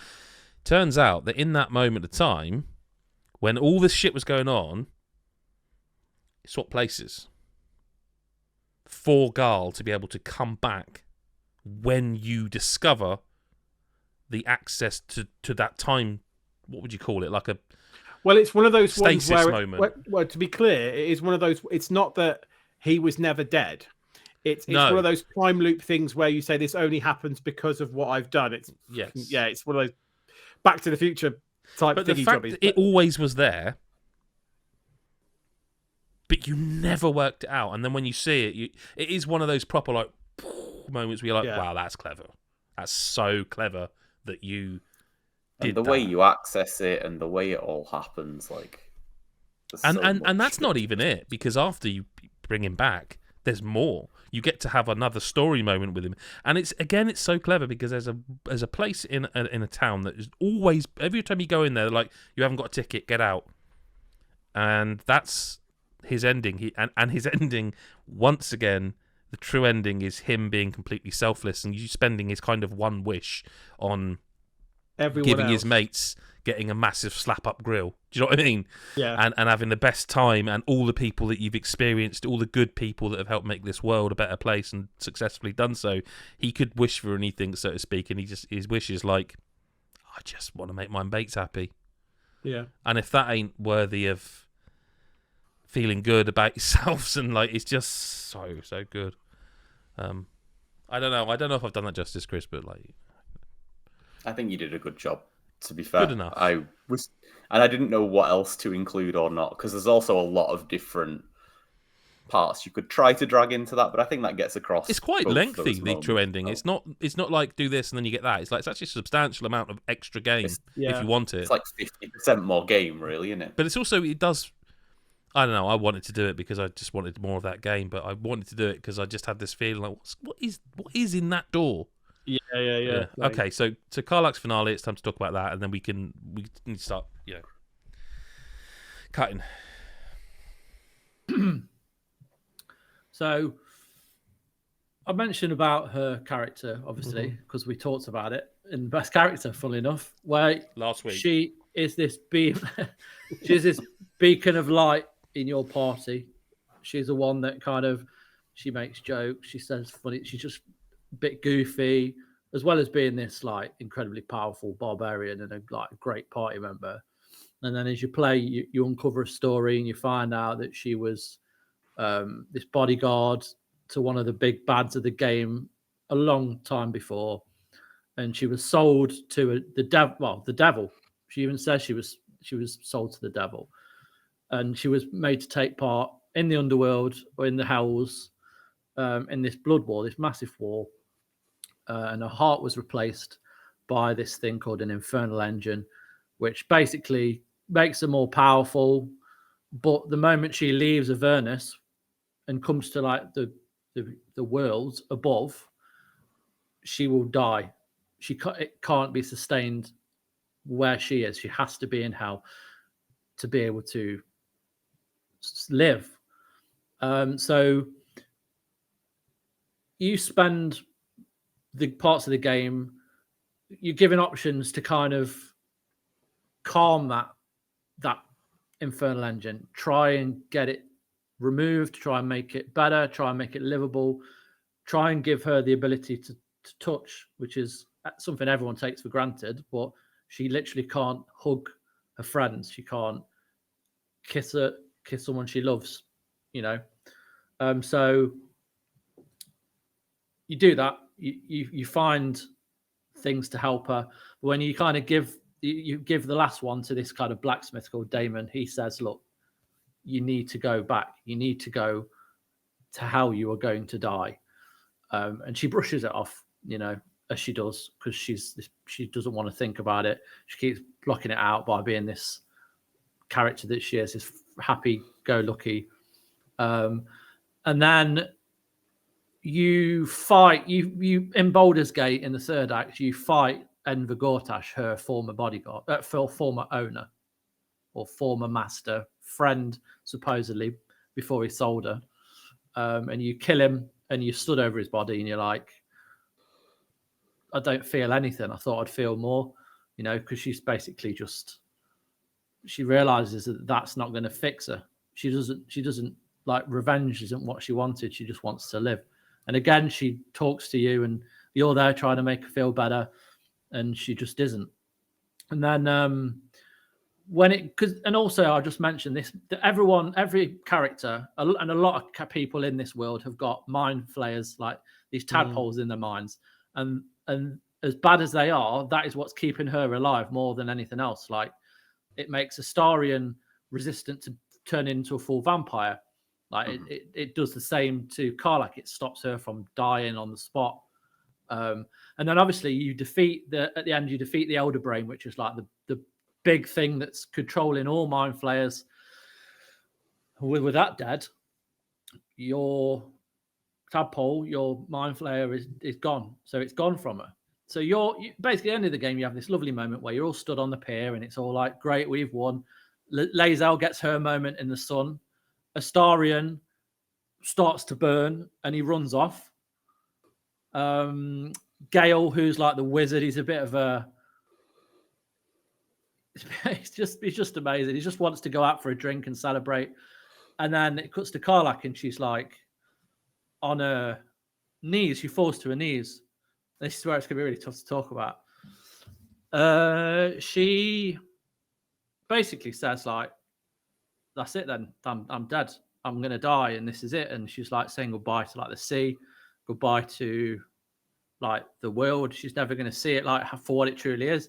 And you're like, you kind of forgot the fact that she's dying, because you've just been through so much shit with this mind flayer, and the acting is just unbelievable. Like, she is incredible, and she's like, she looks at you and she tells you that she adores you and you've been a really good friend, but she has to go. Now, there are two ways to approach this. You can let her die, and she just turns into a pile of ash. And I'm fucking so glad that wasn't my moment. That wasn't my ending. I basically, as she was about to basically give in, I stopped her and I said, no, you have been the rock for me. And I talked about how she was like my best friend in the game. I needed her when things went bad early on, and a lot of things happened. I needed that character just for her to keep me positive, to keep me going, because it was fucking annoying and it was shit. And I got her, and she was there for me throughout. You know, she talked to me in the camp after a battle, after a few days out. She kept me going. She was positive. She was really just incredible as a person. And this is a fucking video game character. Like, and then, so anyway, she's on her knees and she's saying farewell. I'm like, it's not happening. We're going to hell. We're going back to hell, and we're going to fucking fix you. And she's like, you don't need to do that. And I'm like, I do need to do that. And you take her back, and like it fades to black, and then it cuts back in, and you walk through a portal into hell with her. And she's like, and this is where it's really cool. Is she's like, you know what we're going to face her. You know we're going to have to face Zariel, who was basically her devil that, enslaved her. And you don't talk. You don't have any dialogue options, really. You just let her talk. And she lets you know that it's going to be tough, but she's glad that you went with her. And instead of it being sad, there's like that glimmer of hope where she basically pulls a cigar out, lights the cigar, smokes it, stomps on it, and you both fucking run into hell together. And that's how it ended for me. Sorry. And that's my finale. That's Karlach's finale. And that is what the moment is. And that is why, and I know potentially it's optional for a lot of people. There are other ways to end it, but pretty much 9 out of 10 times with Karlach, she's gonna die. She will die, whether it's via this infernal engine or whether she becomes a mind flayer, which is another option. But her character is so tragic, and she is the most loving character, and again, it's not fucking fair. It's not fair that she's the one when there's other characters in your party who are quite grey. Like even you, I know you make the decisions, but you've done wrong. Shadowheart's done wrong just by her. What she was an assassin essentially, and yes, she was trained into it, but she still did it. Lae'zel was a warrior that killed so many people. Everyone's done something bad, but she is so pure and so good. And it's only through being enslaved by this devil that she is now unable to live. And it's just not fair. And I think the fact that ending does what it does in the way that it does is just so perfect that is why it's in the list. And that is why, and I know it's personal to me, but it will be personal to other people. I don't think that's something that should take away from its impact or its worth. I just think in terms of the way it builds to that moment for over 100 hours of gaming, you've been with this person for so long, you learn all about her. The way the acting, she nails it, Samantha Bayard. The animation in it, it's not cheesy, it's not fake, it's just pure, and it's an amalgamation of every single decision you've made regarding her, regarding the fate of Baldur's Gate and the fate of Faerun. You are here with her now, and the only thing that really matters is friendship. As corny as that sounds, this game is about friendship above anything else.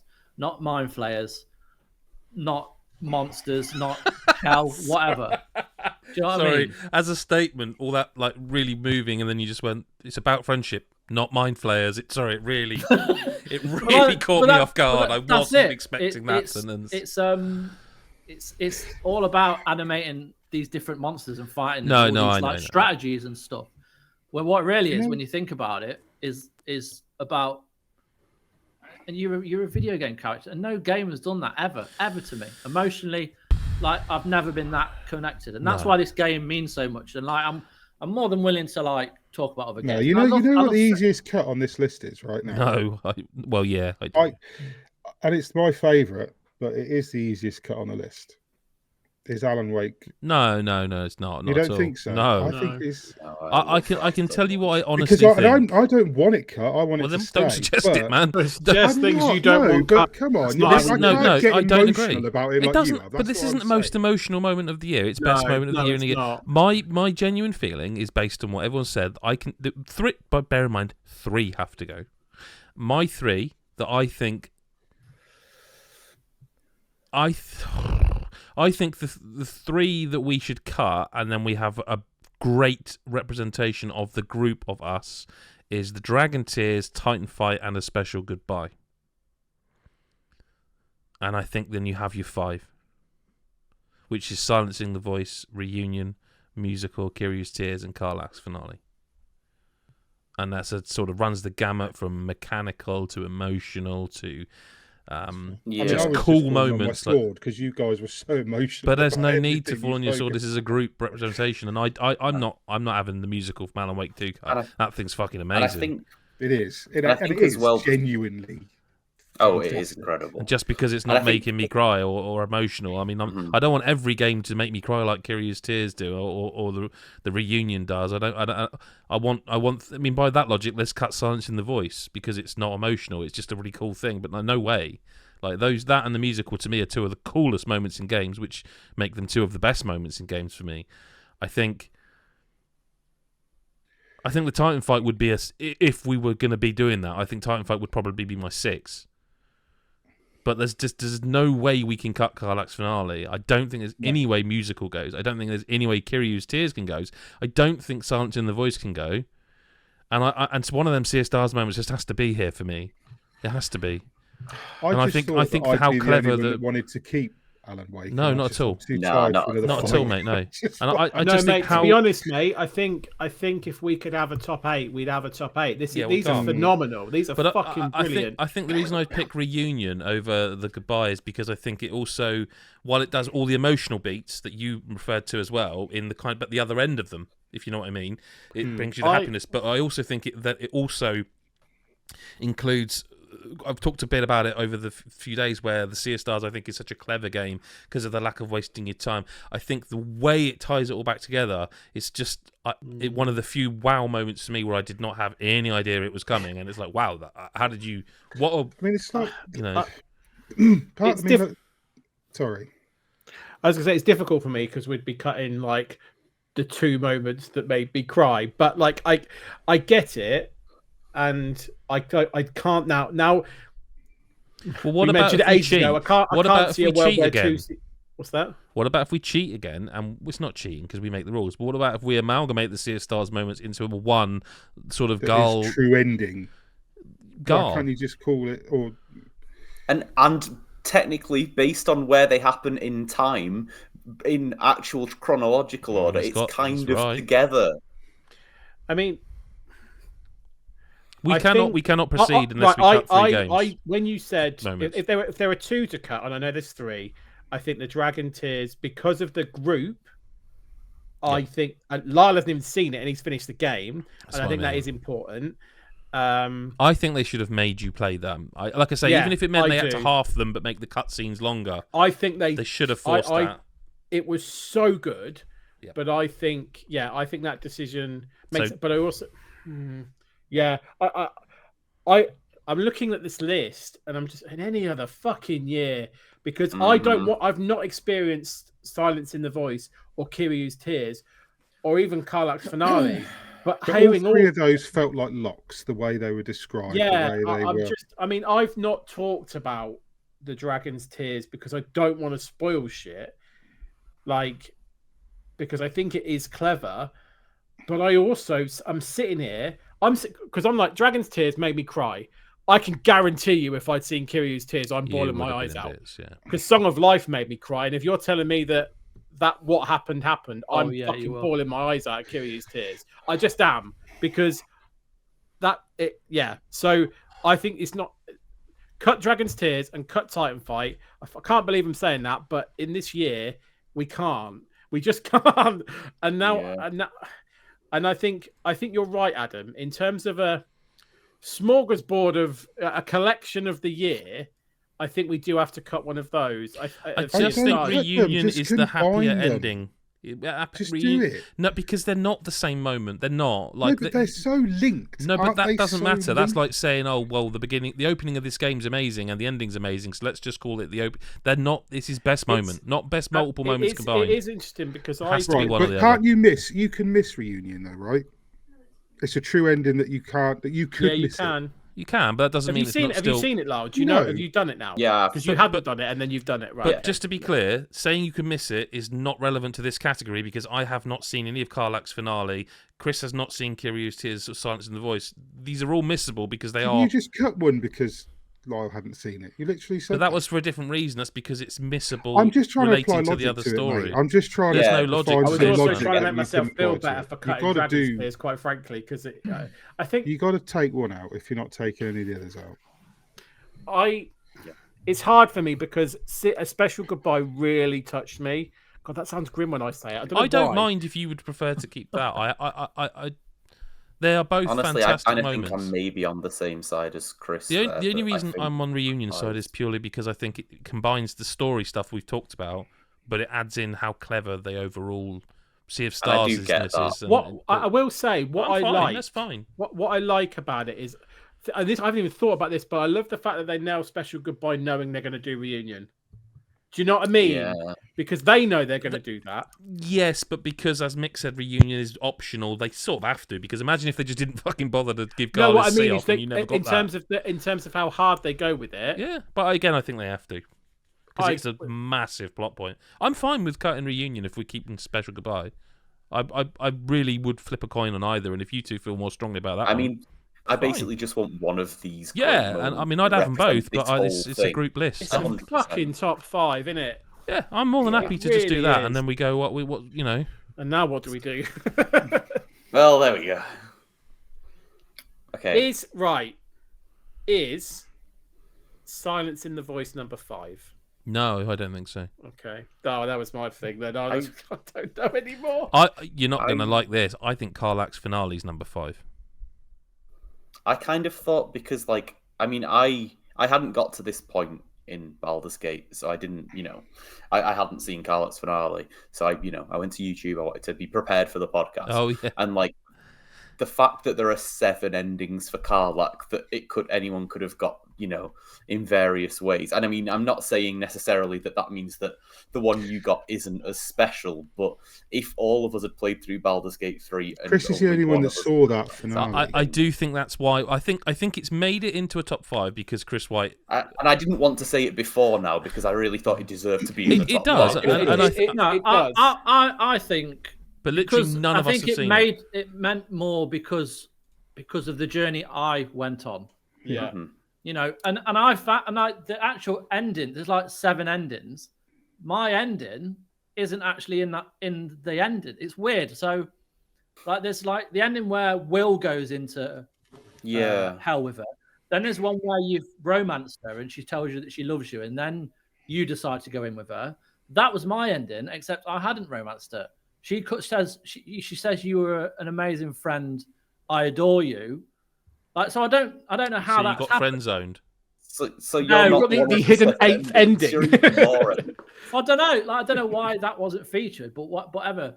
I think it just meant more because of the journey I'd been on, where after Shadowheart, I was very much like, fuck it, I'm just going to become a mind flayer. Nothing else matters. Like you do when you break up with someone.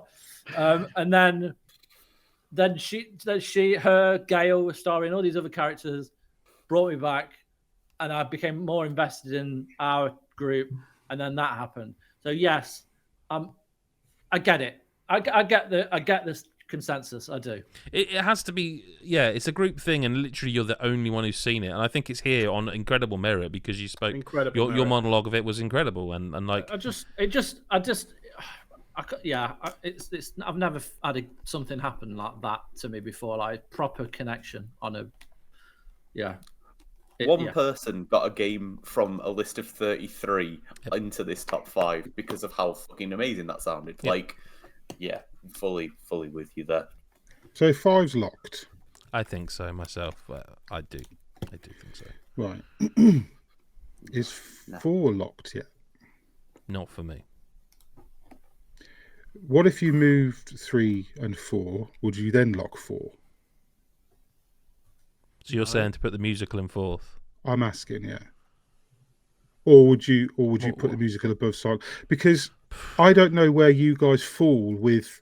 Yeah, I'm keeping my cards quite close to my chest on this one. If I'm honest, I'll be clear. If I was a betting man, I would think musical wins. No, not for me. Okay, then that's why I don't bet. Sorry, mate. Sorry, I don't know. No, I thought I think I'm Sea of saying for the Stars group. I would. probably Yeah, wins no, the group. I am too. Right. Okay. The Maybe you're musical, right. when I saw that, I messaged Adam and said, So did I. So "This I is did. game of the year. Yeah, I this know, is I moment know. of the year."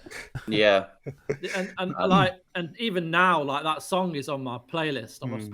Still, and I can't wait to see it perform live at the. I can't, like, it's gonna be amazing.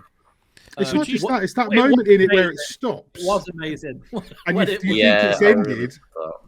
and it's just back again. It just And carries on. It's just phenomenally good. It's And also that you just don't so just much watch fun. it, you sort of play through it and Yeah. wander about it. But when you're playing through it and the music's going, and you're I wasn't expected to be as adrenalized as that in that game. Like the boss fights are the boss fights, and they run the gamut of like the usual boss fight. I learned the patterns, or dodge this, or shoot that. It's all very hectic, and particularly Saga's boss fights, because there's always like an element of horror to them. But this was just. And the closest analogy I had was, and I mentioned it before, was the ashtray sequence in Control. Was just I don't think it's as good as that. It maybe it's not. And the reason I don't think it's as good as that, ashtray sequence a couple of years ago now, so I'm probably not remembering it as I did. I don't think the musical is as well signposted and as directional as people as ever. Unless it's just me, but I felt like there were moments where I wasn't 100% sure where to go. Like at the start of it, I'm like, yeah, this feels very natural, and I'm following that. The only thing I was worried about was that I went into every single sequence in Alan Wake 2 with not enough batteries. So, like, no matter what happened, I was always shitting myself. For me, it was more that it does go on a bit. Let's be fair, because it's the length of a song, and it's a long song, and then it starts again. Yeah, but my problem with it is there are moments where I feel like it's not directing the player quite as much as it should. Like it should almost funnel you the way that you, like you mentioned, the maze does. See, I didn't get that. No, I did, and I also died a few times during it, and it feels like one of them sequences where they should properly overpower you and not risk spoiling the immersion of that moment by allowing you to die. It should be one of those moments where it's designed to feel like you could die but never actually let you, if that makes sense. Like it should be, and I think it's a terrific moment. But for me, it would be 3 on this list, but I don't think that's... You see how that list there is, right? Yes. If we had to vote for the 1 and 2 from that 1 and 2, that it would go the other way, right? No, I don't think it would on this occasion, but I do think there's a risk of just going, oh, well, there's been a lot of passion said about 5th, 4th, and 2nd, and the musical, I've heard, you've mentioned issues about like the batteries, I've mentioned having issues with it in terms of the direction. Chris, I'm pretty sure you did as well. Because of the moment. The batteries was because I spammed the torch over and over again. That's not your fault, though, is it? Brady cat. No, but it's also not down to that moment either. It's just how I. No, but we're talking about that moment being the best moment. The fact that I was running around looking for batteries or whatever didn't take away from that moment. I mean, the batteries are in. There's safety boxes everywhere with batteries and bullets in them. I'm just pointing out that I never was with the original. I never played Alan Wake for the combat. It's good. It's not brilliant. It's good combat. What I'm there for is how amazing it looks, the sound, the spectacle, the story, the weirdness, and I just didn't get that same power vibe that I got from like the Ashtray Maze and some other bits. I thought it was a really cool moment. I felt like it was quite long and no one's going to agree with me. I think it's a superb moment and it's correct to be in the top 5, but I do think it's a little bit indulgent in terms of how long it is, and it does feel a bit like they're saying, remember us? We did that maze thing. It's pretty cool again, isn't it? It's very similar moment. I didn't feel that though. I just felt I was just constantly like my jaw was on the floor for the entire scene. Yeah, mine was for the first 2 or 3 minutes, and after that it was like I never ran out of that. I just know. Fair enough. And if in fact, when it ended, I thought, oh shit, it's over. Yeah. Oh no! Because I found myself running around in circles a few times as well because I didn't get. Obviously, I must have either been going too fast or too slow. I don't know, but I ended up. There was one bit where I went around the same thing 2 or 3 times because I just didn't quite get the direction. It just didn't feel as directed as the Ashtray Maze, which is the direct. Comparison. The struggle I've got is I haven't seen 2, 3, and 4 as moments, so. I don't think 4 goes anywhere. I think 4's where 4 is. 4's. Right. Adam. Yeah, I'm happy 4's made the list. What would you choose is your favourite between Sea of Stars and Gaiden? I'd choose Kiryu's Tears. Okay, right. My question was, I think people have had problems with the musical. Maybe that's 3rd. That's what I would do, but it's a group thing. Maybe we vote on the other 2. And I know not everyone's played Like a Dragon. Well, what would you choose between Kiryu's Tears and the musical? Kiryu. Right, that's what I thought. But the musical's amazing. It is. I don't find it has the same impact. It's a payoff for 20 years that was completely unexpected. It is. That's the other thing about it that I didn't mention is that I did not expect it at all. Like when it's one of those where you think, oh, we're going to get a little scene, credits are going to roll, and then this fucking 10-minute scene of him, like I say, ugly crying. There's no other way of putting it. It really was like, because there was. Listen, before I finished that, coming into this, there was not a chance in hell I was going to have anything else. I was going to argue to the death for a special goodbye or the reunion. It was going to be a Sea of Stars moment for me. I really didn't see Kiryu's tears coming. Like, I just did not see that coming. Like, they're a funny studio because, as you mentioned about the writing, it was one of the. I had a similar moment to you when this scene was playing out. Is that they don't get a lot of credit for it because people do the memes, like you say, and they joke about the sort of the wacky moments, like you say.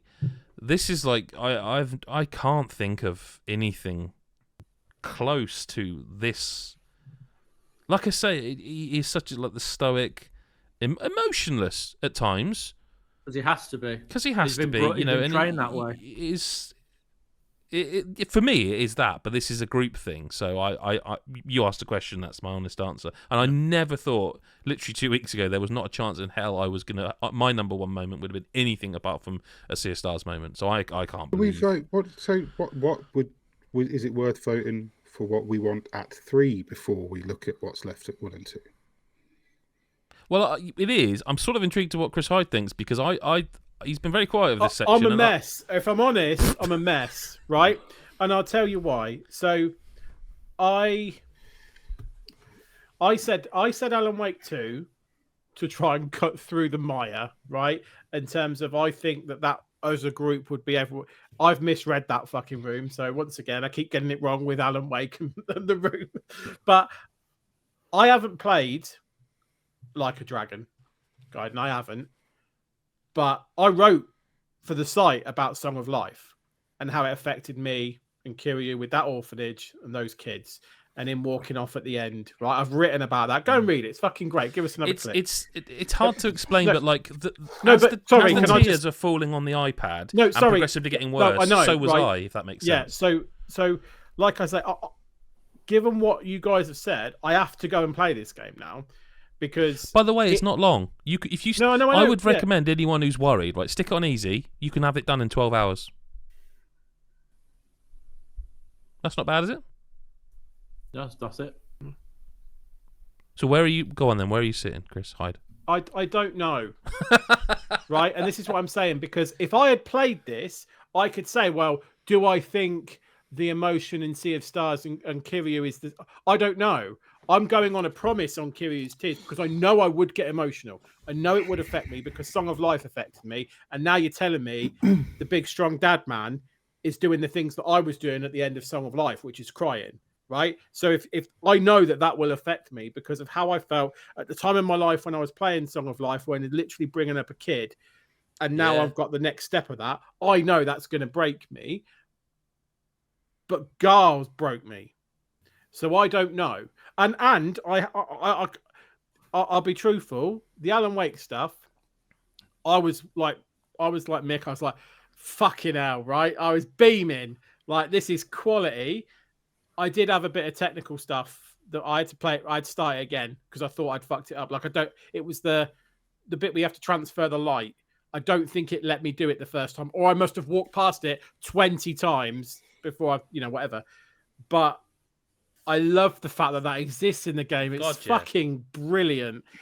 And I would have been happy. The thing is, for me, this is why I'm so messed up in the head, because I would be happy currently with either 1 or 2 being number 1 on this list. But I know if I'd played number 3, I'd be like, I don't know what the fuck to do. So I can't. I don't want to be as reductive as, well, I haven't seen number 3, because I know if I had, I'd be batting for it.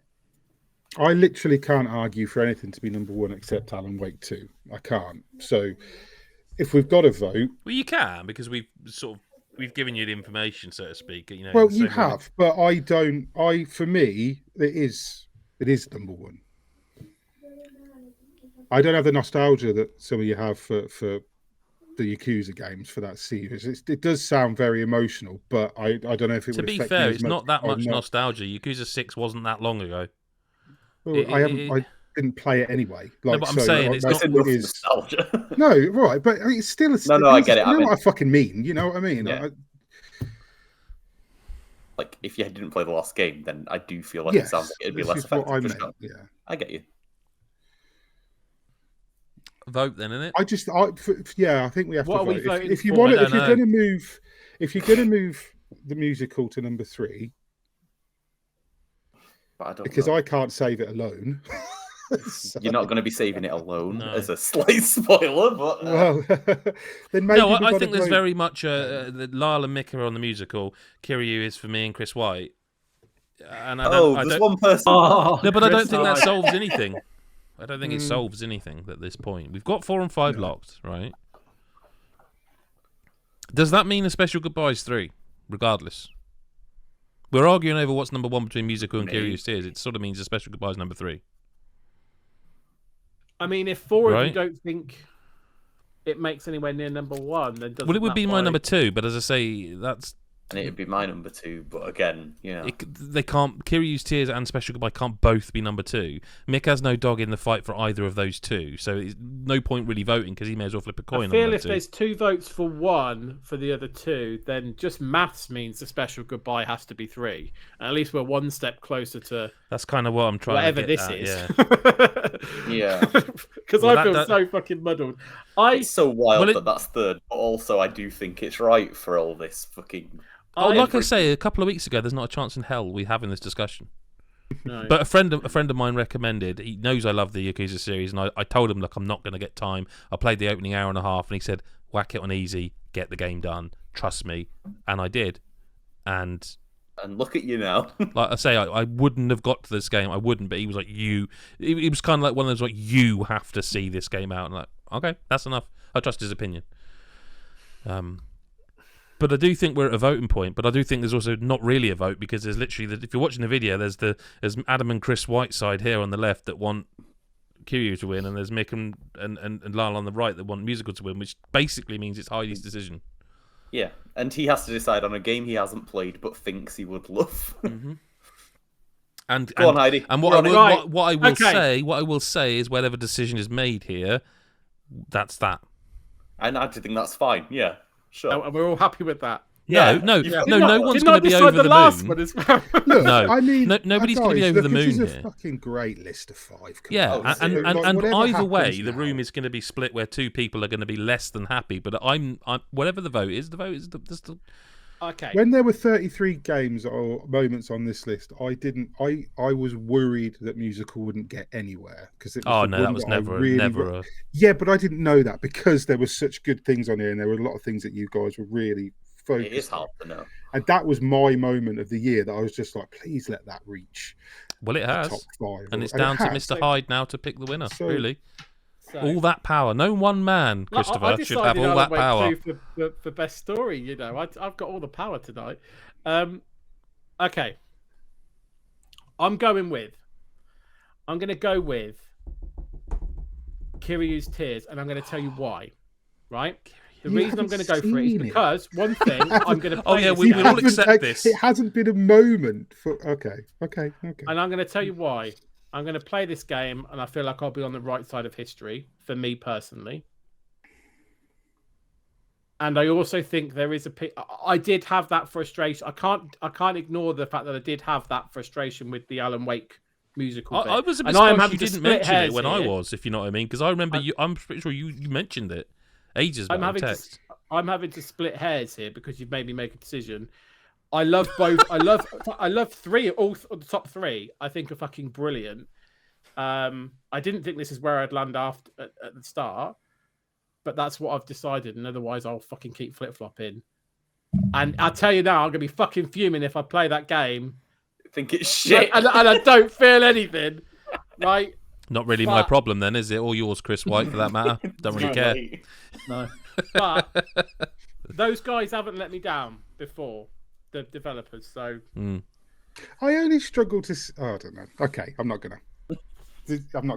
No, given that we agreed that we would let Chris's decision be final, it probably is best to not argue it further. It was a stupid decision. Yeah. Change it. No, I'm fine. It was great. category good done. We did it, guys. We've done it. I'm going to read these, and I think they're just generally speaking, what a brilliant sort of broad list of emotional, weird, and cool stuff. Emotionally drained talking about all of these moments because so like powerful, like all of them. Yeah, I know. No, the reason we're tittering away. No, I know you know, but if people are listening on just the audio version, just go and watch the video version, and you'll see why we're tittering. Because that was a properly good reactive. Sorry, I can't remember what we're doing. Have I read them out yet? Locking it in and reading it out. Not read them out yet. Okay. I feel like Chris. I feel like you should get your daughter to come and read it out after that starring moment. But it's a great list. That's what. Yeah, we were saying it's a great list of sort of various things, and it's just a great list. So, in 5th place for best moment in the game in 2023 is Karlach's finale from Baldur's Gate 3. In 4th place is Paranormal Sight, Silencing the Voice. In 3rd place is A Special Goodbye in Sea of Stars. In 2nd place is Alan Wake 2's musical, and the best moment in a game this year is Kiryu's Tears from Like a Dragon Gaiden, the man who erased his name. Exhale, everyone. Got through it. We didn't kill each other. We didn't kill Well, I each think other. everyone hates me, but other than that, that's cool. Chris and I love you, mate. Chris loves me. You're great. Both times I've made a decision in day 4, and he's got both of them. I'm going to be walking around telling everyone I know, even if they don't know you, I know this bloke. His name's Chris Hyde. He's got 13 on the Slack, and I'm just going to be. That's how I'm going to be picking you up, man. Tomorrow is. Can I just point out as well that it's was purely inches. coincidence. It's 14 on the Slack. Inches, not millimeters. Purely coincidence and not in any way intended. That when it was my choice, both times I didn't pick Lyle's choice. Carry on. Pure accent. Tomorrow we will be talking about most anticipated of 2024, which is a top 5. And then it's positivity. Then it's business time. Top 10 games of the year. Then 2023. And then we all get to sort of hibernate until the new year to sort of honey and lemon and suck sweets to soothe our aching. Maybe play some of the games we voted into first place. Maybe play some of the most anticipated games. Who knows? If we're lucky.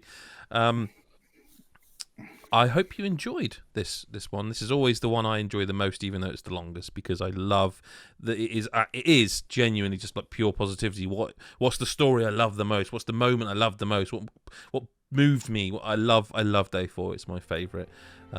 Which isn't to say the other days aren't brilliant, but if you felt we argued yesterday, and if you felt that like day 3, I'm getting me days. Day 3 was the worst of us. Day 4 was the best of us. And day 5 is the last of us. Oh, That's where you were going, boss. That's why he gets the big bucks. That's why he gets the big bucks.